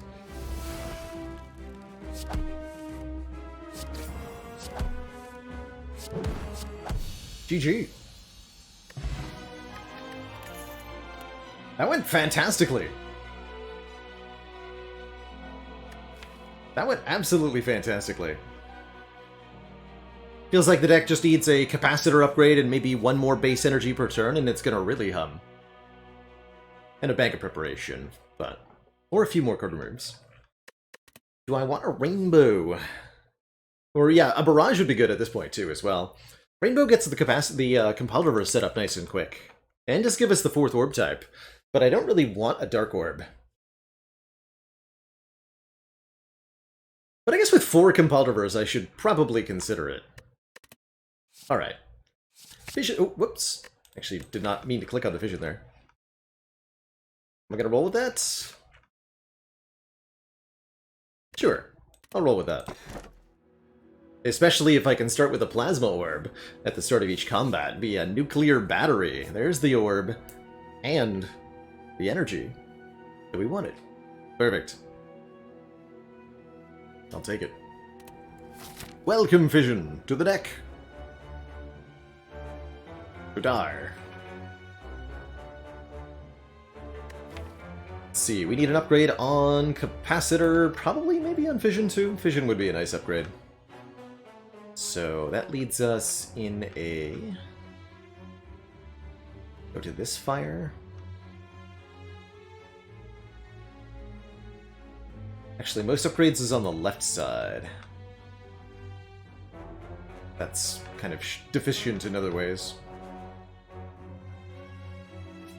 No deficiencies allowed.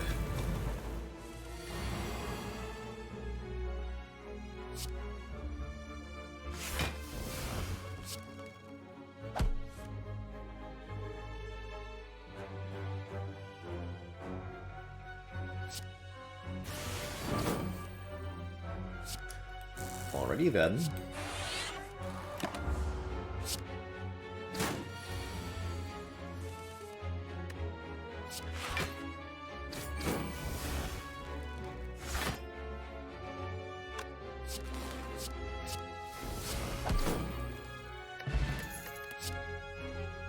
Number 5? I think 4 is enough. Sunder could be okay. Won't have enough money for a shop relic here, so let's avoid this shop. Go to this one instead.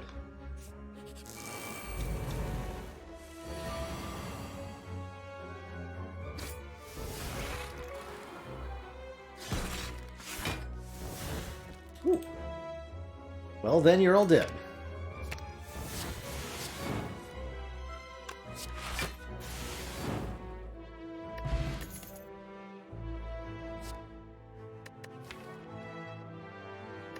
Not a bad aggregate, actually. I'm gonna take it. Definitely gonna look at a bunch of colorless cards. There's many that are good here, such as Master Strategy, Secret Technique. Flash of Steel hits like a truck. Hennessy is kind of interesting. Swift Strike does a lot of damage for 0 energy. Purity can destroy things from my hand, letting me draw more. Actually, I love this Purity. Go Purity, Secret Technique, Flash of Steel. And I will super duper fight these guys for a rare relic. I might use a power potion depending on what the turn 1 looks like. That looks like I want to use a power potion. Show dynamics. Learning's not bad either.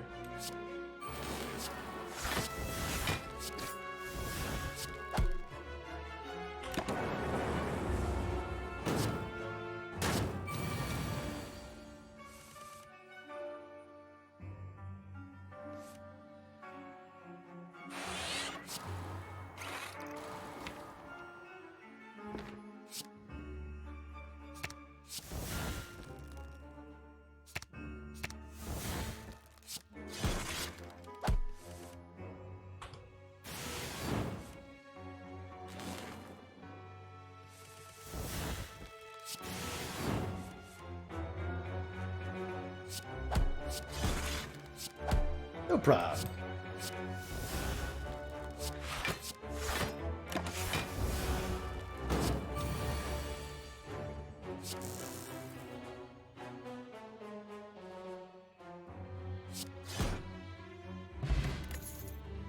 More strength! 2 more strength, specifically because of the unremovable curse from the calling bell. That's 6. Count 'em, 6 points of strength. And you better believe I'm taking a second aggregate to go with. We have so much card draw now. Ye gods, the power. The power. Unlimited power. Go for 2 removes.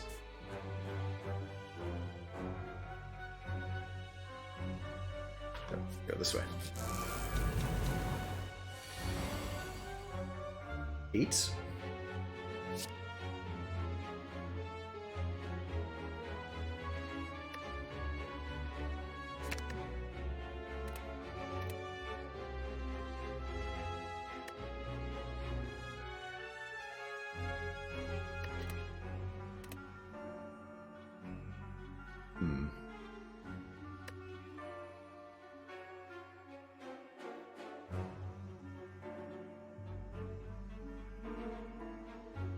Guess I want my lightning orb?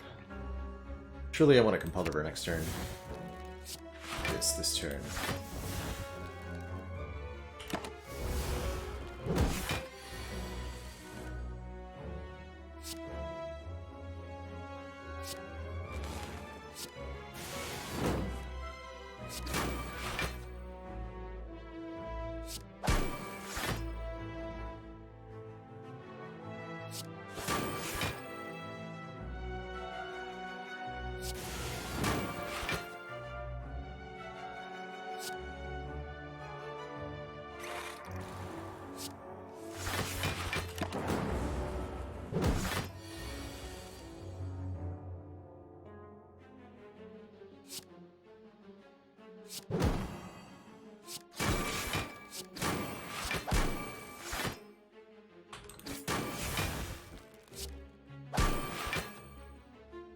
Good.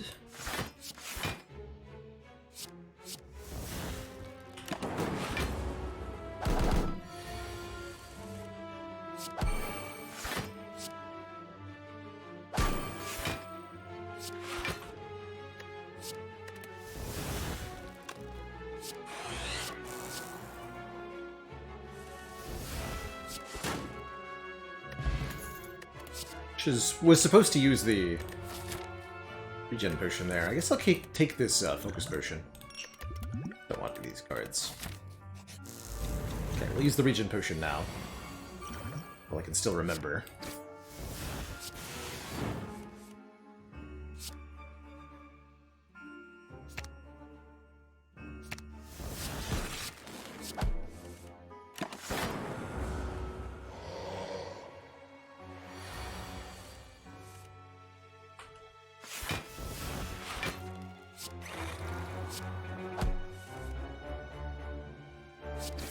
Boot power.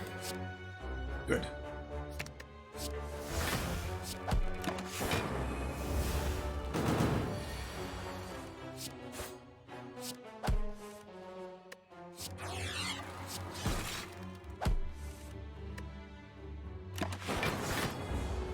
Just want to finish getting the regen potion.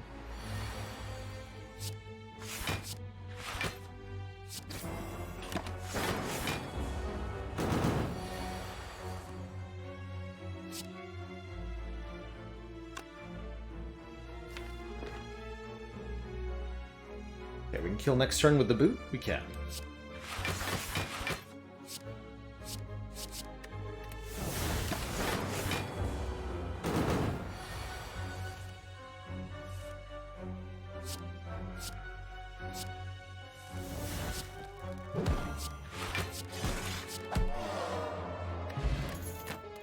Boot of War. And our second claw, do we take it now, or is it too late? I think it might be a little late. Multicast? Nah. Although... Nah. No, we don't want to be evoking orbs, we just want to keep them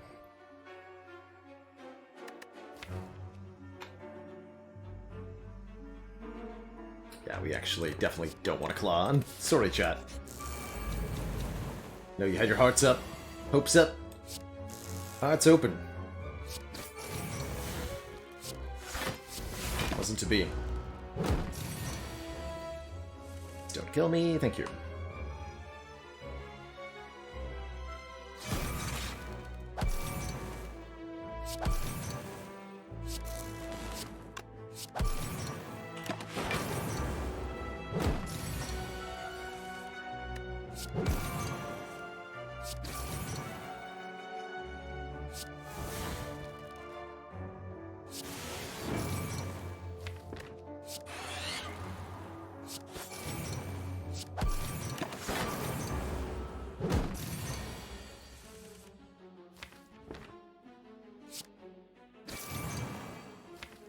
What am I deleting here? Give me Curse the Bell. Strike.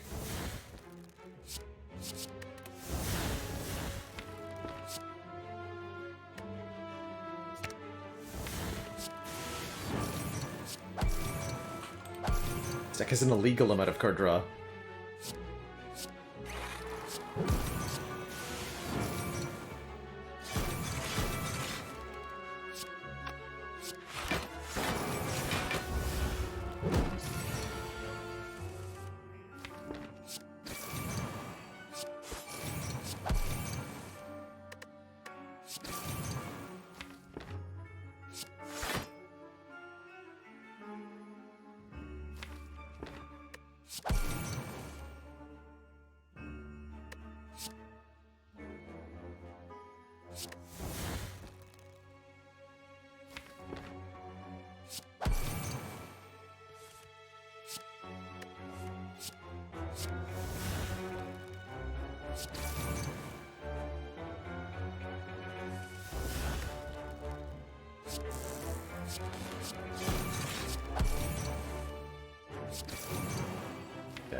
Problem is our energy generators kind of get worse and worse as we thin out the deck. That's a bit of an awkward problem to have.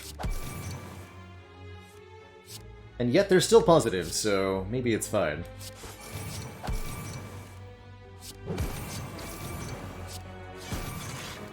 Have one too many... well, we don't need defense. Alright, the turn finally ended. Did you know that this deck's gonna kill Transient, by the way? Because I just learned that. We got rid of dual cast a long time ago, yeah. I decided it wouldn't be worth keeping around.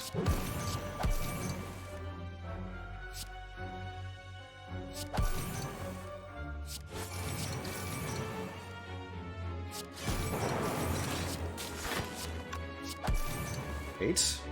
Oh, no, we're good.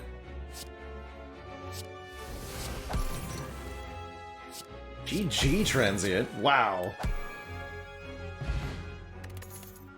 That's cool. Love a hologram here, letting me get stuff out of the discard pile. We admittedly don't really have a way to block the Beat of Death. That is certainly going to be a problem. Holo will help, though.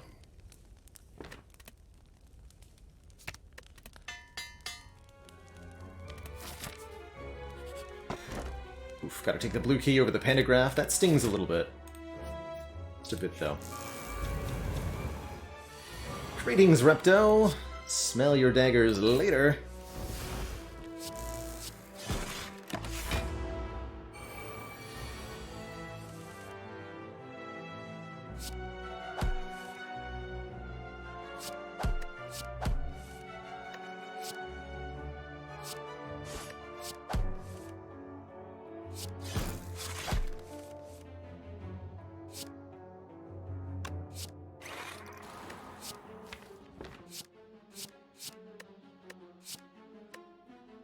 Just the defense.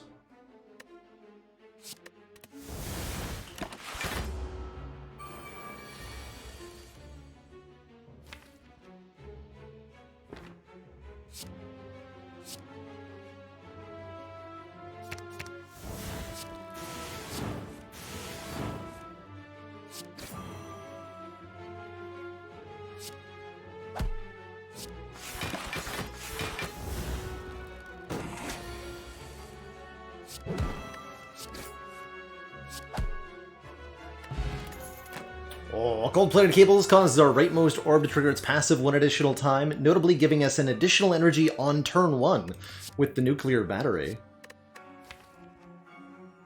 Chance at Electro or a second beam cell. Could be useful for getting through enemies with Artifact, but I think we want to get the deck to be smaller, not bigger at this point.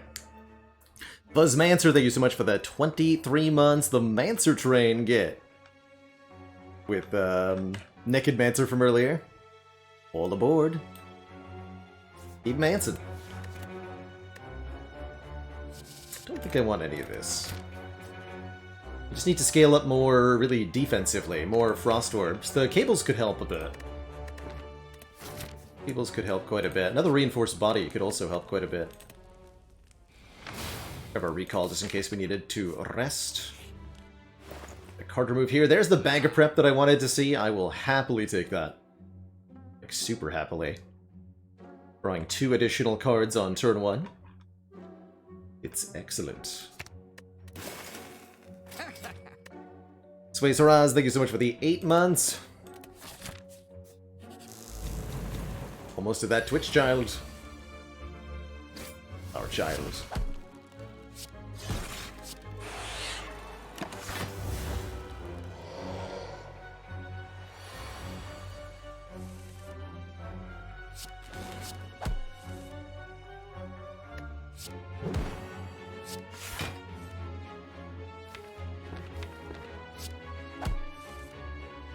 God, please.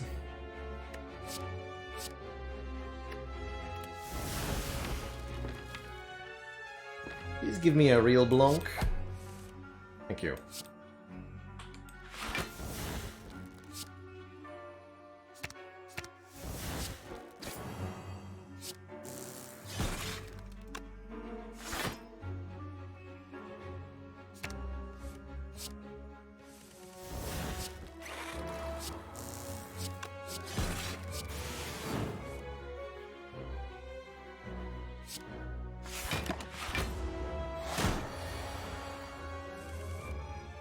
Stuff.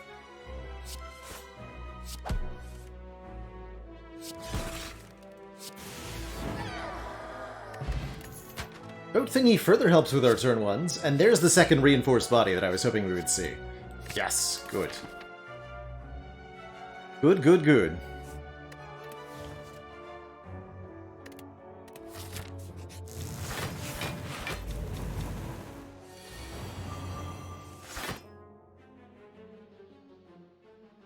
Well, you guys are screwed.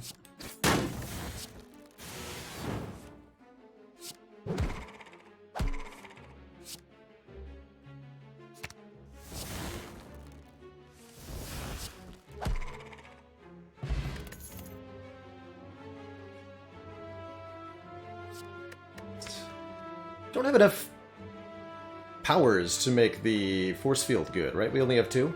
We only have 2.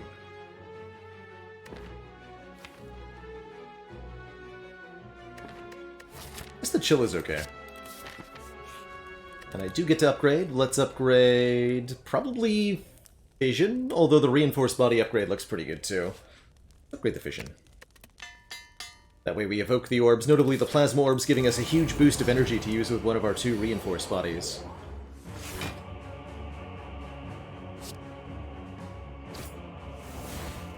Nice.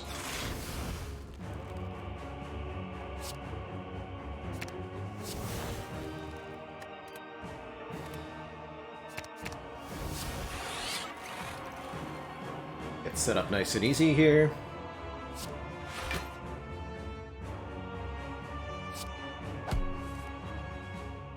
Looks good.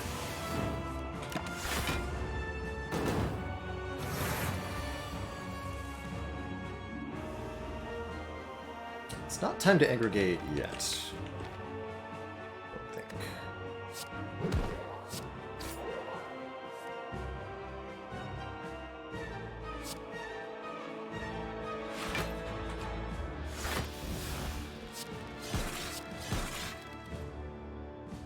Full block.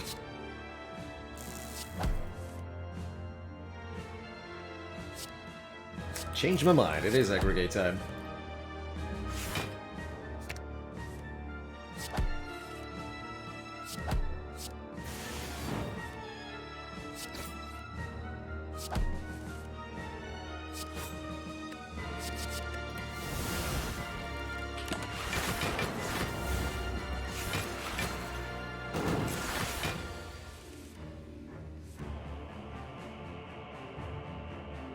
Let's say, this deck is positively beautiful when functioning.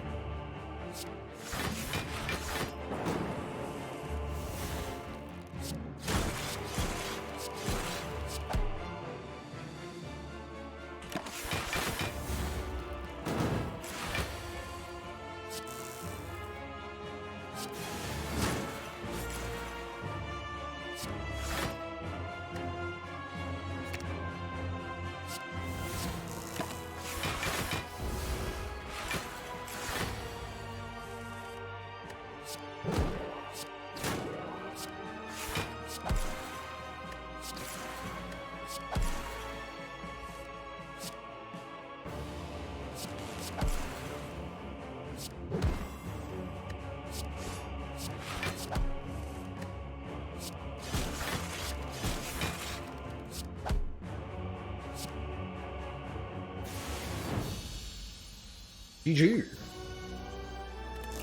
Next up, the Time Eater. Does automatically end our turn every time we play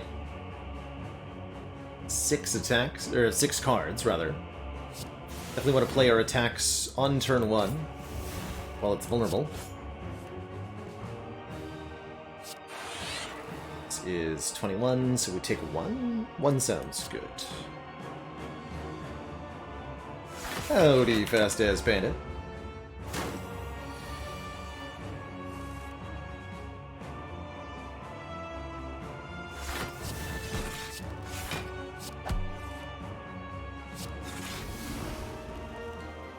Seek for what? Go for the eyes? Go for the eyes defrag? Go for the eyes defrag. Play the go for the eyes.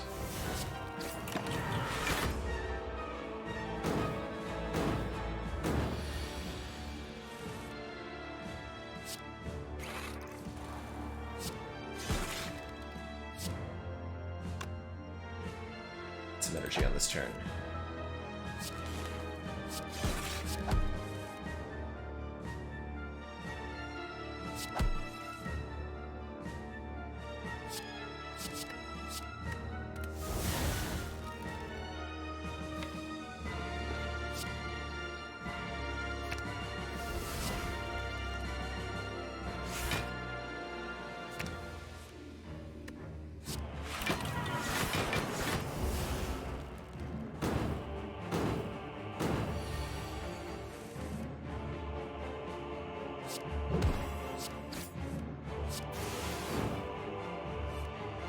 What's the time meter below half?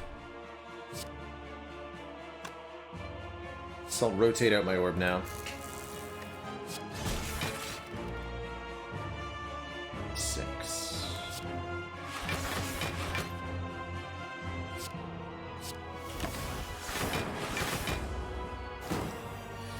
Heal back up to half.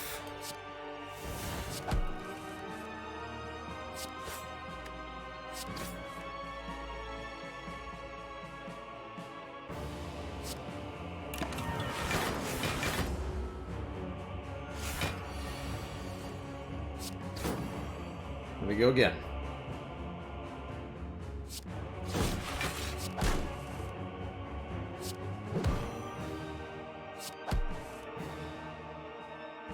This is plus 20 blocks, we're blocking 27. We'll do it.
GG.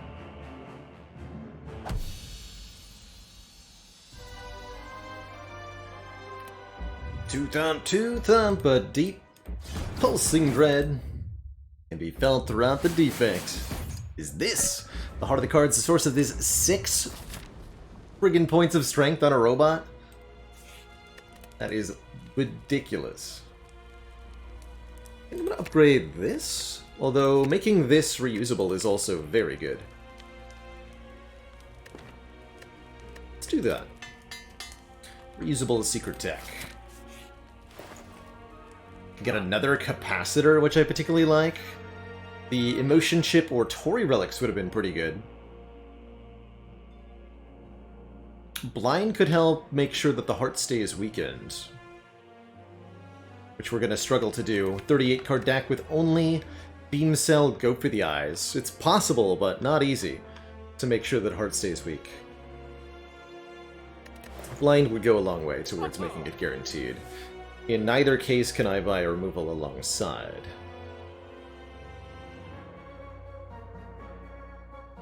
Feels like the capacitor, especially with the focus potion, feels like the capacitor's got to be the better take.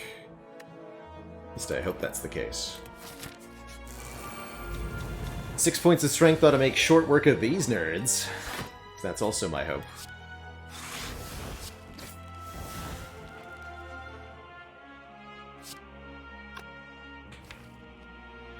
I'm gonna try to kill the shield first. Feels correct here, as it so often is.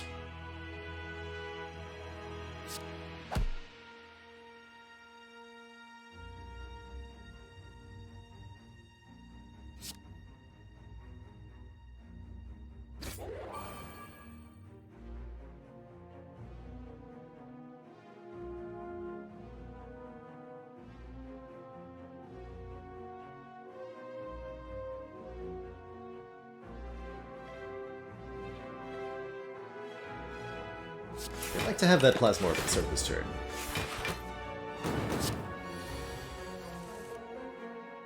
Okay.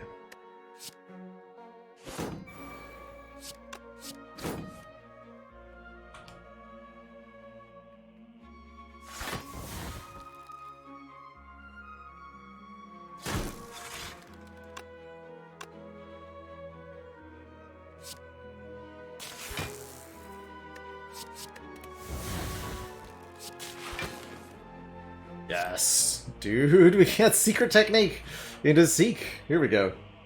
Give me Fission and Reinforced Body Plus, please. Thanks. Good. Perfect.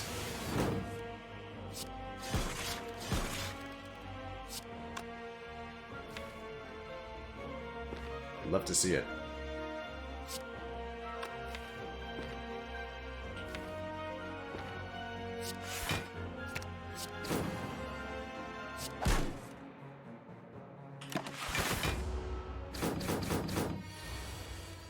Demolish these nerds, which leaves us very good potions for heart. It's exciting news.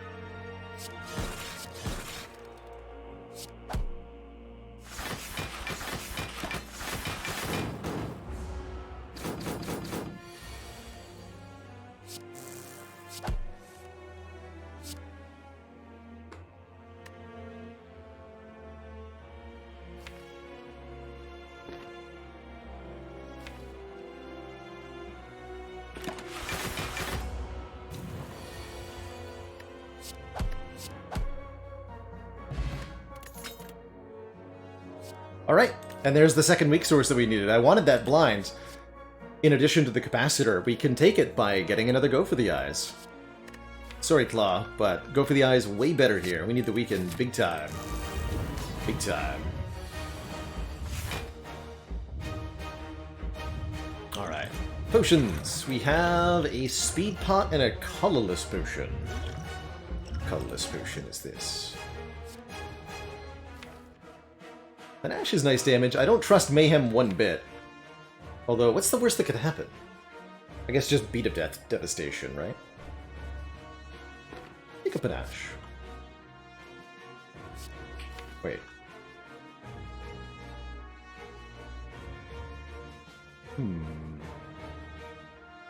Play my fission.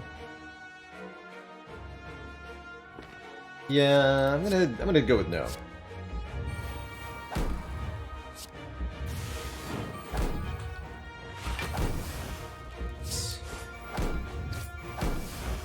I had dramatic entrance selected there.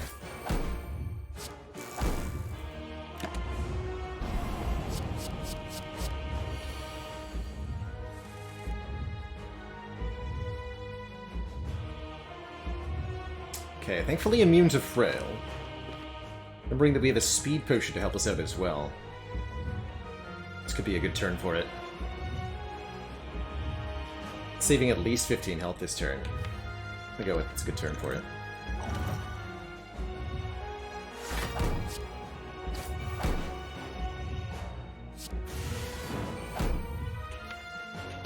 Sweet.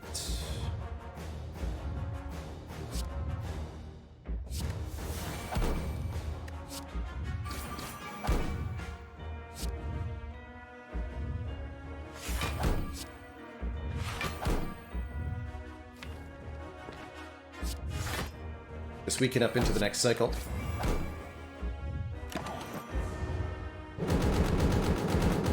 Pretty good speed potion there. We saved like 20 or 25 HP.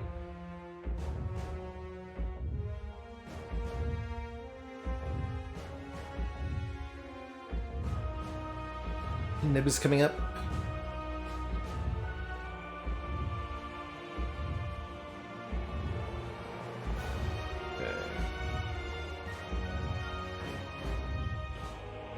Brigade Slime reinforced? Yeah.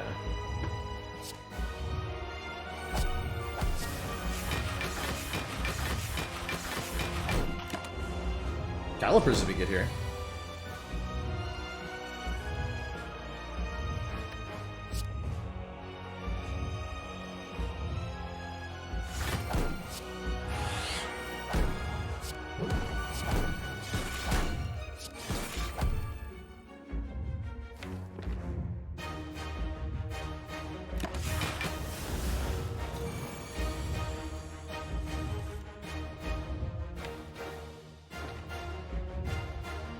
Okay.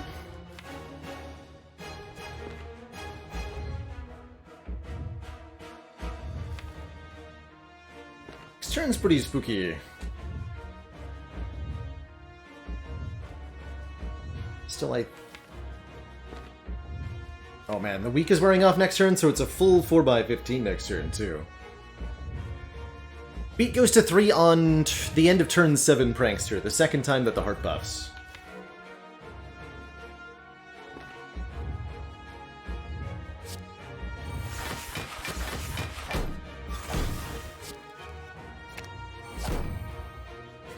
Yes, seeking for burn and for wound. That might destroy them forever.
Alright, Vision, what do you got? Kind of hate that I have to regenerate all those orbs, but for one good turn, I'll do it. For one really good turn.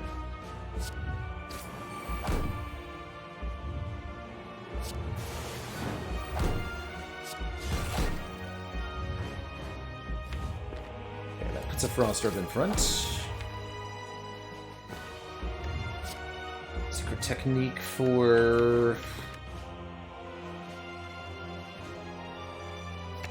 Fusion. Block twice. Plus 12, so I'm good at 48. I can play at least one more card here.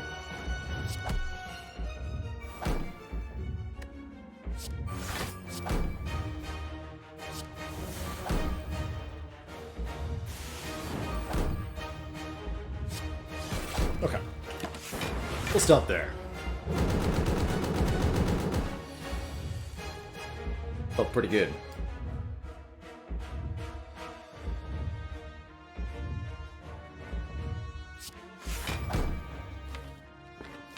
Probably next on the exhaust list.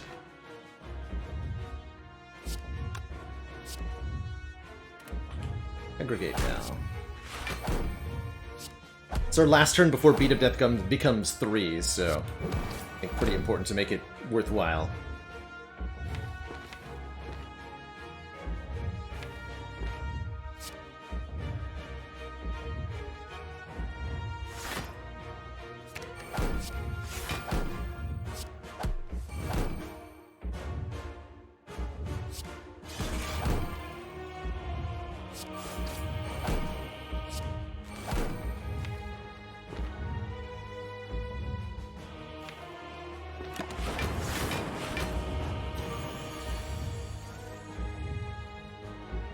Okay, this looks a little tricky to survive.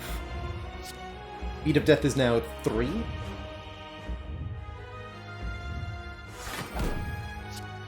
I'm gonna use Aggregate Reinforced Body to block here.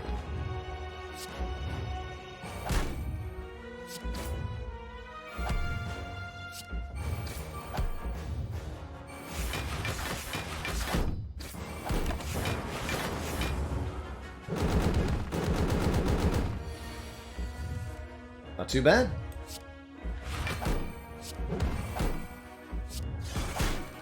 Ow.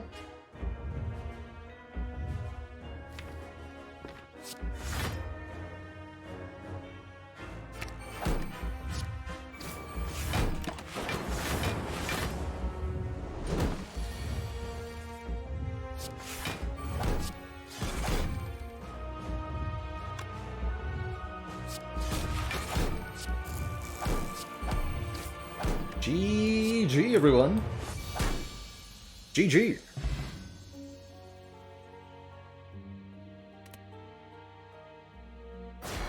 That was a sweet, sweet run.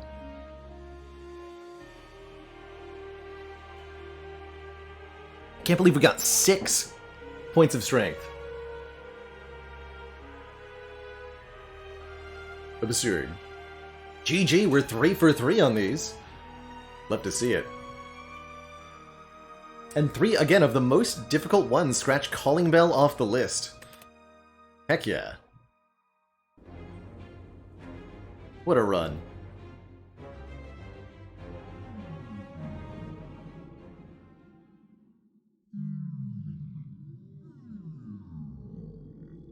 Full credit there to one for 4 compile drivers. Was absolutely massive there, allowing us so much draw power once we got 3 different orb types in play, which became a lot easier with the nuclear battery to start. Although even to the end, we only had that lonely Zap as our lightning orb generator.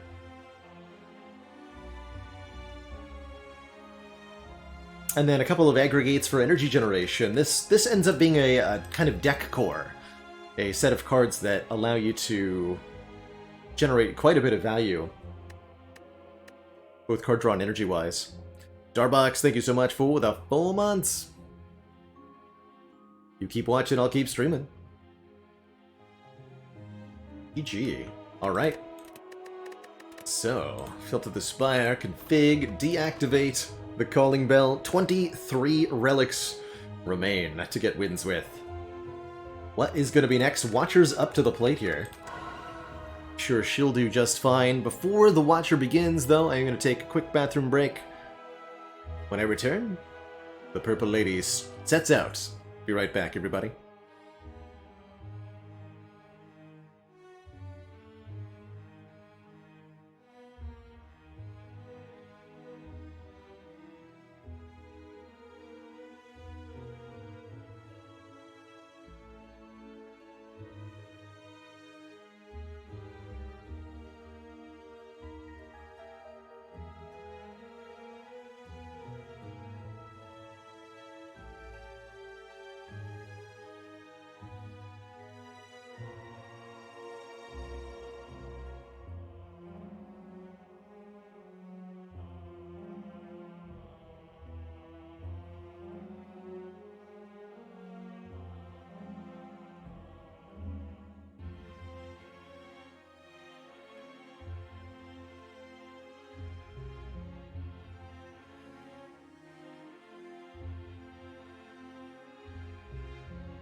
The prodigal streamer returns. It's time for another exciting run. Let's go. Only one seed to find our start with a Velvet Choker. Velvet Choker is extra energy every turn, but we can only play up to 6 cards per turn. So we must choose our cards fairly carefully. No flurry of blows nonsense here. Nor any rushdown infinites. Thinking I want to go up the left here. We get an upgrade before the first elite rather than trying to do 3 elites. Although I think with a Velvet Choker start, this is a actually reasonable start. Although we can't... No, it's not a reasonable start. Not with that layout, anyway.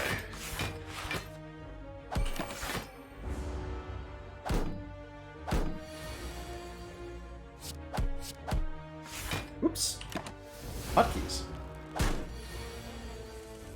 And to play the Vigilance there, of course.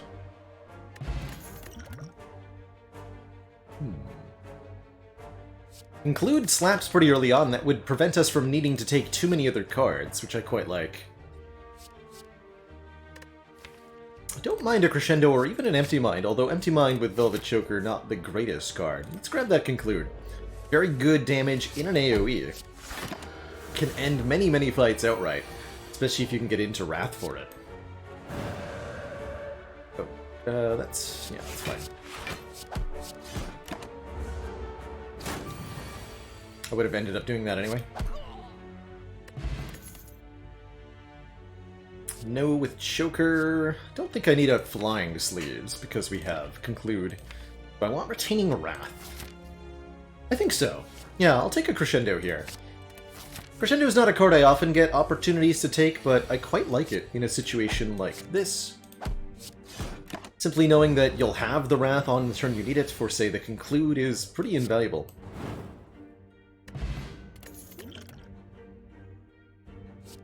Does that mean I want a Halt? Or Efficient Block in Wrath? Is 0 cost.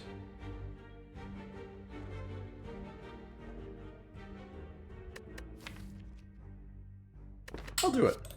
But then I think I'm going to remove a Defend to the shop here. Ooh. Piece of Upgrade. Yeah, we have 2 potions. I'm going to go to the store. We're going to remove a card.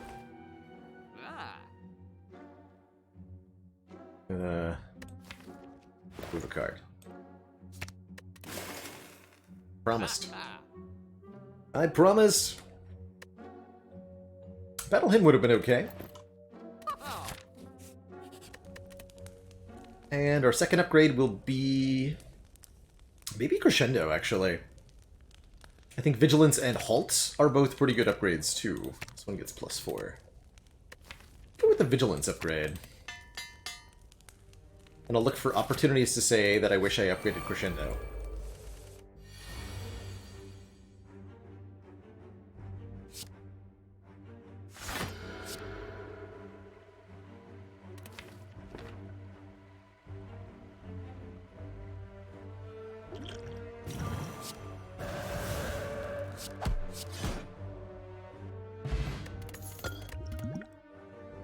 That feels right. Omniscience lets me play a card in the draw pile 2 times, very potent. Especially if we can get... well, multiple copies are actually stopped by the Choker. We can only do really 1 Omniscience, technically. Maybe Mental Fortress is a bit better then. Yeah, let's go with the Fortress. Conclude? Dang it.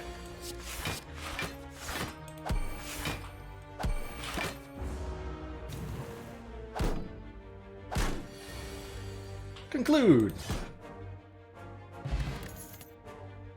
And there's the Fasting, giving us strength and dex, but lowering our energy per turn. Honestly, I love this, especially with 1 0-cost deck in the deck already. 1 0-cost card in the deck, excuse me, already. Especially when that card is Halt. And a Bag of Marbles for Vulnerable on turn 1 will allow us to smash many opponents, particularly... well, maybe not particularly, but including... 1 Dremlanius Norbers. Good old Norb. He does his best.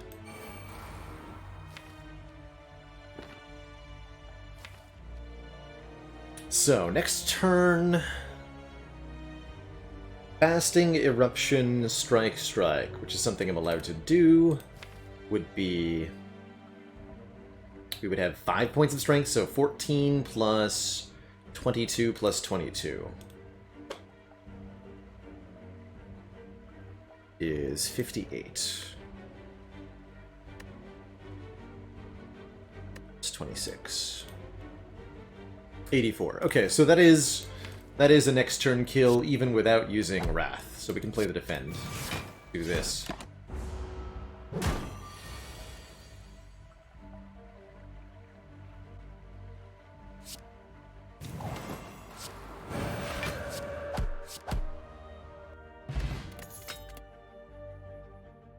Pantograph is nice. Just Lucky works quite well with our fasting. I think Wheel Kick goes very well with the Velvet Choker. With the fasting, I'm going to take this Just Lucky. Just one of them, at least for now. Oh, hell no. Oof. It's not enough damage, right? 13 plus 18 plus 9?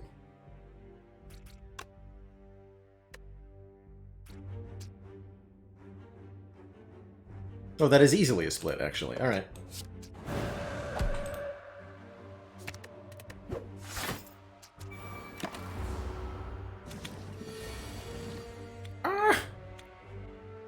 Well, I regret everything.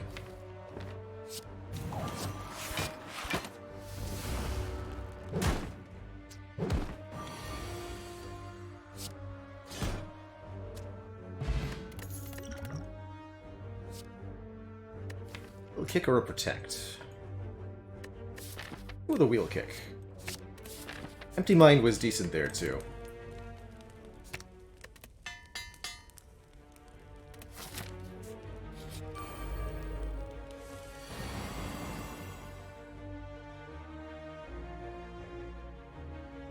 No. Bad gremlins. Good.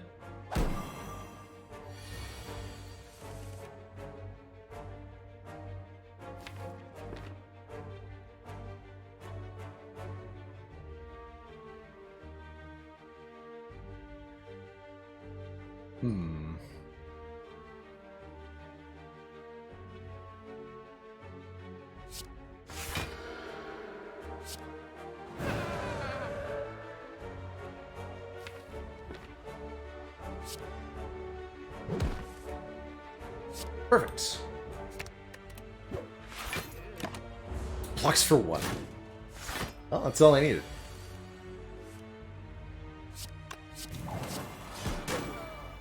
Excellent fight. And a meditate to get cards back in hand, as well as putting us in calm. Love it.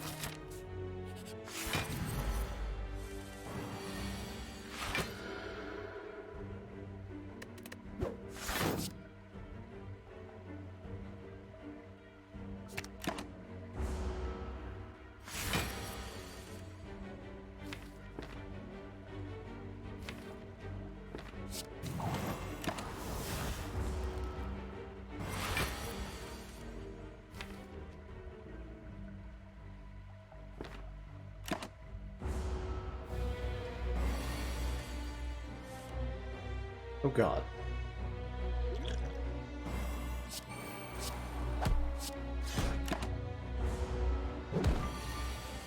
Nice draw order, idiot.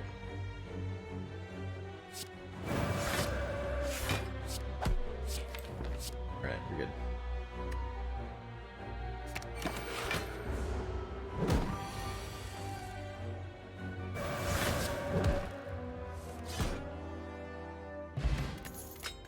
Puddle is not exactly the best relic when you Velvet Choker, but it's okay. Another calm entry in Fear No Evil, I think, is a reasonable addition. Consecrate's not bad either. Going into Hexaghost, let's get the Meditate upgraded to get 2 cards from the discard pile.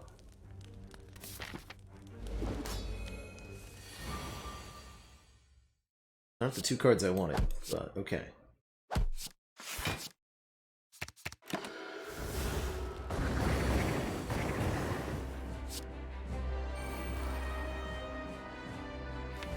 Easy block here if I use my Crescendo, but that's my only Crescendo.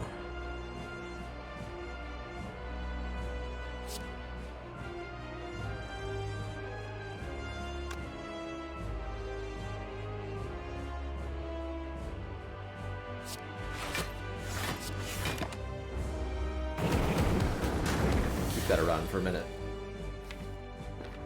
Maybe for this turn? Sweet. Okay, I'm gonna put that in play right now then.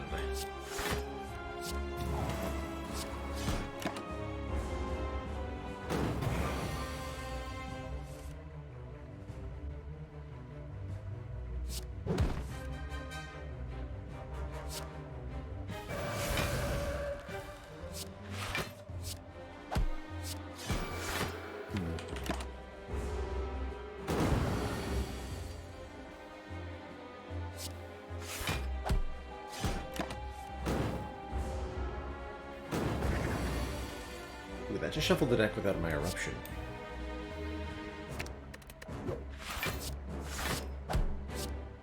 Yeah, I was meant to use the stance potion somewhere in there. This looks good, though.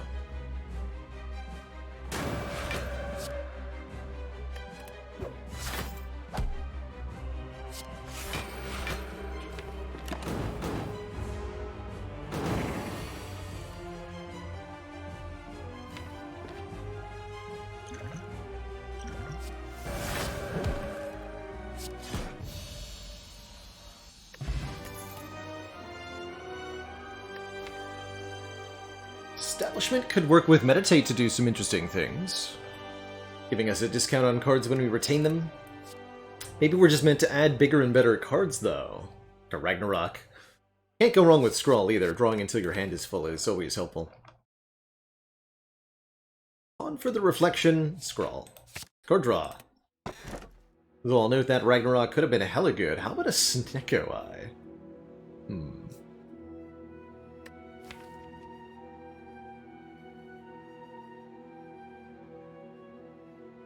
Be an interesting Snecko deco. Of the 2 energy relics, I think the Cursed Key is fairly reasonable. We'll have to add 1 curse to the deck, but other than that, it's not bad. Putting us up to 5 energy, which means comfortably playing Fasting and still getting to do lots of stuff on our turn.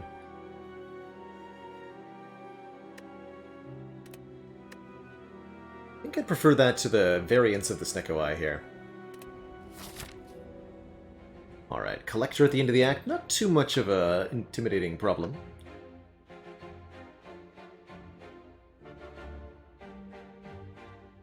Okay, we can hit this store and then go actually 4 elites if we feel so capable. I feel like we're pretty good at the short game right now.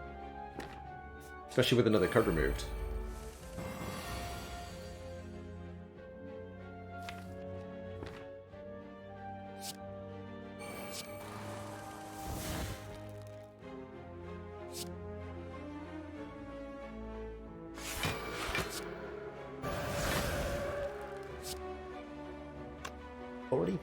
Damage. That is spicier.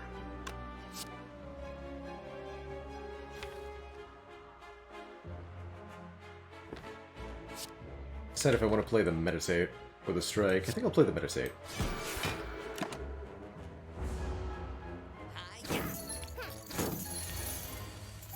Not draw the Eruption.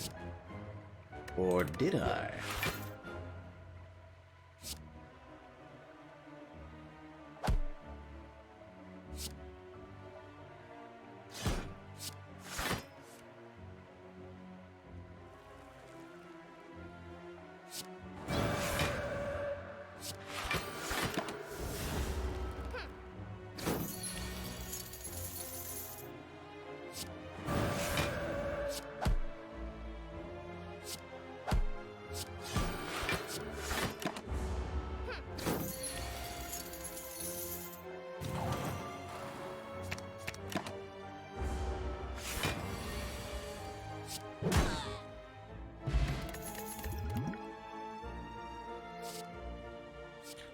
Mesh is okay. Be good against a Slaver or Gremlin Leader fight, or against Collector too. I would grab an upgraded one, but I think I'll leave an unupgraded one there on the ground where it belongs.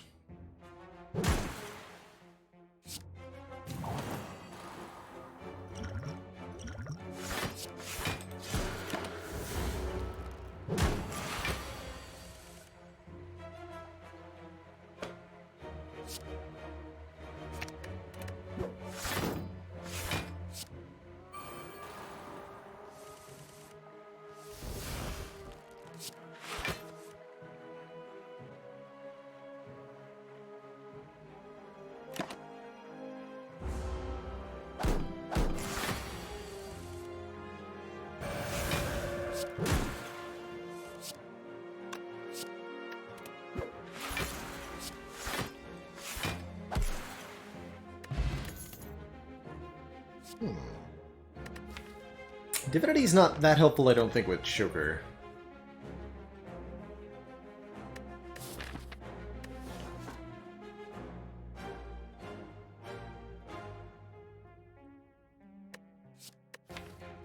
It's a slight... I have enough commentaries, I don't really want a Tranquility either.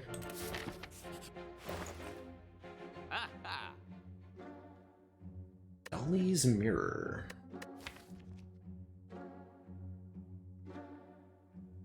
That many good duplications. Duplicating a Vigilance Plus is kind of interesting. Could take Toxic Egg to ensure everything else is upgraded.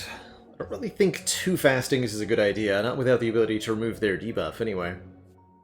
Certainly want to remove a card. Take a Strike out of the deck? Yeah, I'll take a Strike out of the deck.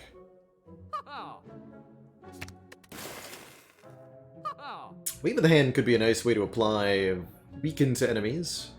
And maybe the Tornithopter is good sustain. Although we already have Pantographs, so we might not need more. My favorite egg? Ooh.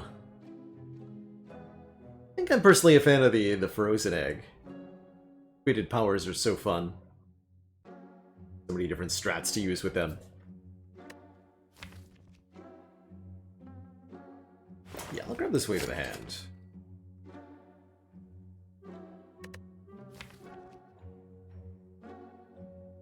And a potion? Probably gonna get a potion here or here.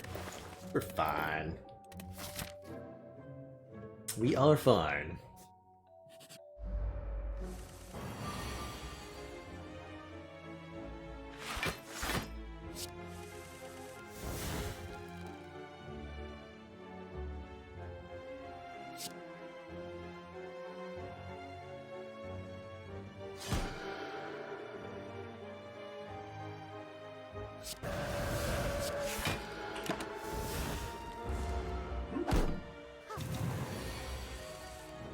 Out there.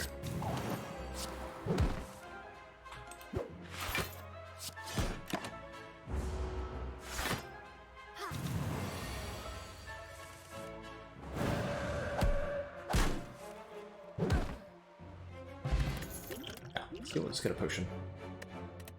Cyrus TD, thank you so much for the 14 months. The Baker's dozen.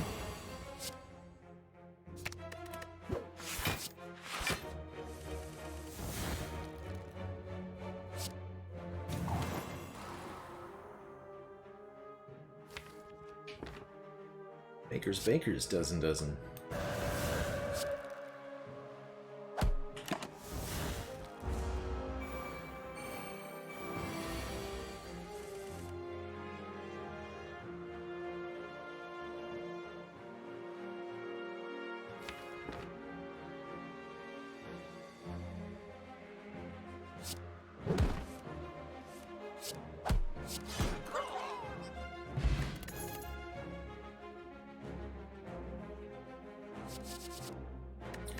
Tantrum's okay. Yeah, Tantrum's pretty good. Alright, elite 1 of maybe 4? Let's go. It's the Book of Stabberining. Big jerk. Good fight for a strength potion. Perfect. 3, 4, 5. 6. Actually, that was supposed to be meditate, wasn't it?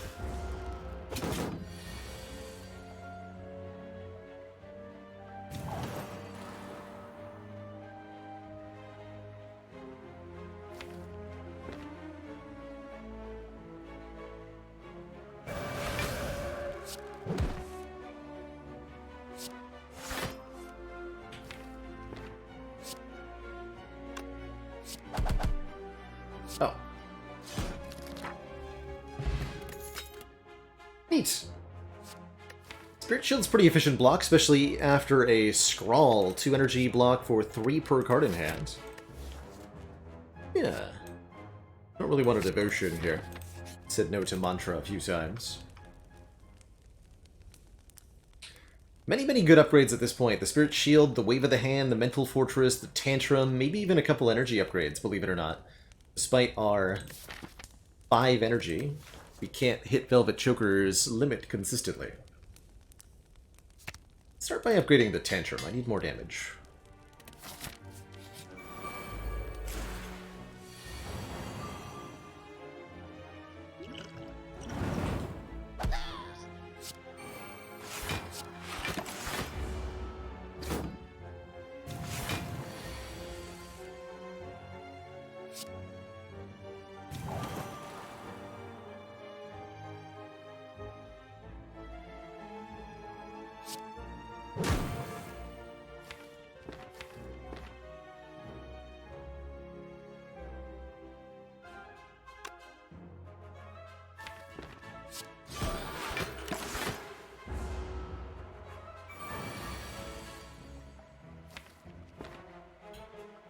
Well, that's rude.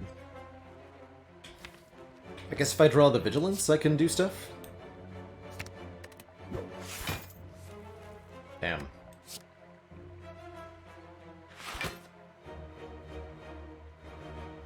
Maybe it's still better. 22 by 3 will block for an additional 20. And I'll kill both of them, of course. Yeah, I think it's worth it.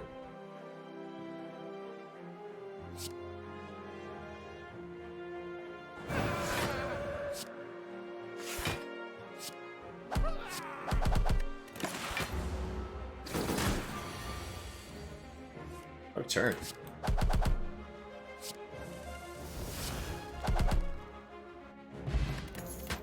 Gurya! Hell yes. Welcome back. Let the strengthening begin. Maybe we want to go this way so we can open the chest and remove the curse immediately. I'll just skip the chest.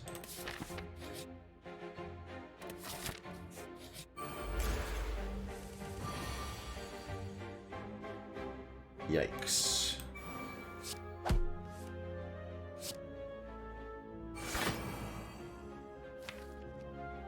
Okay, we'll get those back with Meditate, I guess.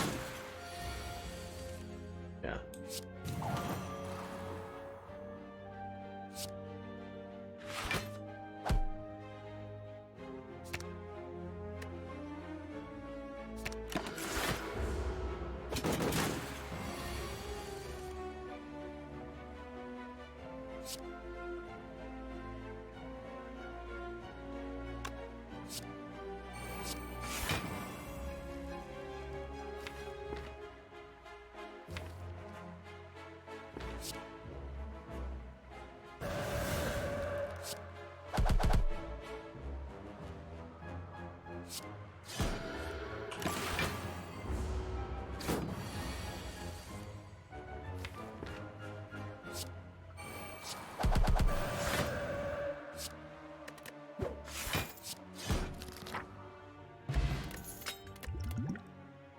Oh. Talk to the Hand combos with the Tantrum Plus, combos with the Wave of the Hand. Fits in perfectly. I love it. Go up this way. We might be able to hit a bonus shop or something, and it could be that we get the Colosseum event. Library is also good, letting us choose one of 20 cards to put into this deck. Or I could just take a heal, which is less reasonable with the Pentagraph. Let's look at the cards. Wallop, yeah. Ragnarok also quite good. Foresight also quite good, giving us 3 Scry. I need Foresight, actually. Scrying each turn lets us find important things in the draw pile and remove them from the draw pile. This looks a bit iffy. I could Crescendo Wheel Kick to kill the back one, but then I'm in Wrath.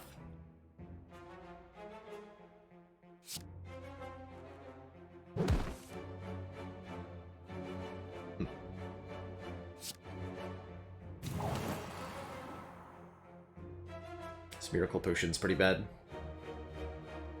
So I'll use it here, since it literally does something. Not too late to choose to kill. Miracle, Crescendo... Alt blocks for 20, I take 20. Actually, at this point, I think wrathing is saving me life. Right? We'll take 16. Whereas if I just halt, we block for 11. Incoming is 34. So I take more than 16. Yeah, okay. 3 more cards. Shendo, Strike, Halt.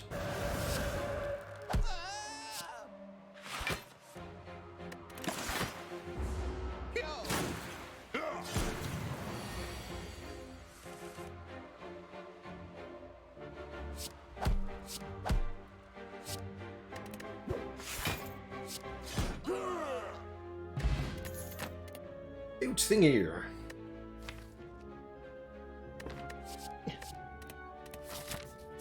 Not upgraded, no thanks. Speaking of upgrades, we could get upgrades on the strikes and defends. Personally, feels like this deck wants to remove more than it wants to upgrade. I guess we're lifting?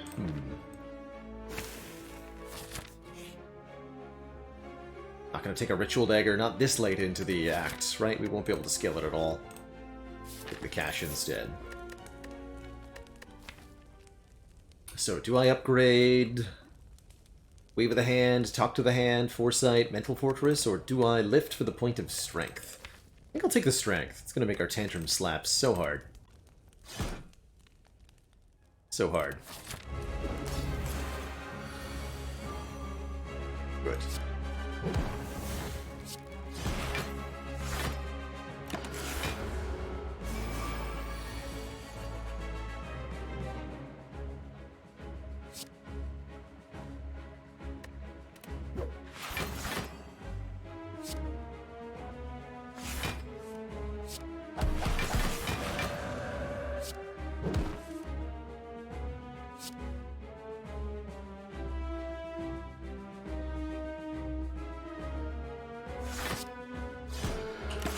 How about maybe using Wave of the Hand there?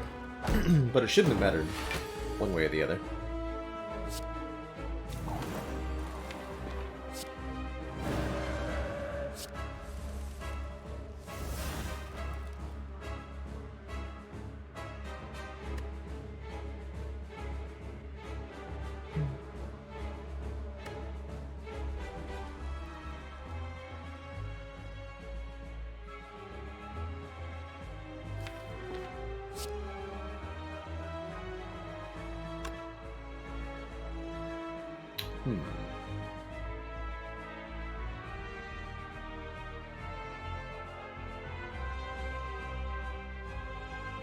Ironclad does not kill. It's 28 again. It's currently blocking for 22. So I can go Tantrum Inferno Evil, or...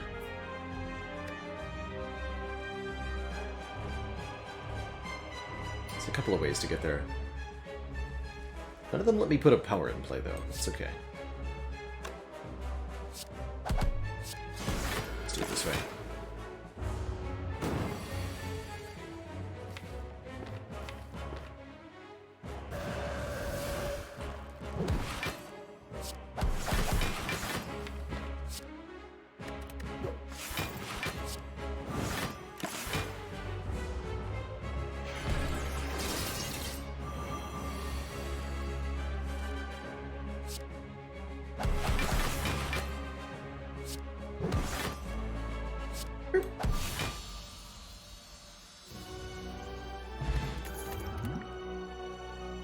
Take another one of these, or a Ragnarok, which gets increasingly good with the Talk to the Hand and the Fasting and the Gurya.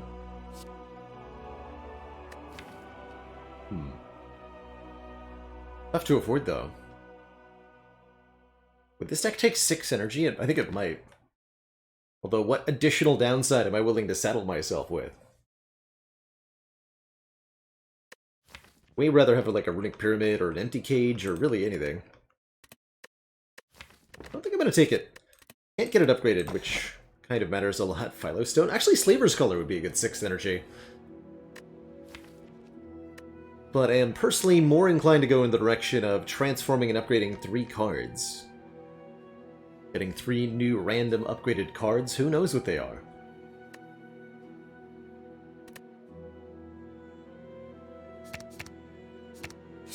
Wow.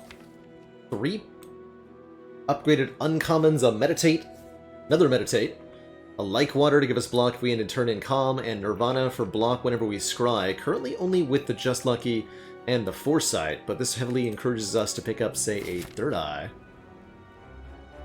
Or something. Hey, we can get a Merchant right after the chest in 2 different ways, so it's the perfect time to have the Curse Key. I'll go to this one. Would like a bunch of rest sites, because I do have Gurya after all. And I guess it's just a ton of combats beyond that. Could go to 2 shops, but I think I'd rather have the extra 2 rest sites.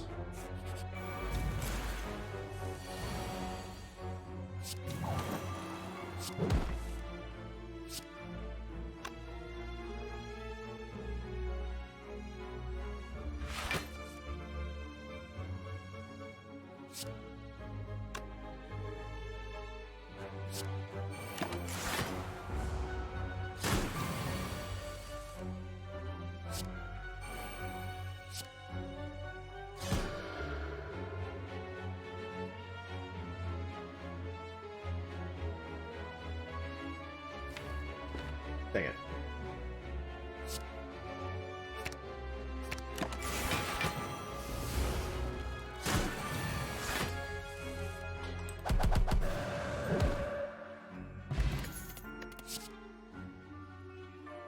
Maybe?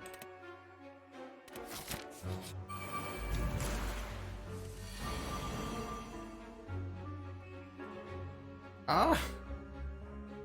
Oh god, these turn 1s. So painful. Oh no.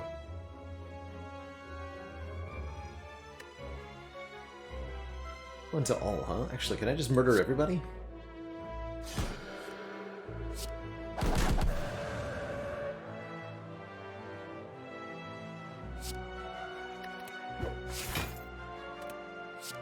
Yes. Yes, I can.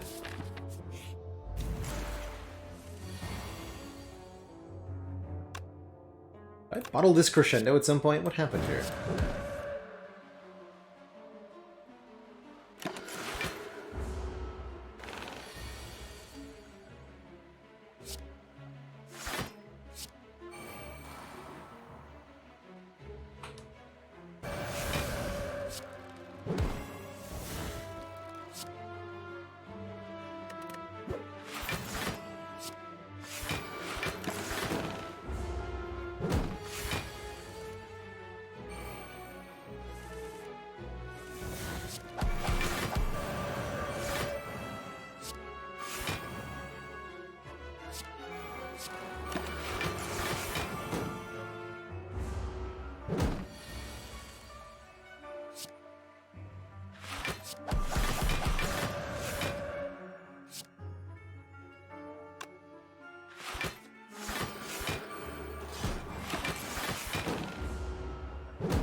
I think a cut through fate is reasonable with between Talk to the Hand and Nirvana plus.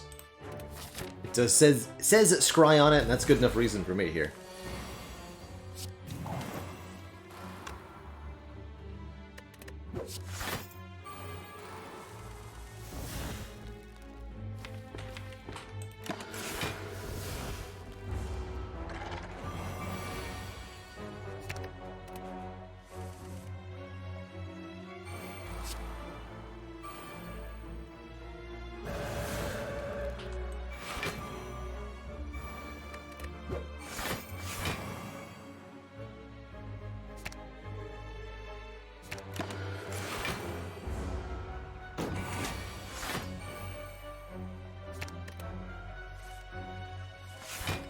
little bit of both Magic Square. The ladder is down to 1 attempt left, currently.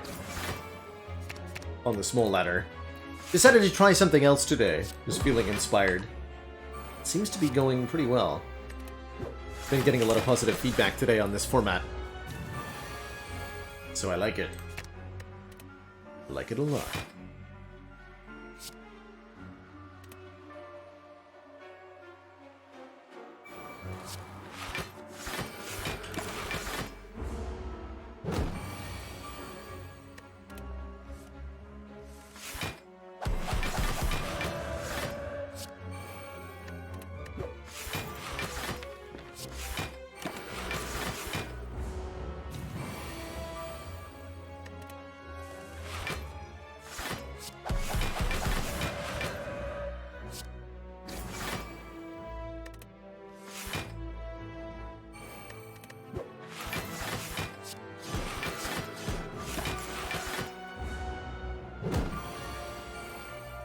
Thanks.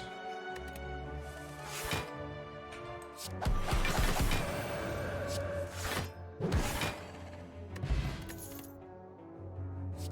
was hoping I might see a rushdown. Mental Fortress Plus is a good addition as well.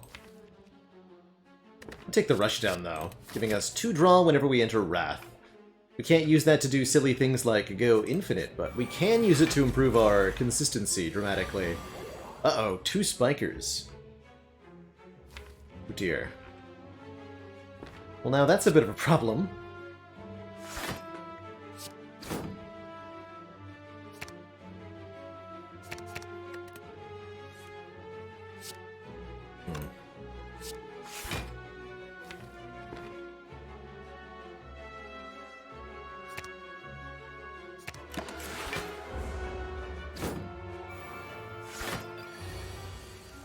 Where's a judgment when you need one? Everybody in here.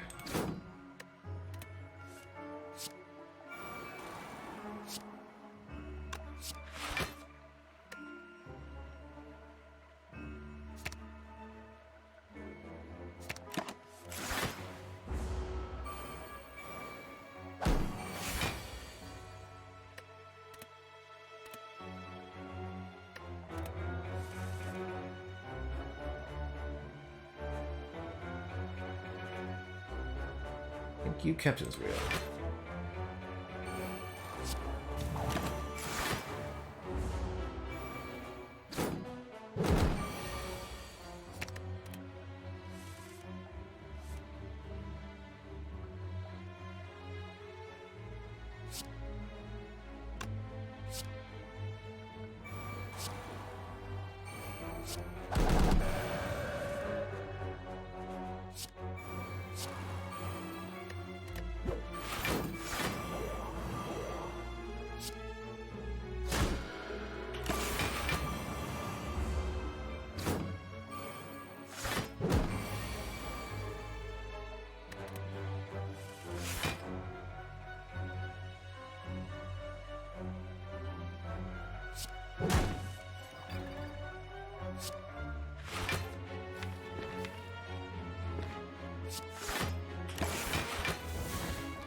Spikers, aka Ultimate Doom Boys. AKA the Spiky Yikes. Spikes.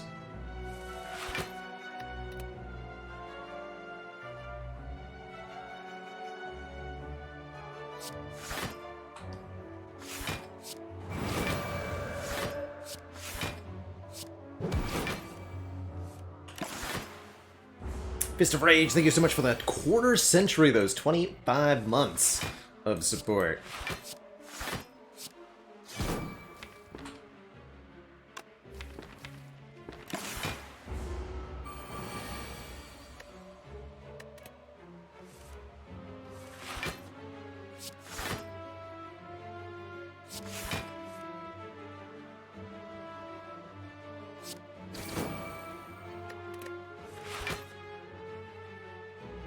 I'll take one. Get me out of here. Cult of Spot will be extremely good against Heart. Inner Peace is decent. I have 2 meditates, it'll be fine.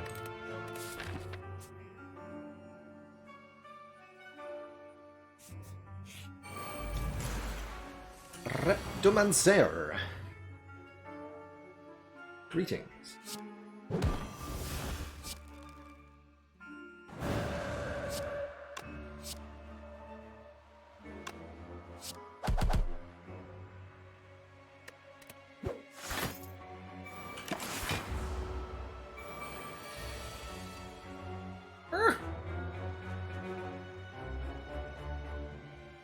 Seems mostly fine.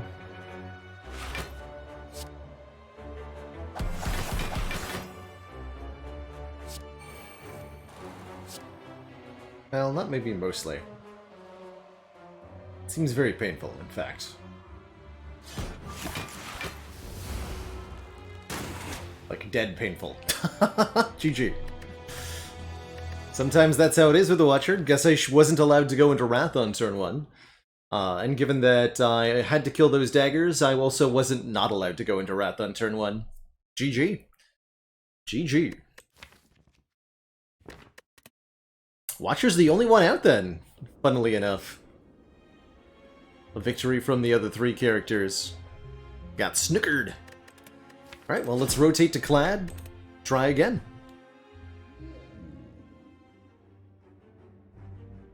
Get the Coffee Dripper to start. Bonus energy, but no rests.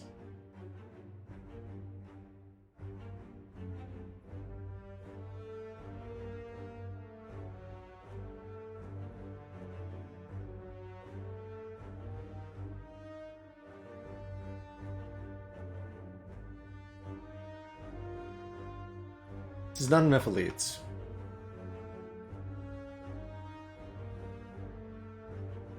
Wait, is there 3? No.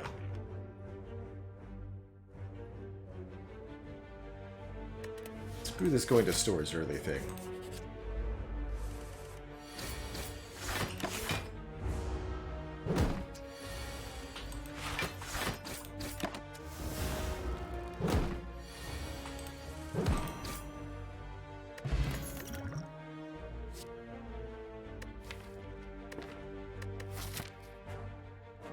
I'm in. Go P-Strike. Or Kelkin will probably pay for itself, especially with the Perfected Strike here. Perfected Strike does more damage per strike card in the deck. Makes it a pretty potent 2 energy attack. Extra good with the Coffee Dripper. I'll definitely take a Disarm as well to... 1, it works a block that works with Orichalcon, and 2, it shuts down many difficult late-game foes like the Time Eater, like the Awakened one, like the Heart.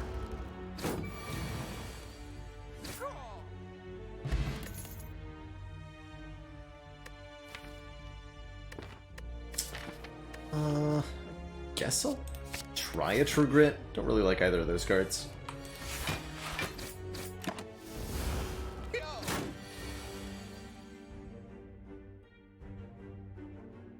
Eight plus 27, not quite enough.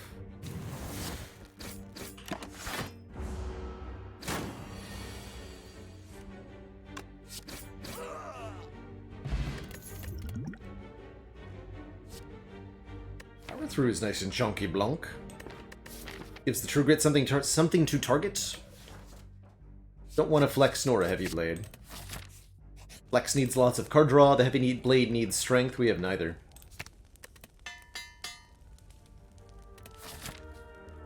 Get our P-Strike and go for the Burning Elite.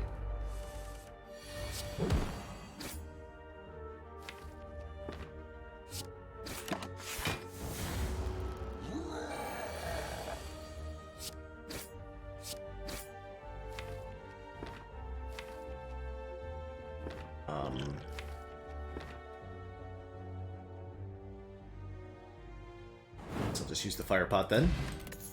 Magic Flower increases the amount of healing we get during combat. Currently we have no healing, but that could change. Body Slam's a little bit awkward. No thanks to armaments either.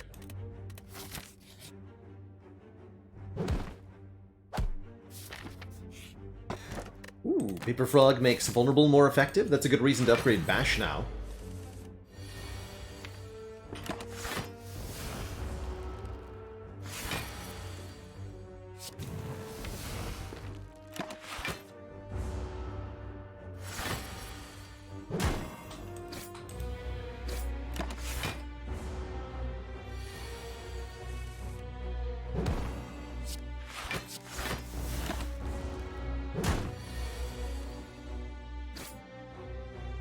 Junk.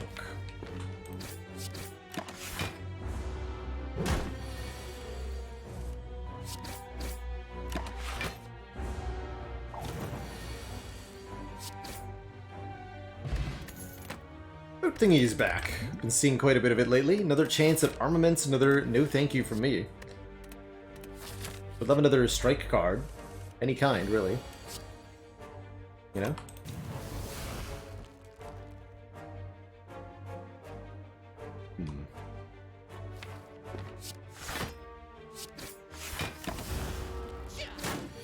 It's like a weird choice that I've made.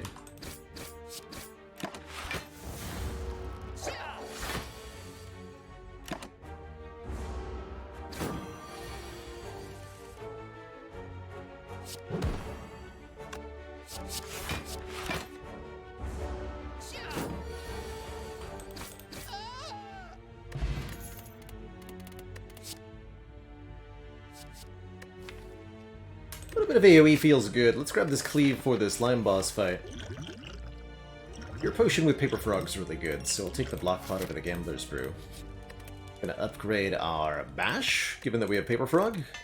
I'll probably upgrade the cleave last. Getting our damage up more and more and more.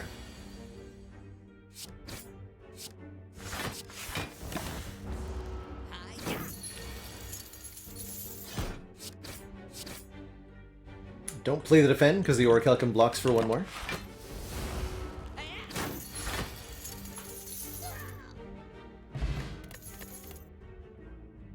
Second copy of Cleave.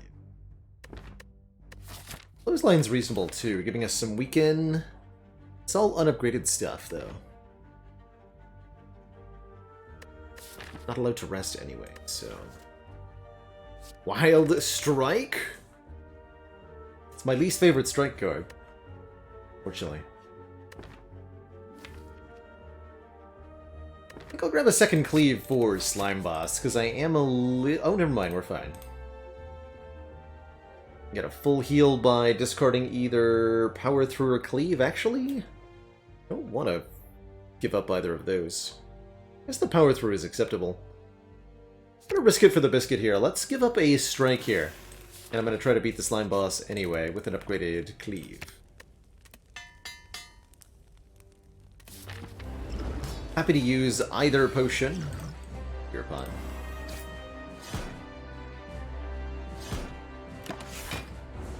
Watcher was not victorious, unfortunately. That poor lady.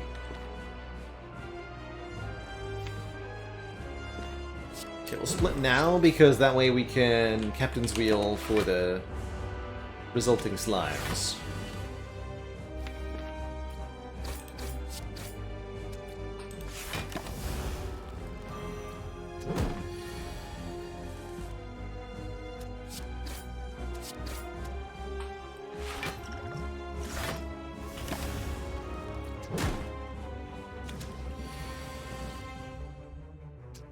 Dang it.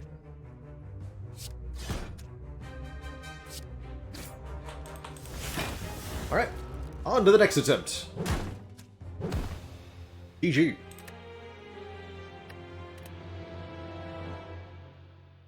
GG.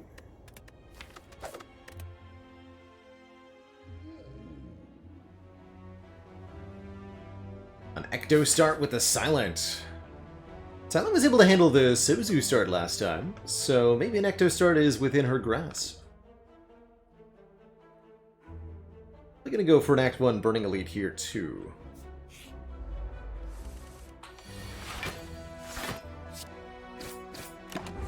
Ecto, of course, means that we can't gain gold. And one of the things that is consequential from that is that it's harder to get card removes. No card removals at stores, after all.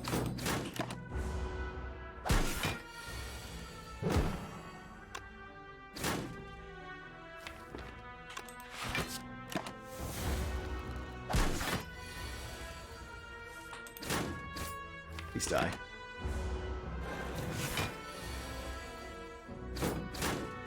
X. I'll take a Well-Laid Plans over a Masterful Stab floor 1, although I think the Masterful Stab is arguably better.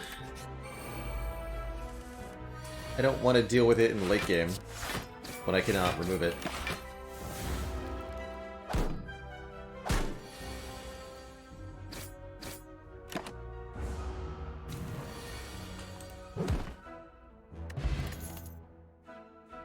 Dagger Throw. Draw 1, discard 1. It's damage, but also a little bit of deck cycling. A little bit of discard synergy. That can be okay.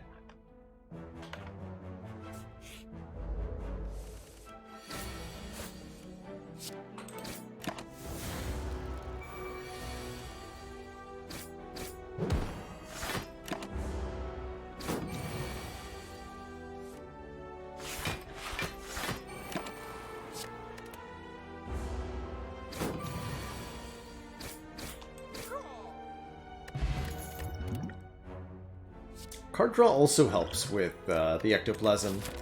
How about Poison? Poison's very good against Hexagos, so picking up a Deadly Poison actually feels like a really good idea. That was the start of our last run, too, after all.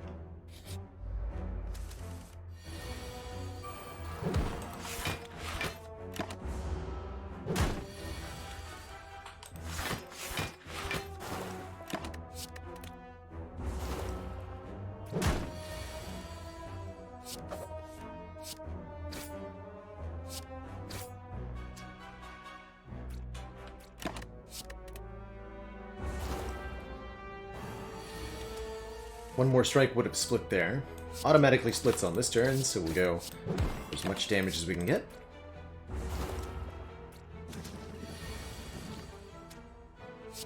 Attack the one that's not currently attacking, since it'll attack us next turn.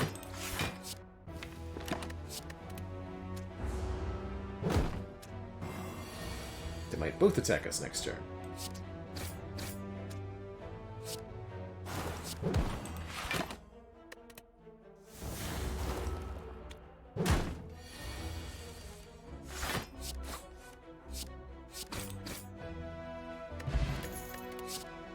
Another Deadly Poison?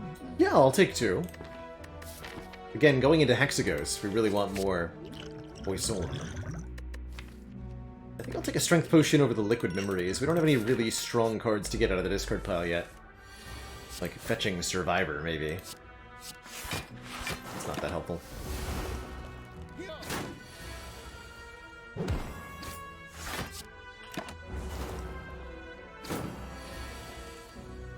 Oof.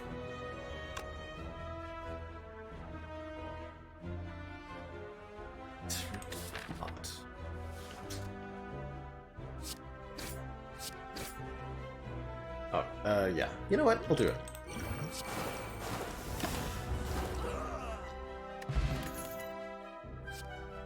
Now I can take that backflip.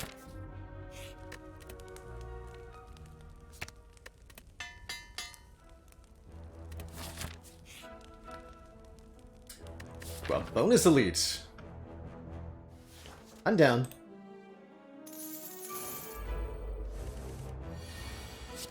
I am down.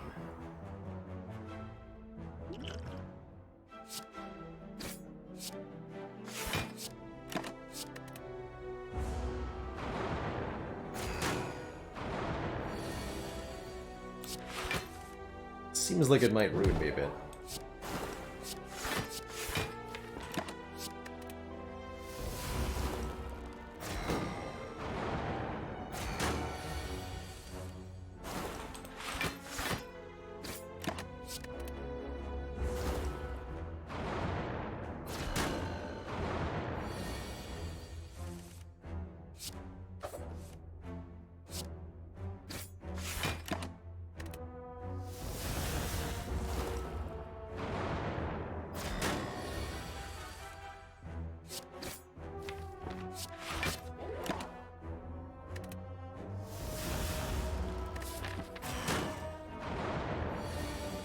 Gonna need to get pretty good rewards from each combat in order to be able to win the next one. This could be a short one.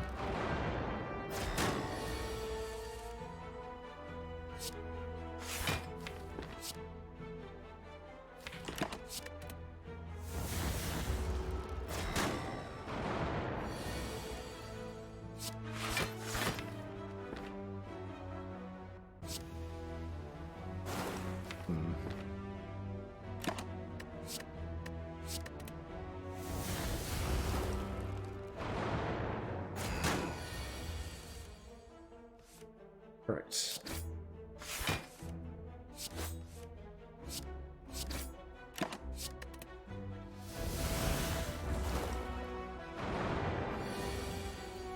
Good. Okay, okay. Any relic that contributes, please. Perfect. Story reduces unblocked attack damage from 5 to 1. Do we want 1,000 cuts? Almost. We almost want 1,000 cuts. If I was fighting Slime Boss, I would take it. I think I'll take the Endless Agony instead. For a couple zero-cost attacks. Good with our Strength Potion. Leg is going to be tough. We're going to need Tori to do some work here.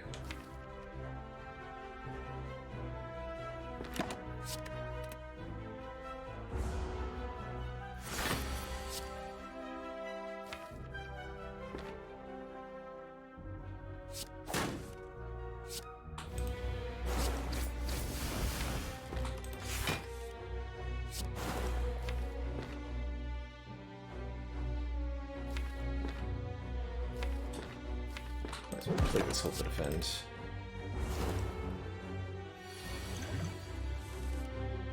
Good.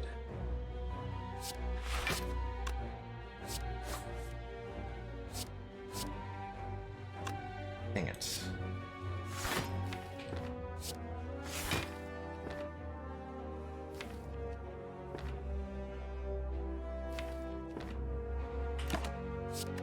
Might regret that. Yeah, somewhat.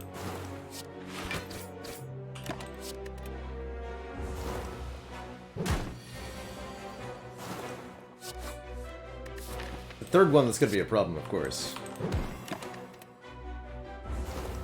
Mango? Beat on the bone? Anything? We got Stone Calendar. Well, I don't think that'll help.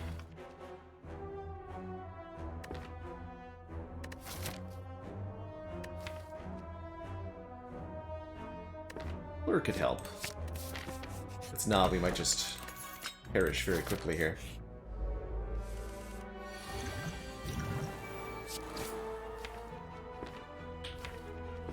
My next turn? At Tori.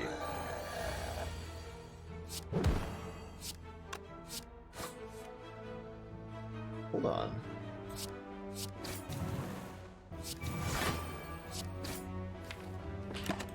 Won't kill, right?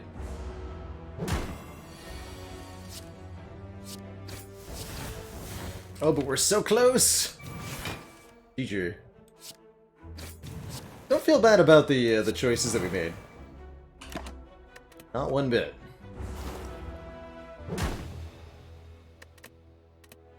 Let's go again.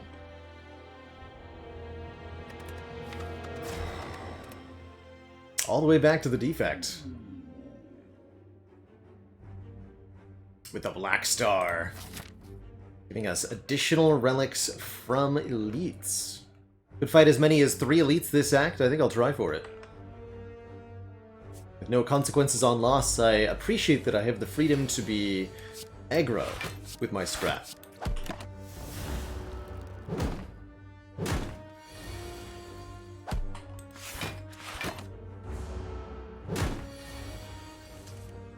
Ow.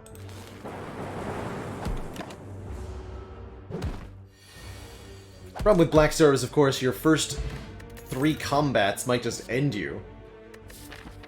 Like a floor 1 genetic? I'll do that over the other stuff. More long-term scaling, please.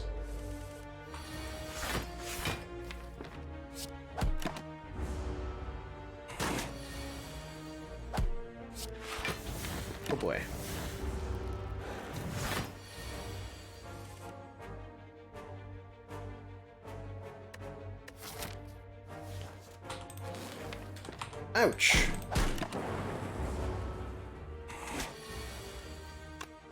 Oh god.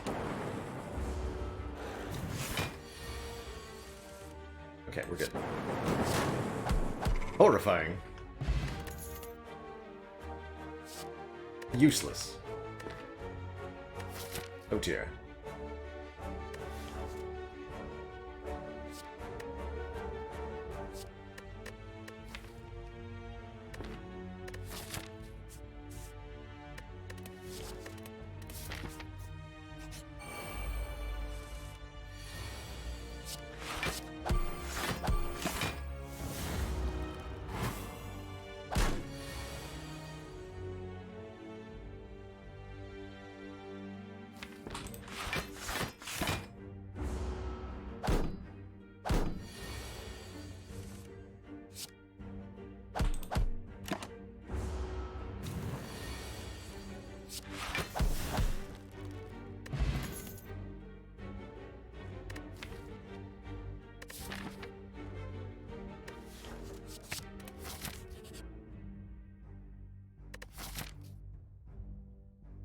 Okay, so this is completely out of the question. Let's take the money and go to the store.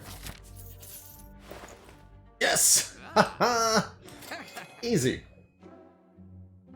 Alright, full HP get.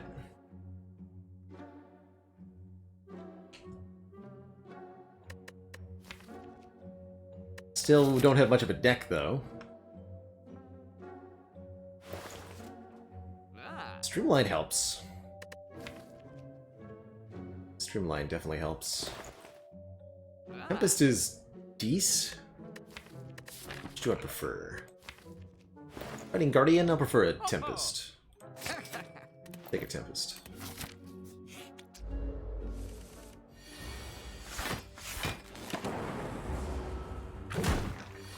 Don't worry, we're gonna lose all these hit points again very quickly.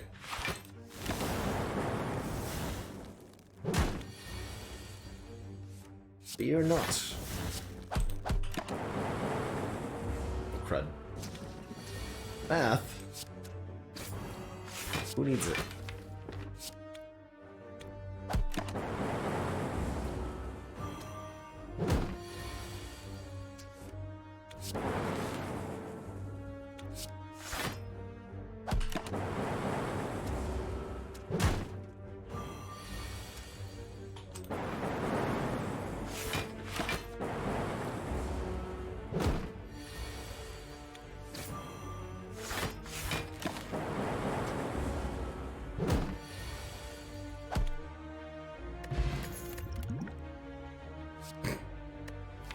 Took the Tempest. I guess I'll take a rebound. 9 damage.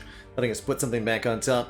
6-4 Ninja, thank you so much for that Prime sub and those 21 Prime months of support. I like the Go for the Eyes upgrade, I like the Rebound upgrade, I like Tempest and Zappa's upgrades too. Go with the Go for the Eyes for that additional weaken turn. But maybe with the Weak Potion I'm meant to do something different. And I've got health to trade, sure, I'll take 2 more random upgrades hitting the genetic algorithm for some health there. Molten Egg is back, upgrading any and all attack cards that we see.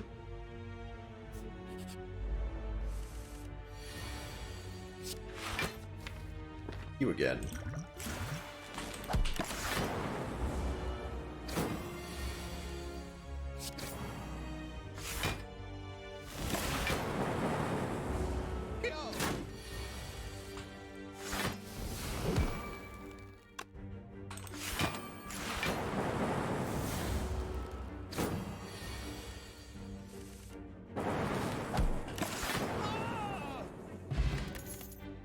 Yeah, Beam Cell Plus.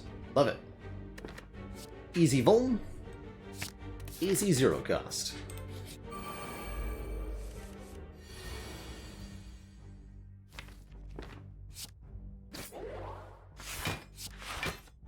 Okay, Sentries are definitely not our best opponent here. So we have to try to avoid taking massive damage somehow. Unfortunately, that's not what's going to happen.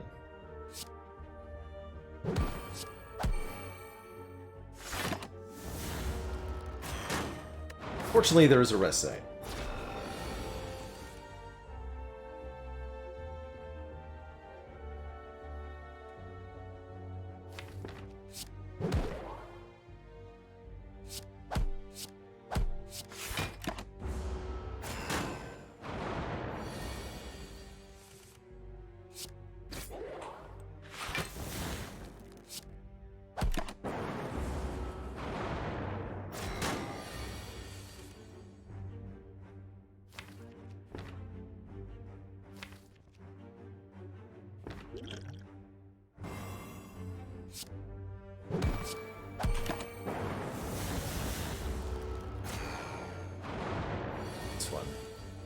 Oof.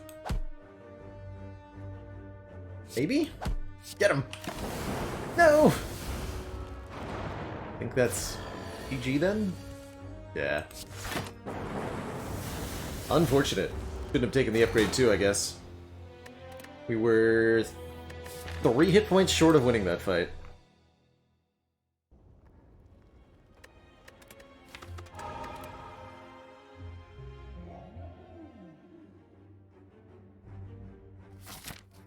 Tripper again.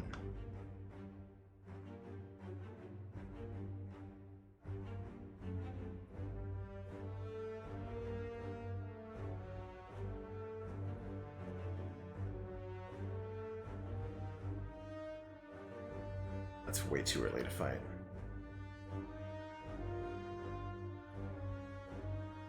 This way.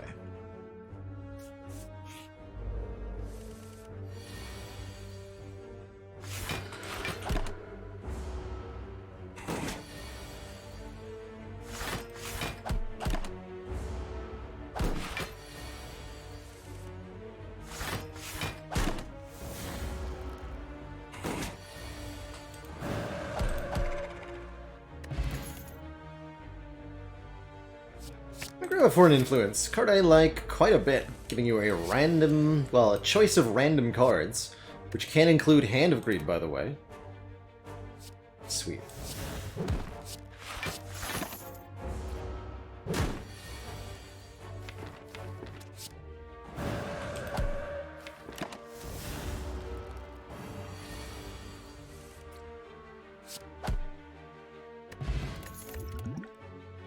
Cut Through Fate is great as well for the scry and draw.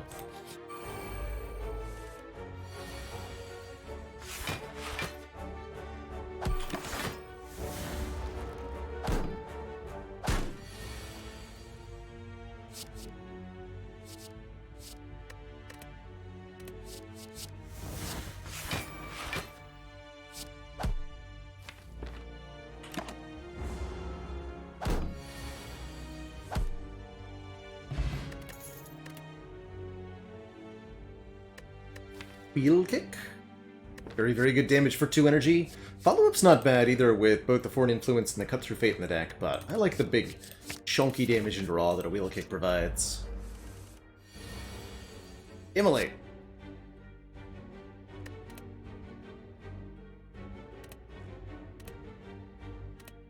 Dang it.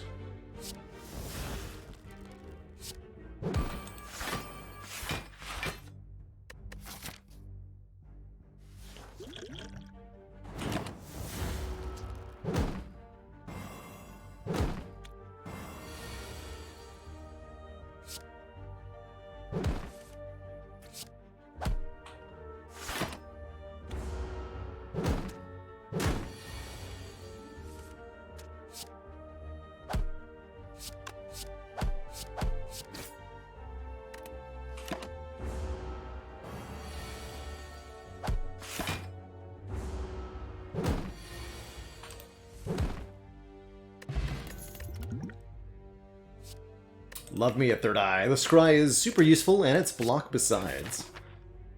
Hexaghost. Don't want to go this way. Good upgrade, too, is a third eye. But we'll upgrade the Wheel Kick first for that +5. Foreign Influence is also a very good upgrade, making the card that it generates free. Like 2 times. 1 more time. Nice. Get the ink bottle.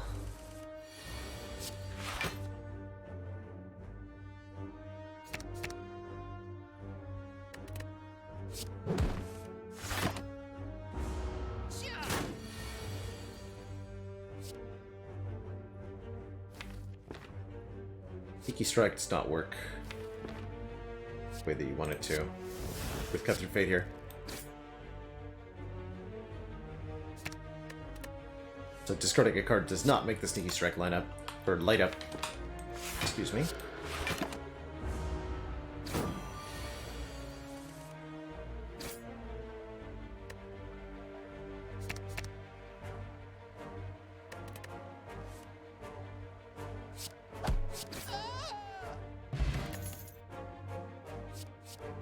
Probably Empty Fist.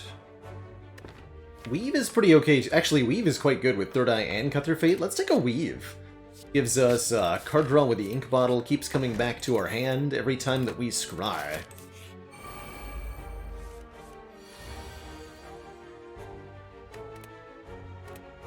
So close. Being a good signature move. I could play it with the Bottled Miracle, I guess. Rather, it's just 2 damage short of actually killing. Let's do this.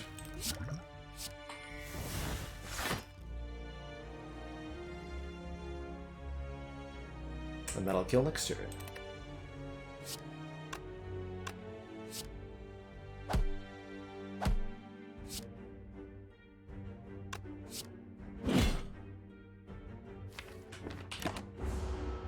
Could have blocked for 3, but I figured it would be better to take the damage.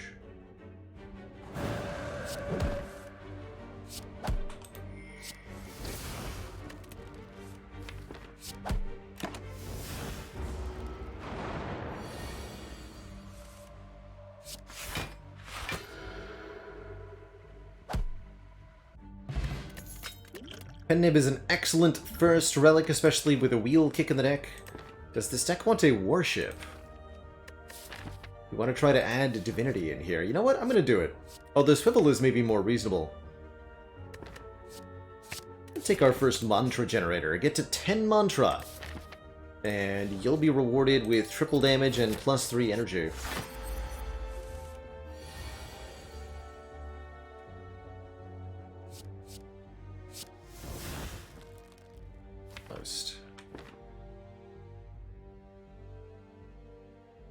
Pop that Immolate. Could. Should have played a thingy, though.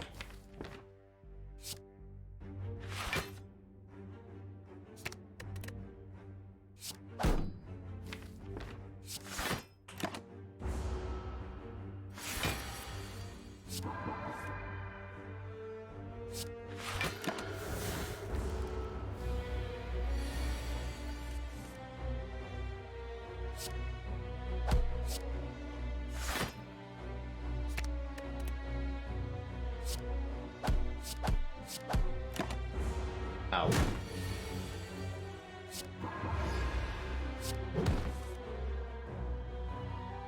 Bonk. More Mantra or another Cut Through Fate? Let's take another Cut Through Fate with the Weave. Hey Dragoon, yeah, you're in a great place if you like Monster Train. We do stream that pretty often, been working my way through the logbook completion. And also enjoy a good random C25 run.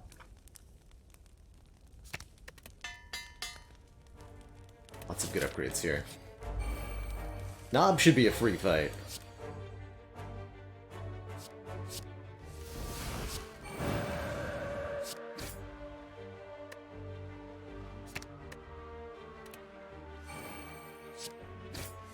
Yeah, we just... kind of murder. This poor man.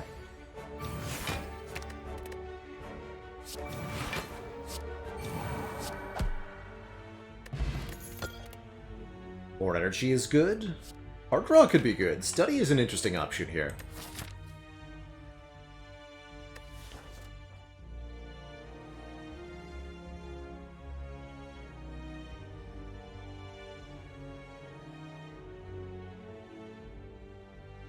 Hell yeah, the soundtrack to Monster Train is one of my favorite parts of it. Although I found that the Slay the Spire soundtrack is never tiring. It does kind of just fade into the background after a while.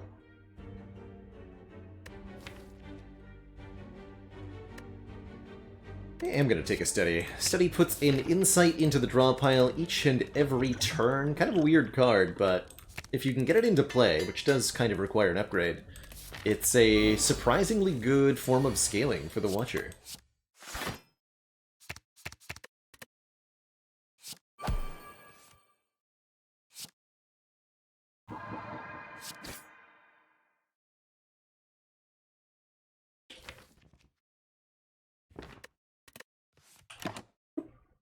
Bah.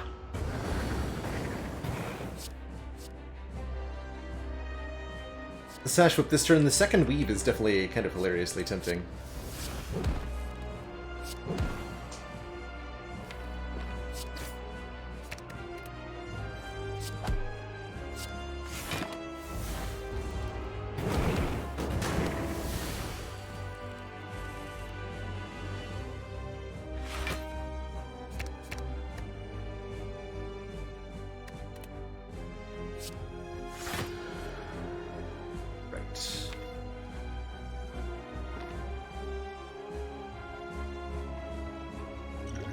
Gambling Brew? Okay. Means I'm allowed to do this.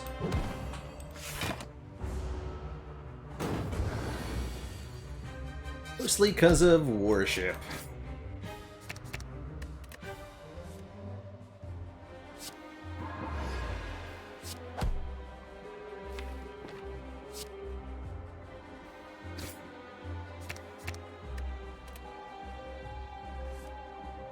Oh, whoops.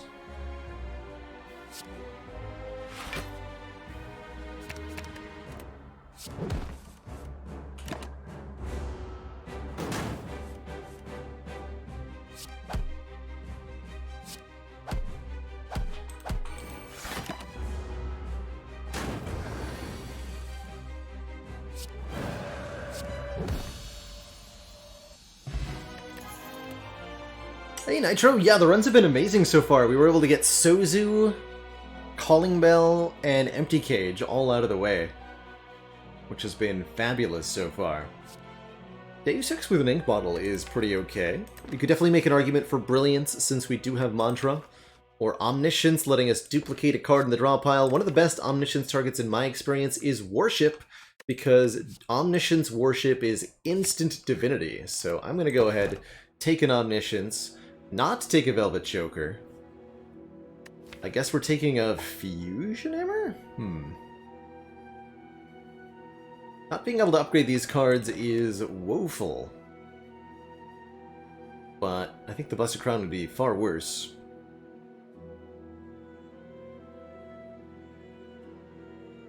Not taking a Velvet Choker, not with Omniscience, not with Study. So I guess I'll go Fusion Hammer.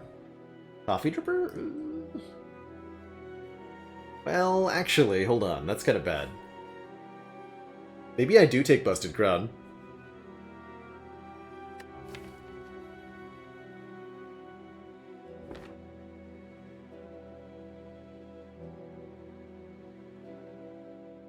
Alright, we'll give it a try. Busted Crown can absolutely dunk your run by preventing you from finding useful cards to scale with. But shops are a big out when you've got a Busted Crown.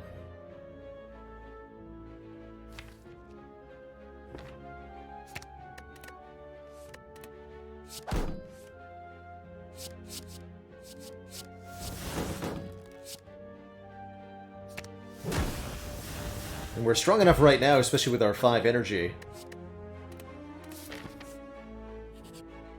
Ain't too bad.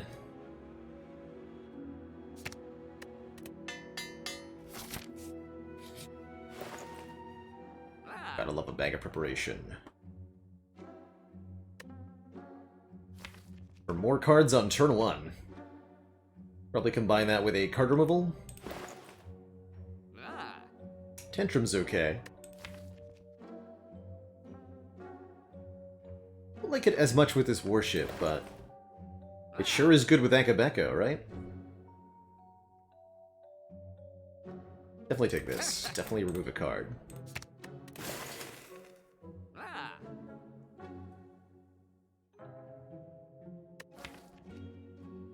Pick establishment to give us a discount on retain, but we only have one potential retaining card.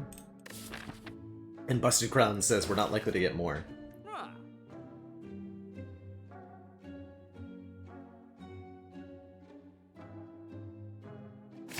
Alright. Event. Combat. Event. It was a combat anyway. Very well.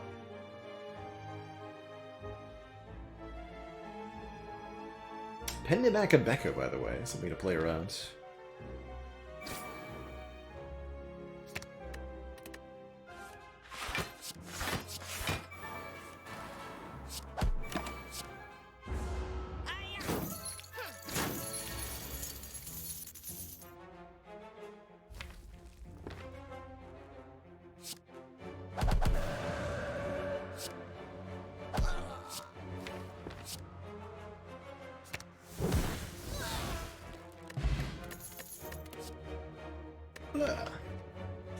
Fresh Joints is pretty exceptional. It's a great way to get vulnerable. Sure, it's not upgraded, but with the crown, I can't afford to be picky.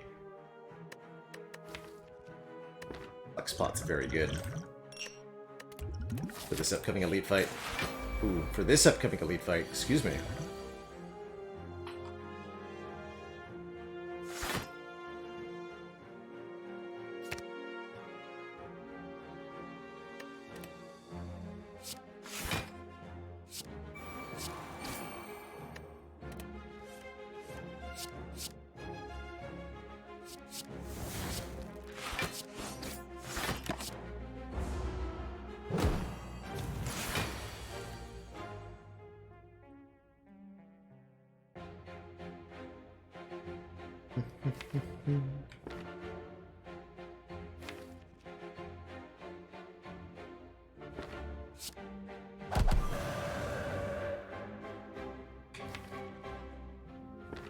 Omni Wheel Kick does 80, leaving it at 8. Perfect.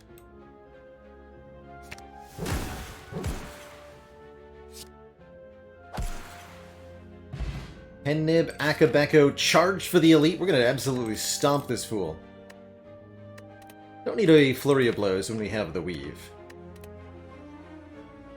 Can Dupont be used in the middle of Omniscience? I think you can queue it up, but I suspect the Omniscience fails to, or finishes resolving, excuse me, before the Dupont can kick in proper-like.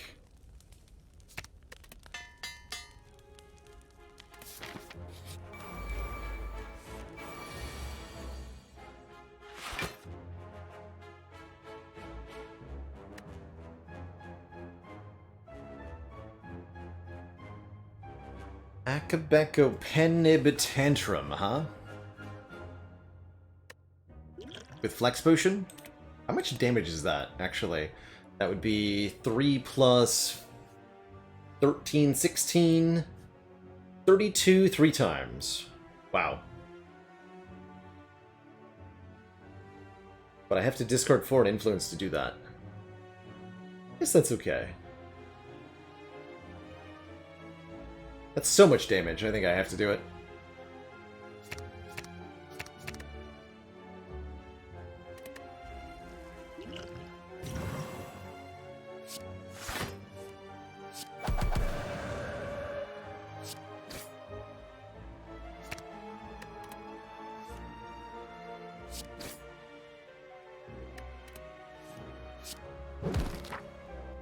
Correct!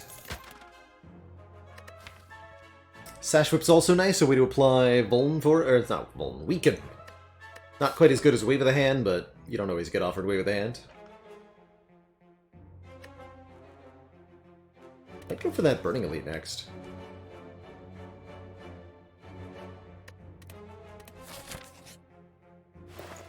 Bonus Merchant. Shame about this Goldeneye, that would have been a really good find. Discovery can be very interesting with a Busted Crown. Letting us choose a random card. We'll choose one of 3 random cards and add it to the hand at 0 cost this turn. This can be a very, very powerful option. Rushdown's okay as well, especially now that we have a Tantrum, although I have very few exits from Wrath. That might get me killed like it did on the last Watcher run. I believe in this Discovery. Gonna do it. Dreamcatcher can never do anything with the coffee dripper.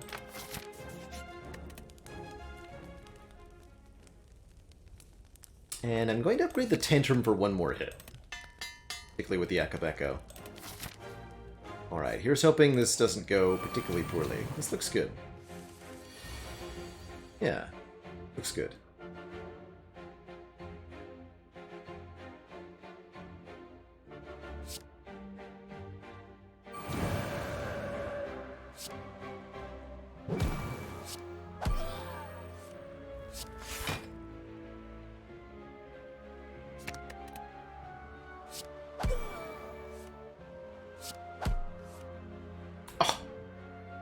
Right. Fine.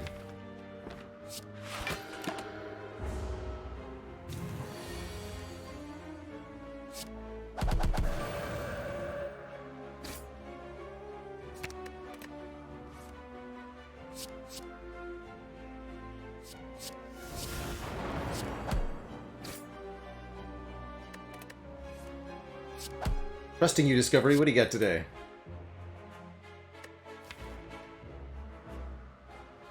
Nothing.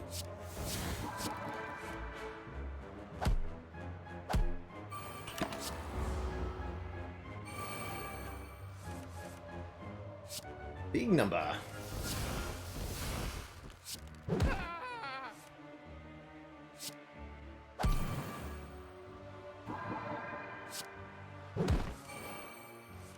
Perfect. Potion belt for more potion slots, always welcome. Another cut through fate, also, I think, always welcome. I would take a Nirvana at this point. I will not take bites, although they're not terrible here. Actually, with Coffee Dripper, they're almost decent. And wait, we get 45 gold because of Ceramic Fish. I haven't removed any strikes. We do lose 22 max HP, but with Coffee Dripper, being able to heal occasionally with bites actually sounds pretty good. I think it's the 45 gold that really sells me on these. I'll take them. You must feed. That means we could afford a removal. We could immediately remove one of the bites. Remove Eruption.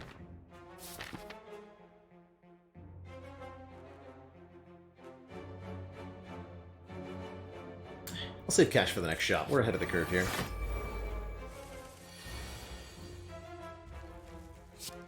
Bonk.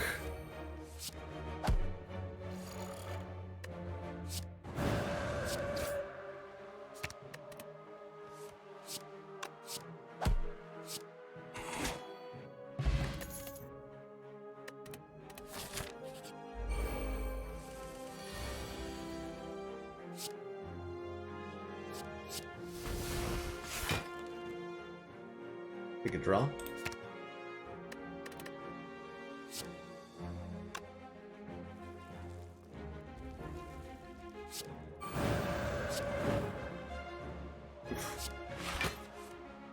Ah.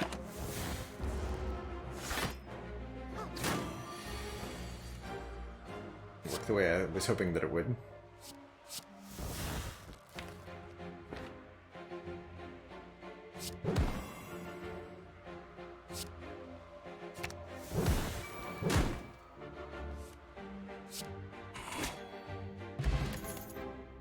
Upgraded Sash Whip. That'll take. Might be time to upgrade the Warship so that I can definitely have my Divinity on the turn that I want it. Let's do that.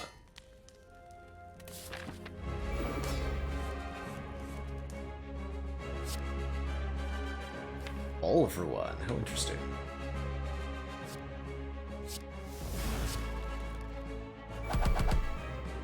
Okay, I won't regret that too much.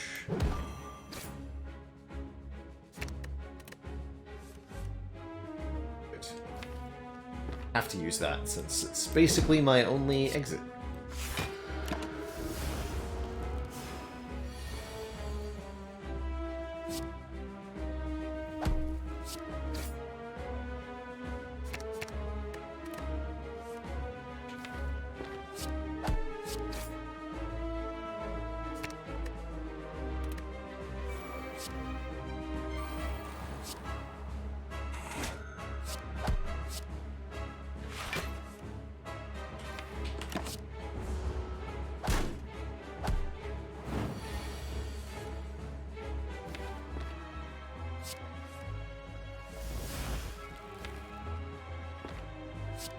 Like worship before I cycled the deck there.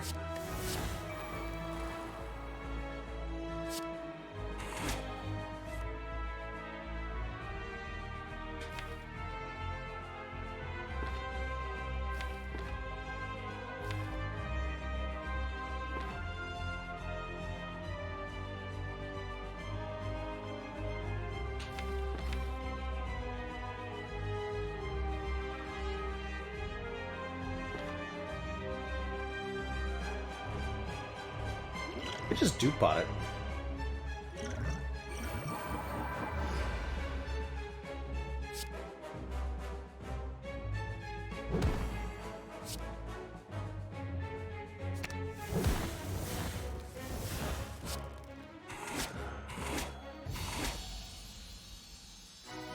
Seems like the easy way to do it.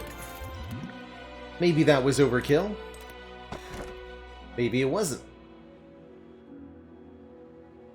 More downsides for 6 energy? No thanks. How about double strength potions to kind of guide us through the remainder here? Sacred Bark says, potions are now doubled, and with the potion belt we can carry quite a few potions into Act 4. That should be reasonable.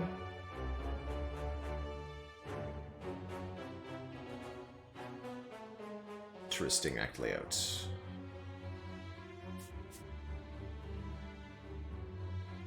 Yeah, this side looks better. I want to store at least one, please.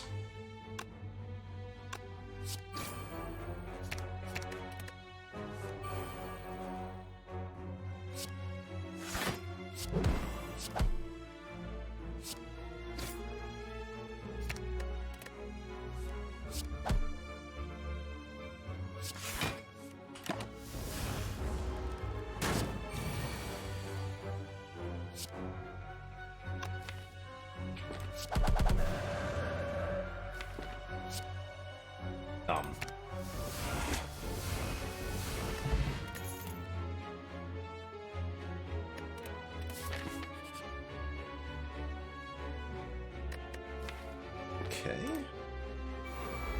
This is a pretty risky fight. But let's see why I should let that stop me.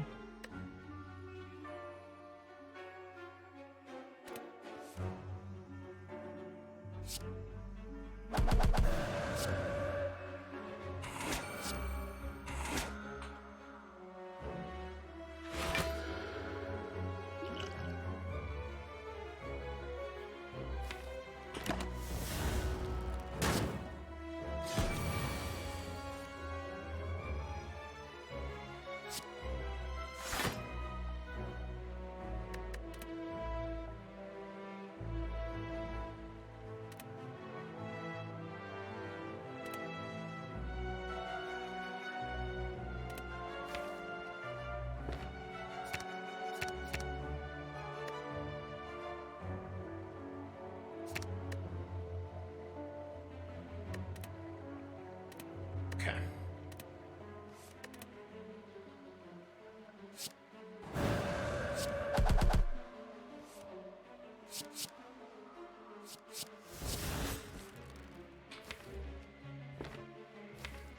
Yes! Die.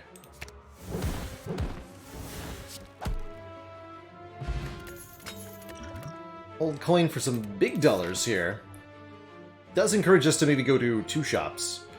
It means we'll go to this early store now. And no.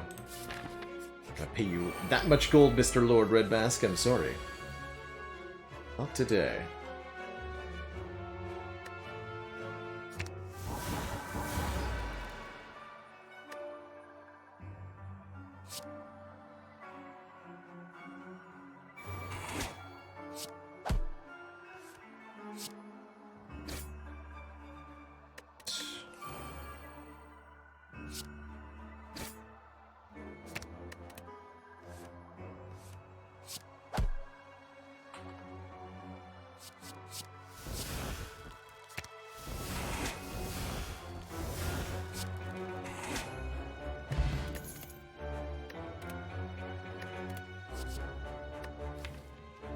We need another exit.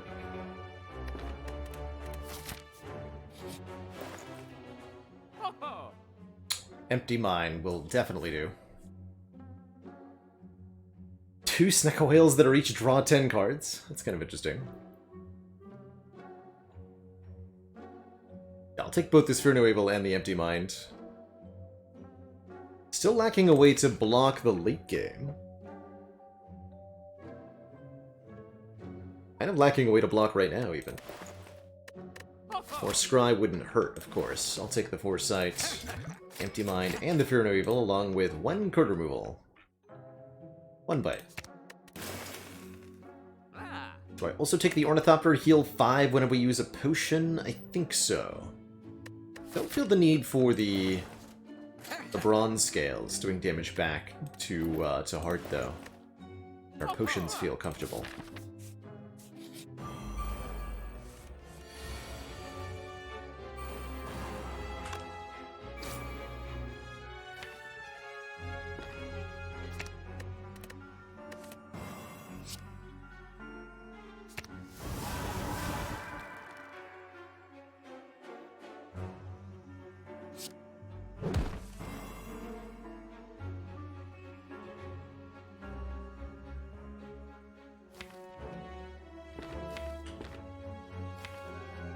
May have jumped the shark there.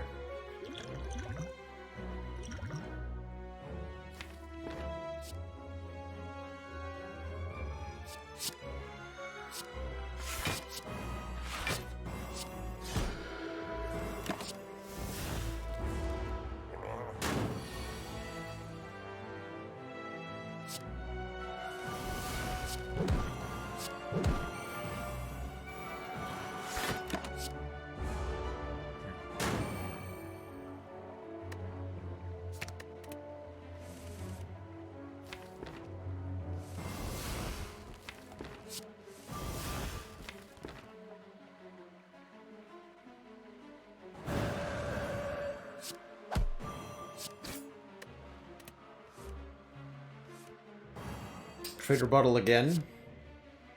Dang it. Stop doing that.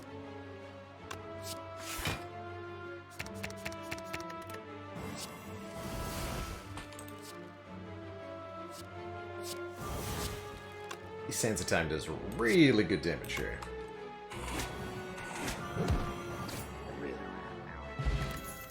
And we get the Pocket Watch, rewarding us for playing 3 or fewer cards. Surely we'll do that someday. Right? Second Merchant. Insect will make the elites easier. 2 elites remaining this run. Kinda worried about my bosses, though.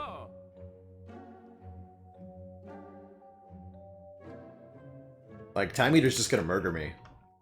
Straight up.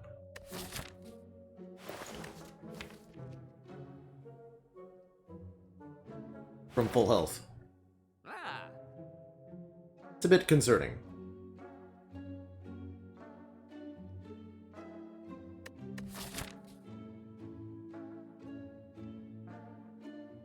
Don't have to go to the store. Yeah, potions might be the way to get through it, that's for sure. None of these potions really help that much. Gambling Brew isn't even doubled. The insects.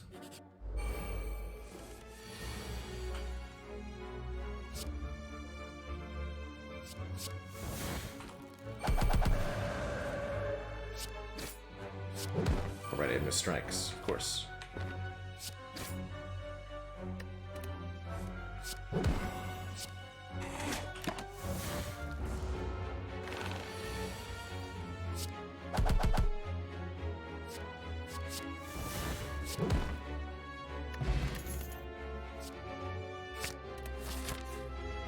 Seems good. Oh! That actually solves every problem I was having. Kunai gives us a dex for playing 3 attacks. Currently the only problem is that we don't have quite enough actual block cards. 1, 2, 3, 4, 5? Out of 28 cards? Uh-oh.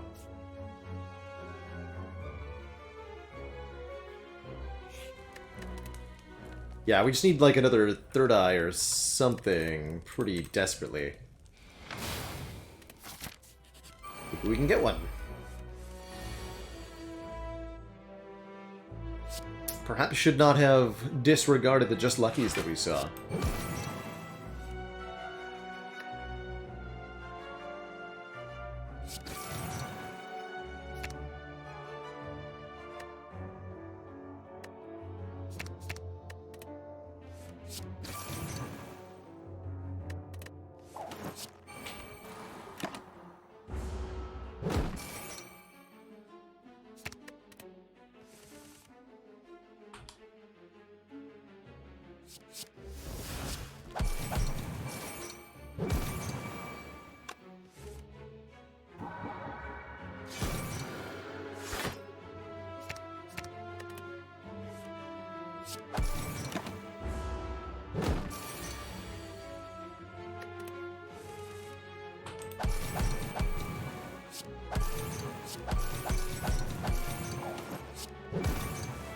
To be missing some sound effects.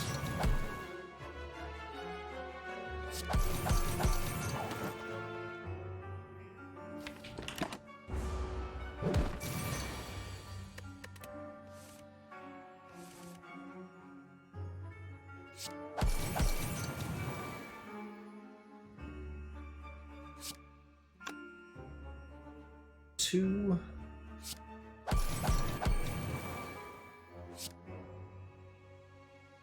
Suspended. I'll do that then.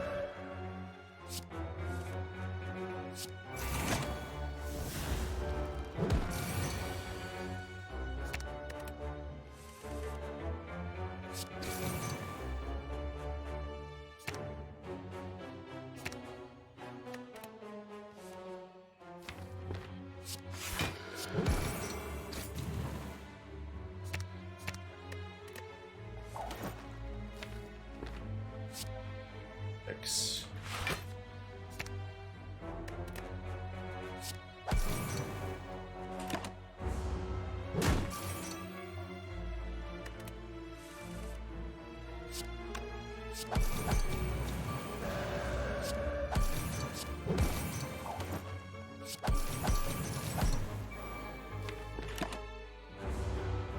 Skipping out on bite there so that I can have Penne Bakabeko. Might have been able to do it both ways, but... eh.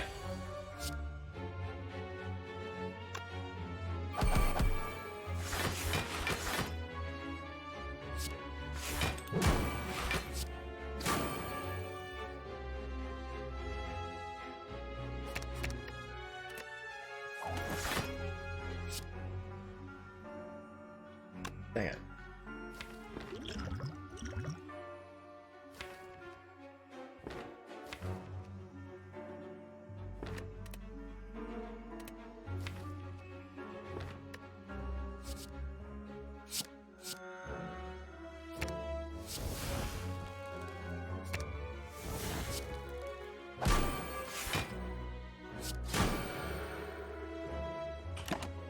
Fair enough. Fair enough.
One more.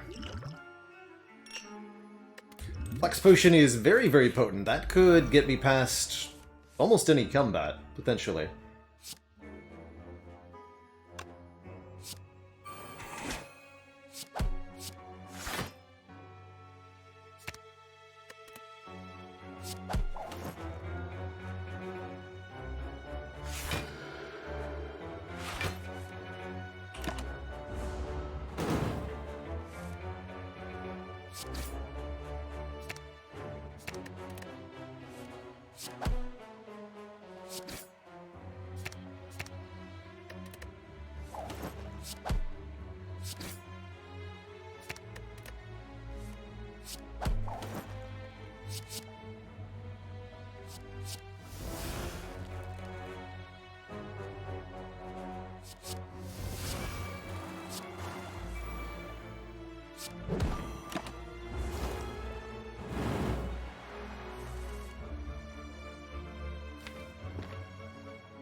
Okay, Flex Potion kills here, but... Let's see, if I go Defend, Crush Joints, Tantrum... I can play everything, so that would be what? 10 plus 16. And then we're triple from there, so 21, 21, 24.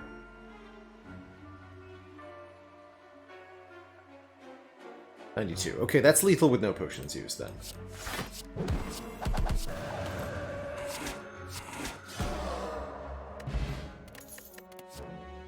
There's a good block card. Very good block card.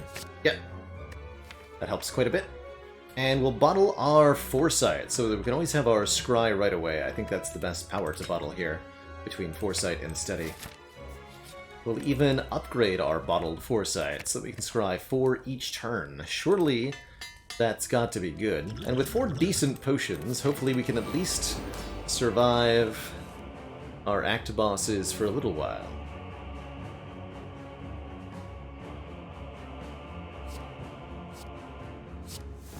Take the free Akabeko Ragnarok here.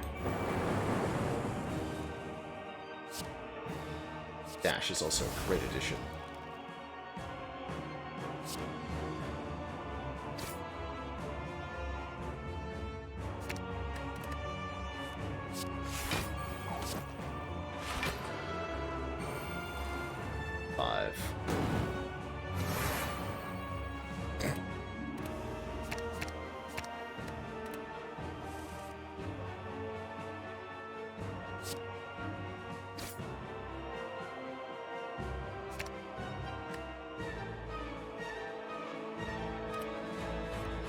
Gonna go ahead and use a potion.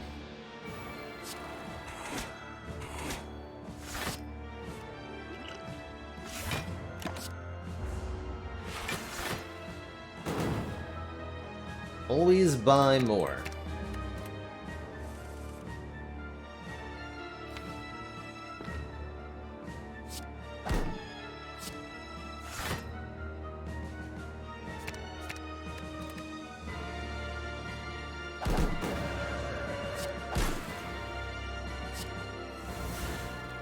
Oh no! Right. Order and all that. Dang it. I have to Omni the Empty Mind? Oof. Foolish mistake. Damn it.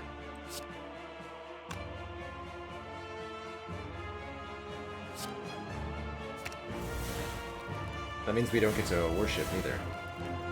It's truly catastrophic, actually. Dang, that's probably going to cost me the run.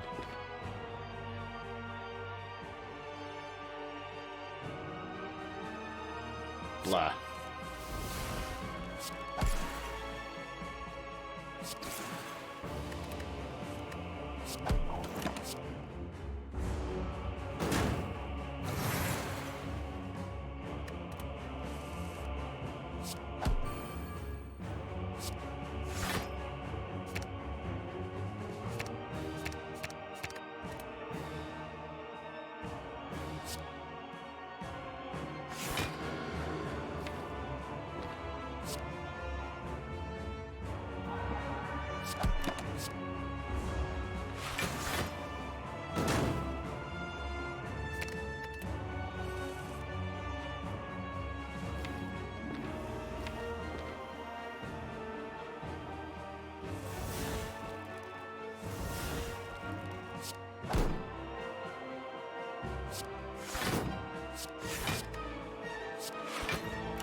Okay.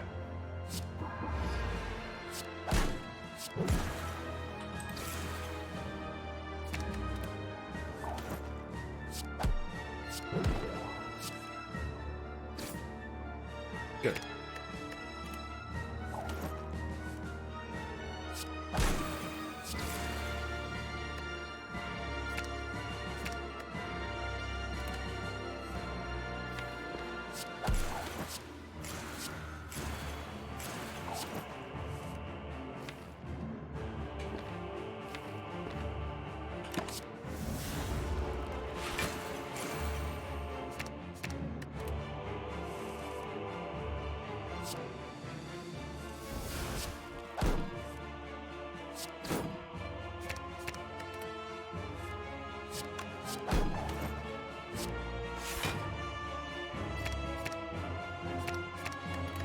Try to get back as much health as I can here. Might not be a lot.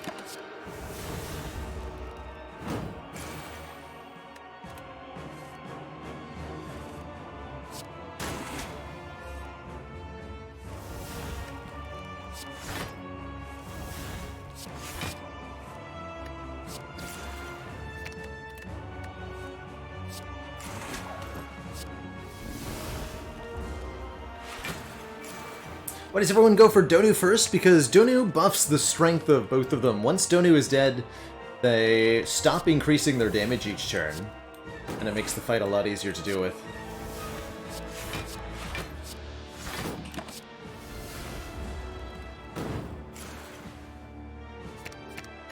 Okay, there's actually no need to panic then.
Look at that.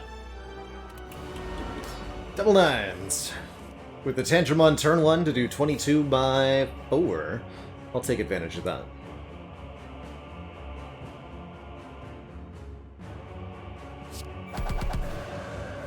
Like doing damage is an important part of all of this. I think devotion over fasting. Fasting is tempting, though.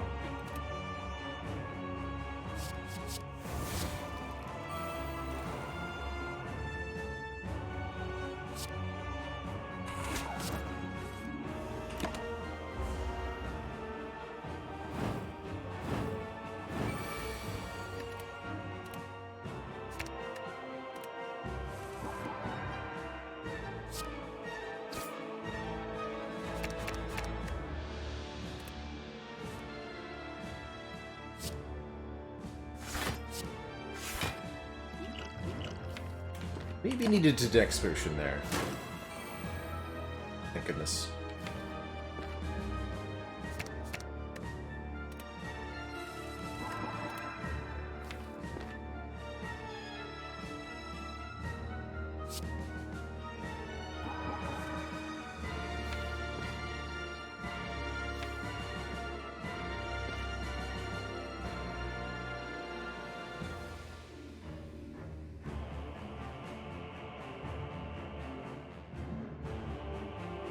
Phantom does the most damage. Let's crit it anyway.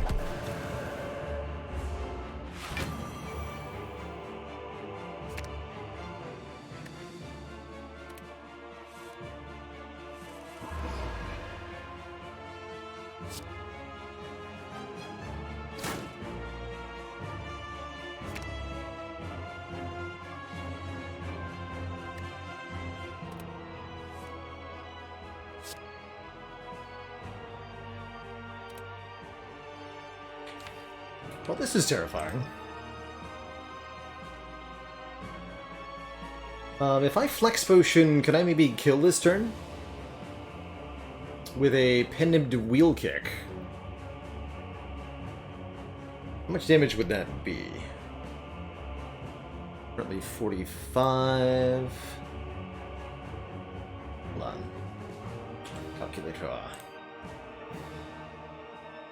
So it's a base of 20 would be 25 times triple from Divinity times 1.5 from Vulnerable times 2 from Pennib times 0.75 from Weaken. That's a 168 damage Wheel Kick this turn.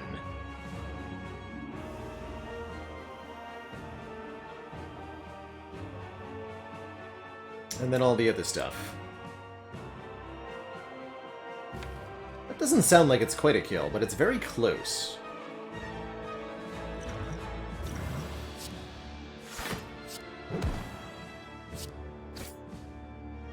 Definitely there with Tantrum.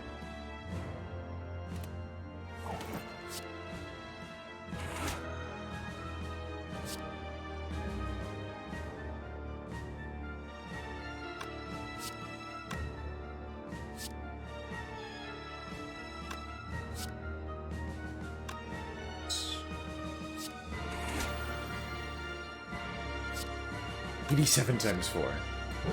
Bonk. Glad I didn't waste my dexterity potion. Two thump, two thump. Bonk.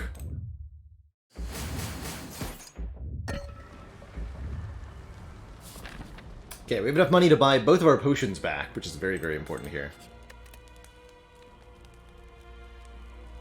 Feels like the upgrade on the Omniscience might be quite relevant. With the energy discount, we could get a draw upgrade on any of the Cut-Through Fates of the Empty Mine, but let's go with this.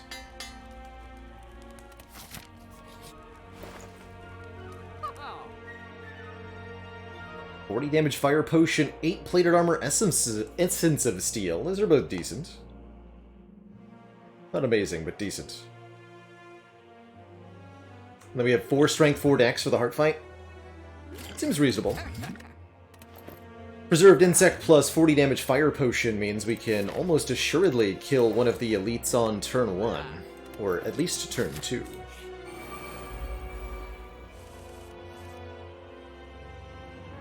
Perfect.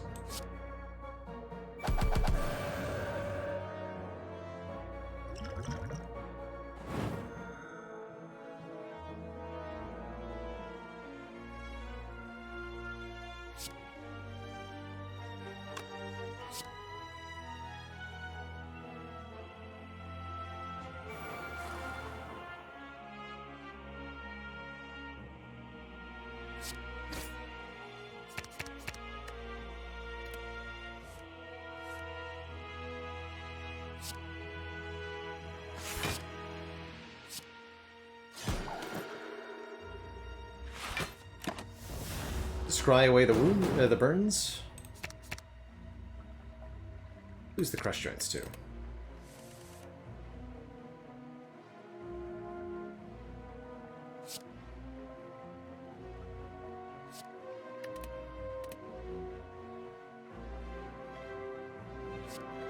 Like water actually blocks for 5? Ragnarok does good damage, but it's not going to kill anything. Water then.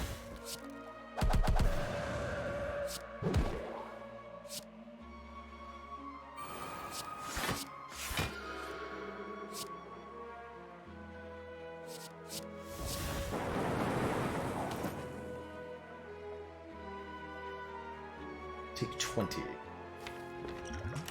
Keep that for heart.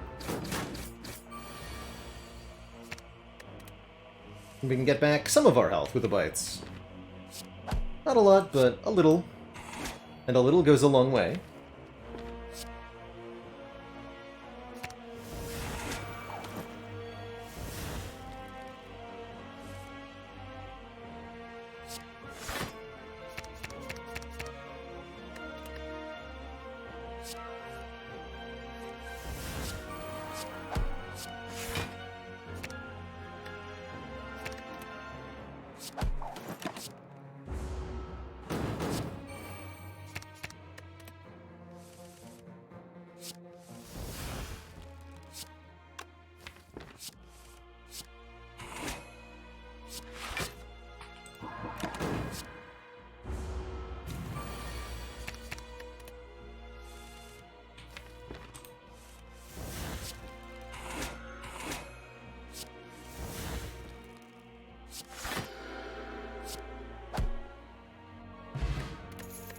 Sweet, we even got a potion back. Well, as 2 upgraded bites. Do I want another Cutthroat Fate? I'm gonna go with no. Okay. I think we only really have a chance because of Sacred Bark here. But that's a good reason to have a chance.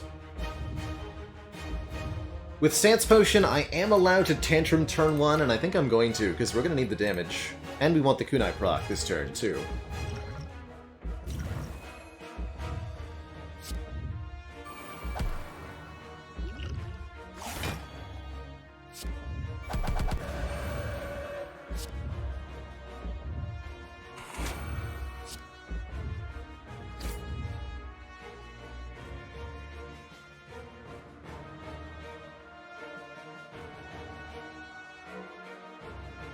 Pendant Wheel Kick, that's just so much damage. It's fine.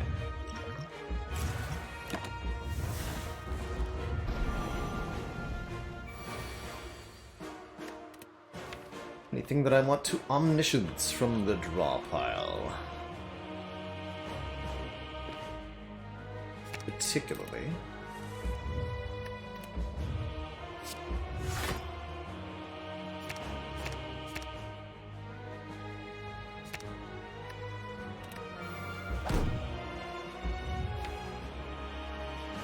Discovery, maybe, but I think I'm just gonna have a good turn right now.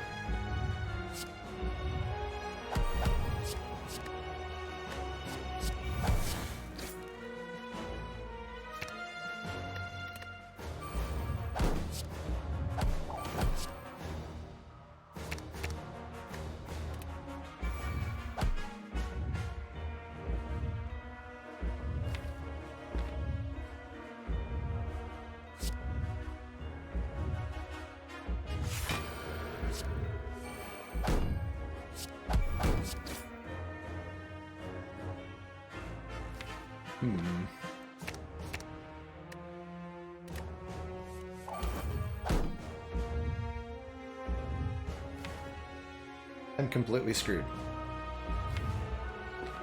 Save me!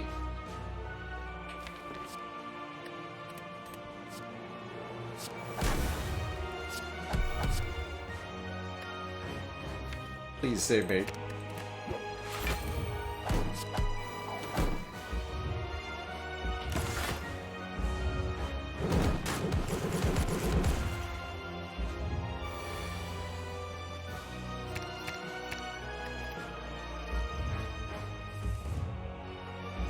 Alright, all I have to do is block for 67 this turn. Should be nice and easy.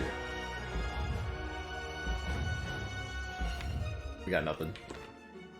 We got nothing. We're so dead. What do I lead with here? Shame we don't have a wallop. That would be able to save me. But ultimately, just not enough block in the deck. There's nothing I can draw into, right? Not even Omniscience. Vigilance will save me at this point. So we're dead. GG. GG. Well fought. I do think the Busted Crown ultimately was the reason we died. No mental fortresses, no fastings, although we did see one. No block cards. Simply no block cards. GG. GG.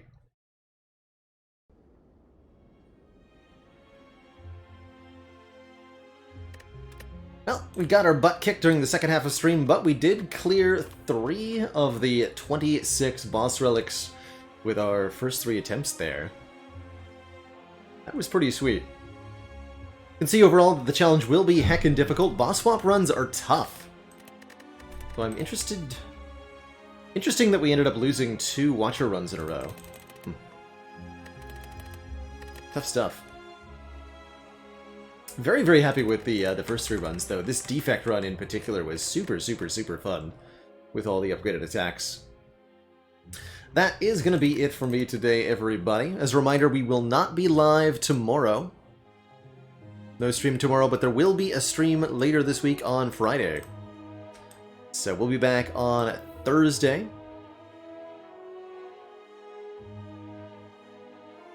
And Friday for some more streams this month. See y'all then. Don't forget you can be notified when we're live by joining the Discord, and there's plenty of cool stuff to watch on the YouTube if you haven't seen it yet.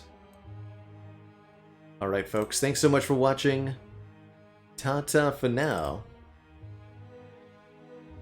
And I'll see y'all next time. Toodaloo, everybody. Bye-bye.